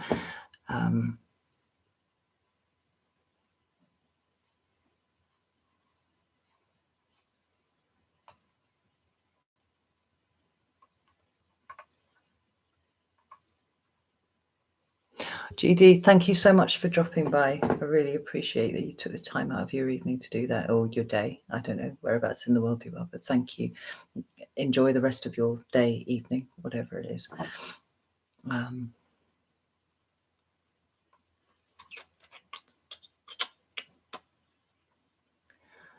No, Alice, I haven't been weepy, but I'm not particularly prone to weepiness. Something has to be very, very wrong with me. It's just not how I feel. But then I've got two daughters who are absolutely will weep at the drop of a hat. This is what it is. Whoa. Okay. Whoa. This chat just suddenly started moving really, really fast. We find out what you're talking about.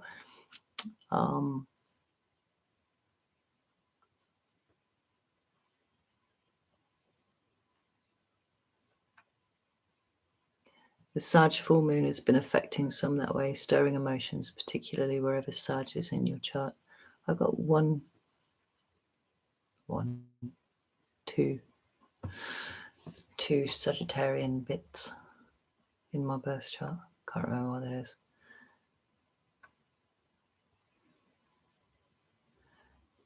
Sag is where I'm rising.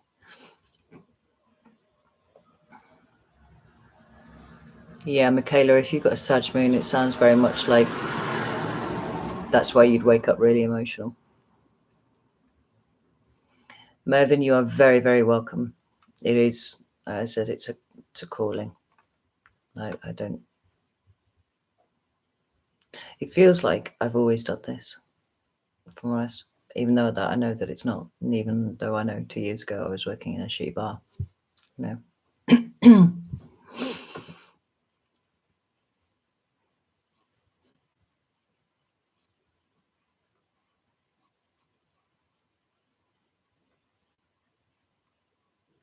HJP, that's really interesting.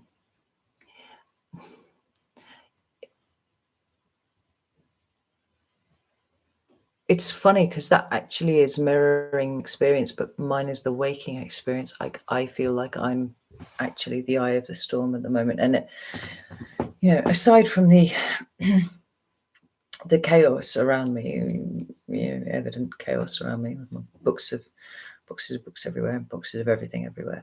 Like everything's quite calm considering the major upheavals that are going on, and this. I feel like I'm the eye of the storm, and I feel over and over that I'm being told that I have to trust and believe, and that everything will be okay, and I'm where I'm supposed to be. And it wasn't that I was supposed to emigrate to Mexico like 2 years ago or something like that. You know what I mean? And also not to fear. And falling into fear when things are the way that they are is a thing. But we're all being tested in different ways at the moment, I think. Carmen, I did. Carmen said, sounds like you experienced a lot of trauma in your childhood, Carrie. I did. I'm not even going to pretend otherwise. I did. But there's a beautiful gift in that. And the beautiful gift in that is that I have 5 children who did not experience that. And they specifically did not experience that because I did, So, yeah, that's something that I have chosen to change about the cycle and the pattern of behavior and stuff like that. So it makes it all worth it,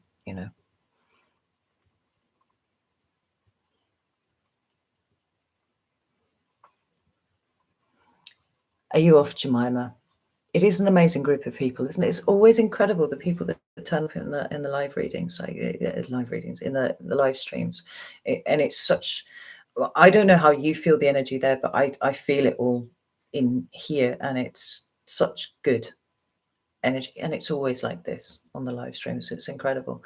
You'll bring so much wonderful, wonderful energy with you. Kelly, you have to go to, oh, fuck.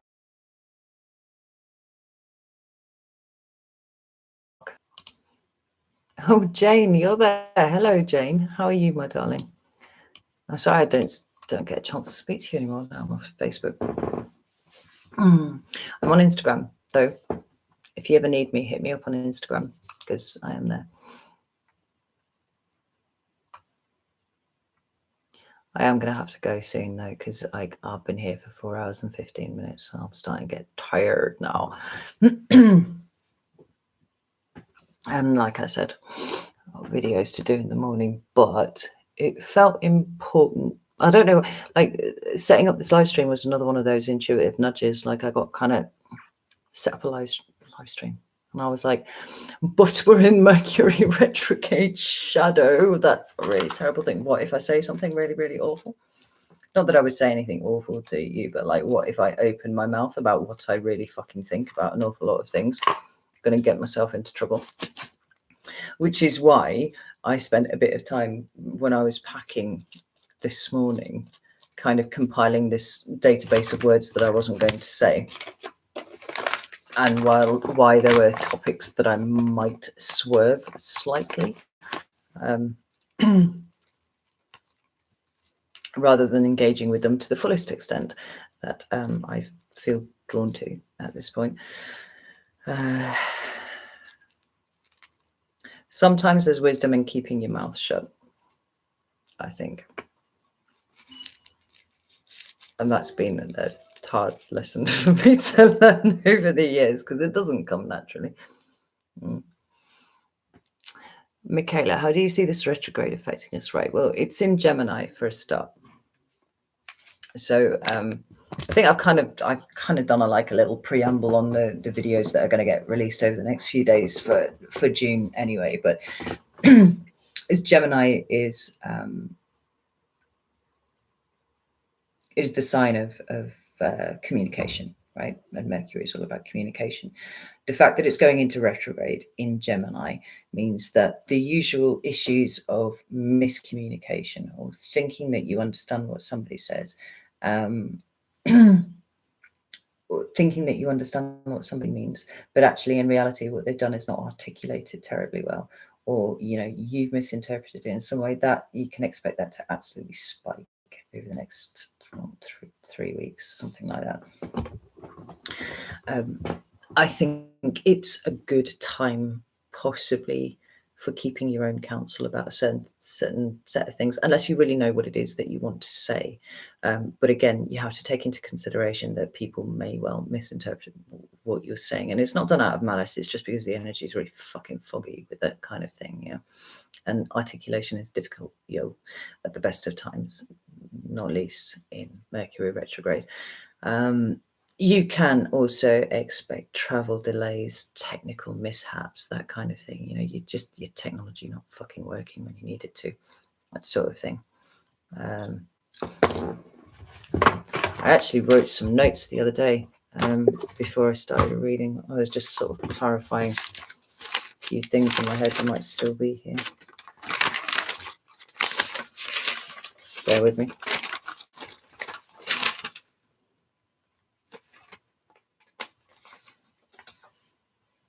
Yeah, I mean, just the standard stuff, like the energy of the retrograde is to go back over things, right? So don't start something new. That's a really, really bad idea, but it's a really good energy for finishing off things that you have already started, right? That which you have already engaged with, get it finished up. Sometimes it's about going back and possibly redoing things, or just finishing them off properly, that sort of thing. Try not to sign contracts unless you absolutely have to. And if you absolutely have to, get them double checked and triple checked. Get another set of eyes over it. Make sure you understand what it is that you're committing yourself to, because it might well be that comes and bites you on the arse at a later point. But with the Gemini aspect in play, like I think it would be really good to understand what it is that you feel is worth saying, like what it is that you stand for, your value system, almost. Like, use this time, and it's, what was it, the 29th of May to the 22nd of June, something like that. Take this time to really roll over all of those things. What do you stand for? What is worth speaking up for? What do you think about everything, and treat everybody with compassion, because everybody's going to have the same level of difficulty articulating that you will experience. Expect me to trip over my words a lot. I guess probably gonna fucking happen.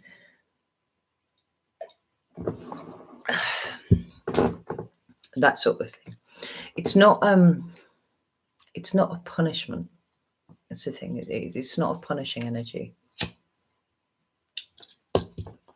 Sometimes we get so concerned with going forwards that we forget to stop and kind of look back and tidy up things. It's a tidying up energy. It's a reflective energy. It's a consolidating what you've learned and how that now adjusts your thinking in the present. It's integrating all of it in. That would be my take on this.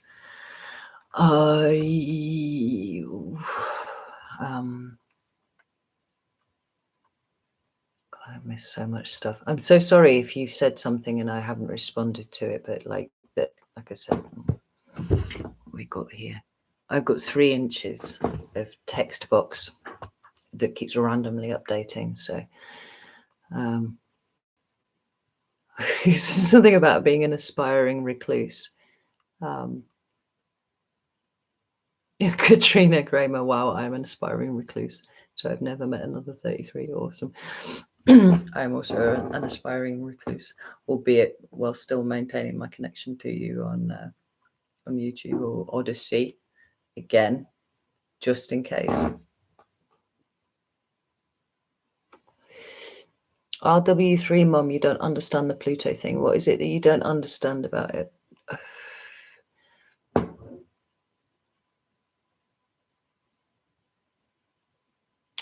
Folly Beach near Charleston. Somebody else has told me about that. Let me scribble this down because I recognize that name. I don't know why. I'm sure somebody else has told me that I should go there and check it out. I lost my pen. I found my piece of paper. Folly Beach.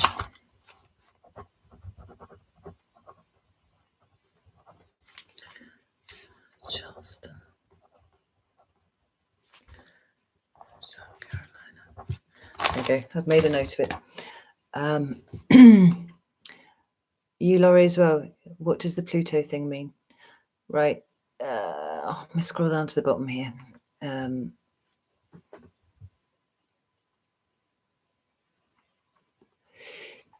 Okay. Did you not understand what I said before, or did you miss it when I explained what that was? Because I'd made some notes because I thought that not everybody would know about it, and I thought it was a thing that absolutely everybody should know about. So I spent a bit of time making some notes.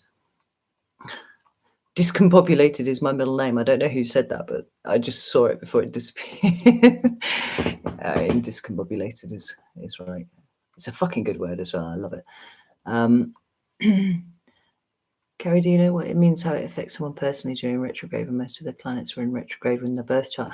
Actually, that's a really interesting question. Carpe Dies Nuts has put in there. They've said, do you know what it means, how it affects someone personally during retrograde when most of the planets were in retrograde in their birth chart? It's actually like it kind of works in the reverse for you, because you're going back to kind of, you know, your point of entry. You can see it as a big fucking power up for you. And so you might well find that if Mercury was in retrograde when you were born, that during a Mercury retrograde, your thinking clears. Like if there's any kind of fogginess, that disappears. Like you are able to supremely articulate exactly what it is that you think about everything. You can express yourself really, really well during this period. And that actually communicating with people during this period is really, really good for you. Remember, Mercury goes into retrograde like 3 times a year for like 3 weeks at a time. And then you've got the shadow period before and after. So it's not, in the grand scheme of things, what is that in 3, 6, 9 weeks plus 4 weeks? 13, 17, 21. You'll find generally, if your Mercury is in retrograde, that for 21 weeks of the year, like you can talk really, really well. Like you can express yourself really, really well. But for the, you know, the other 20, no. 26, 52. Fucking mad. It's really late. 33. Was that what I'm going for there? Oh no. 26 plus 5, 31. For the other, fuck, I thought that was ridiculous. It's to work that out. I'm really tired. The other 31 weeks a year that you might find it a bit more tricky to kind of get your point across. You know, it's not that much of a detriment, is what I mean, for you to have been born during a Mercury retrograde.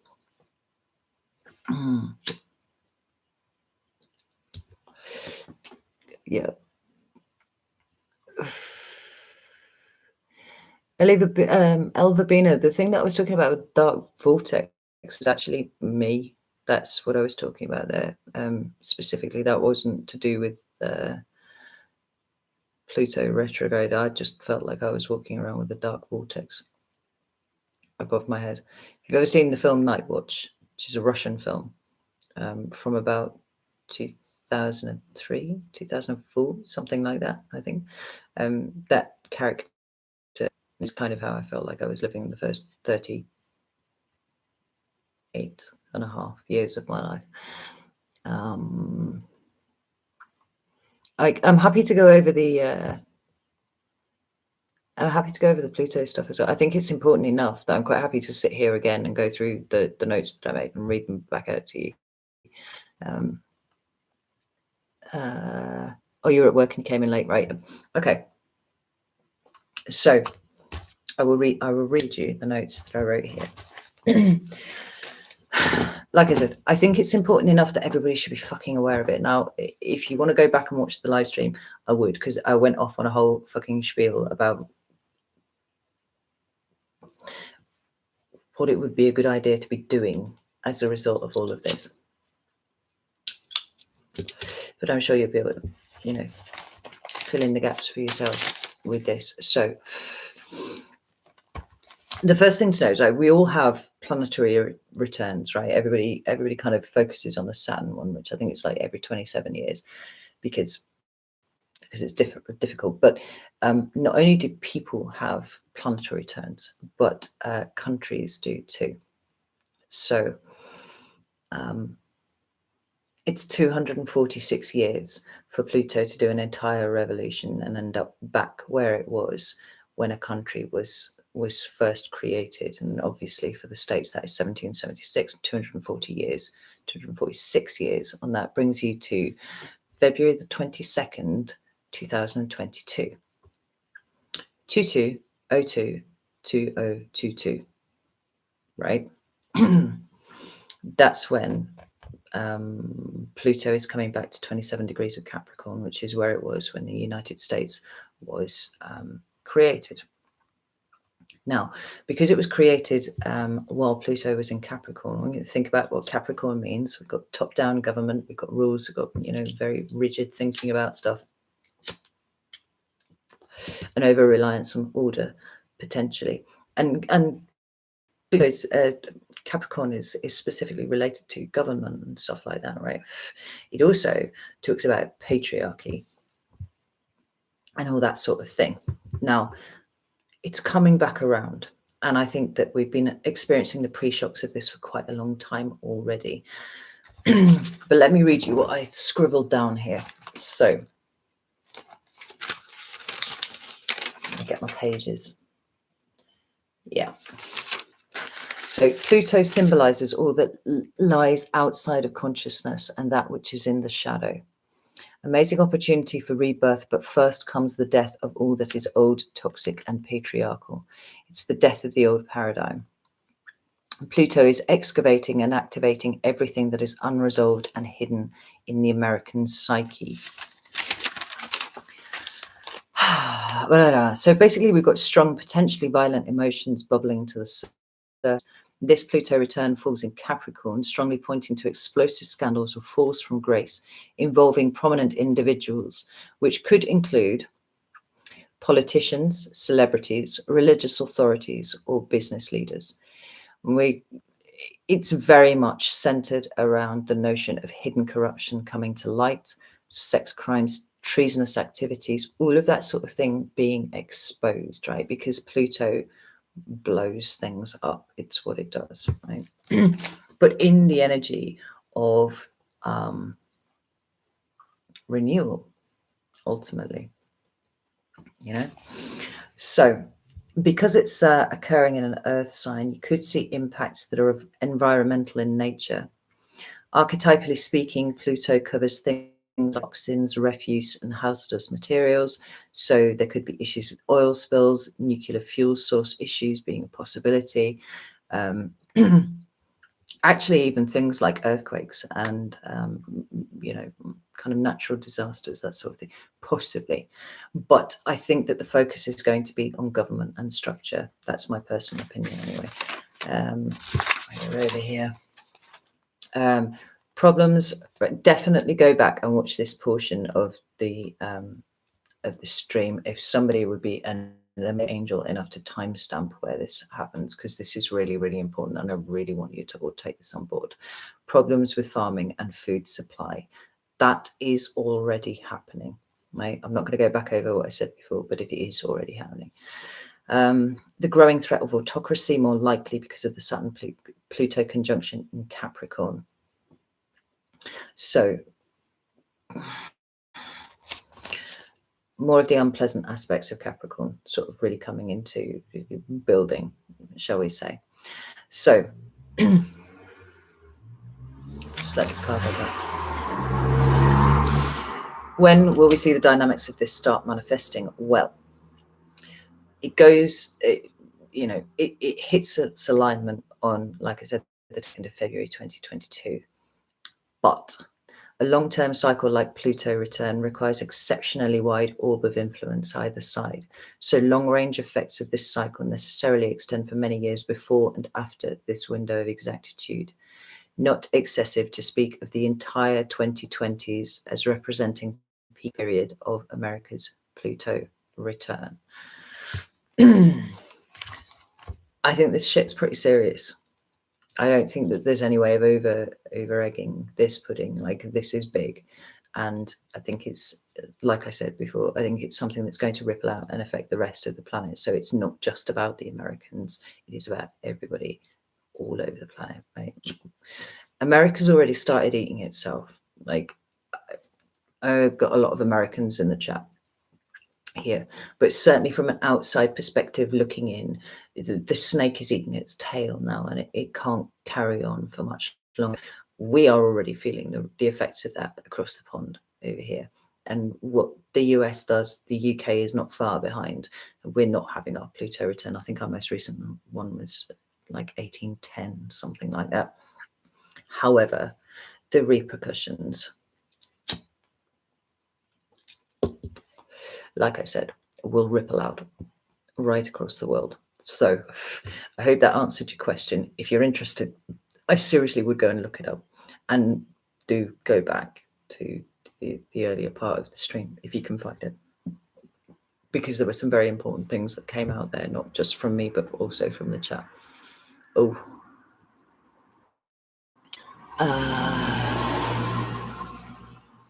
Yeah, I mean, shit, the other thing, yeah, thank you, Wayne. You just prompted me there. I mean, the other thing we're talking about is potential economic collapse, because Pluto rules, it's ruled by Scorpio, and Scorpio is other people's money.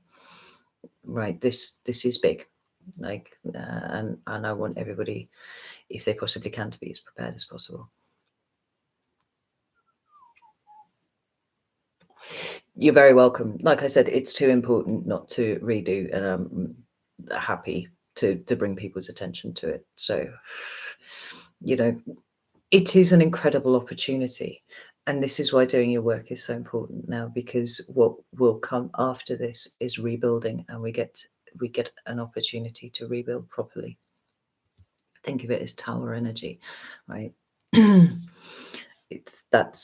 That's what it is. And I don't think anybody's happy with the state of the world at the moment. We have an opportunity to do better when the dust has settled, and that's why we've just to be here at this time, I'm sure.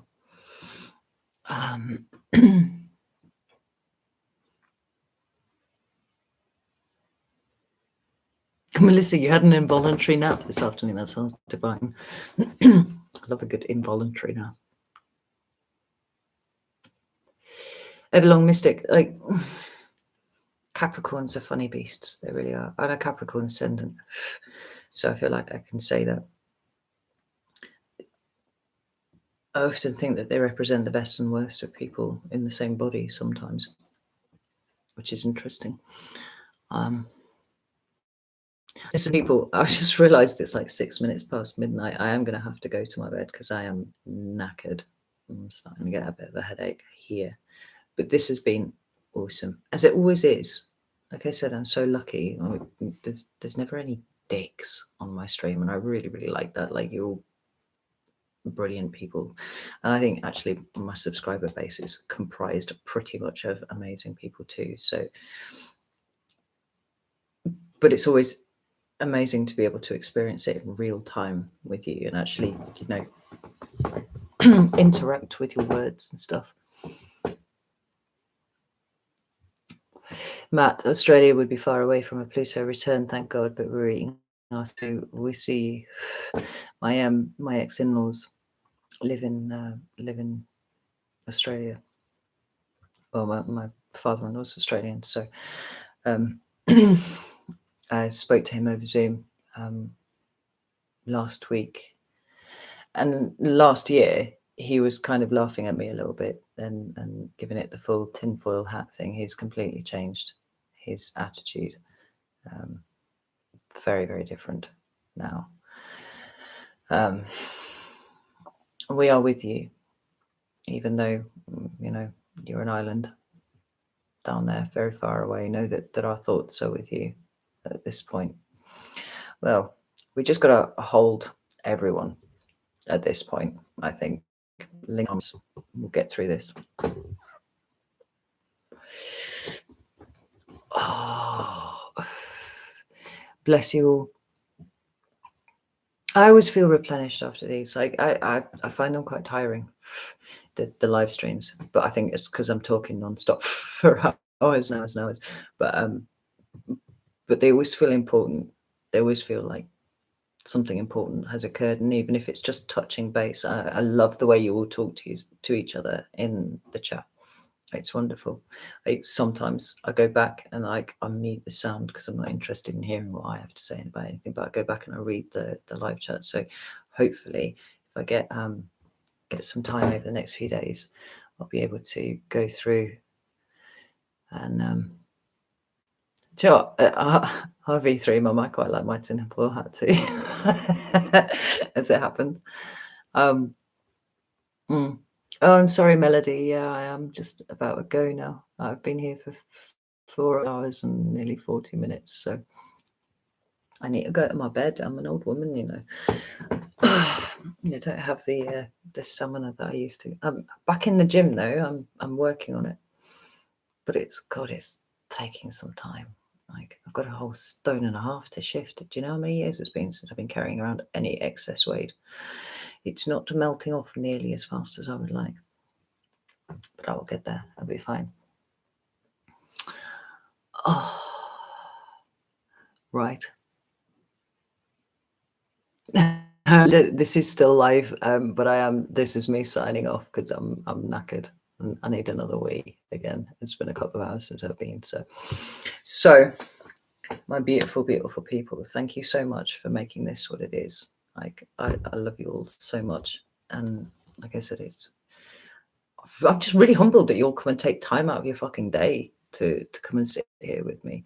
It's brilliant of you, but I must away to bed. So know that I love you all very, very much, and I have very much enjoyed this. And let's not leave it so long till the next one. Eh? I think at the end of the second half of last year, I was pretty much doing it like once a month. We'll see. Now, if that's what you would like, we'll think about it. All right. Take care and good night. Love you all.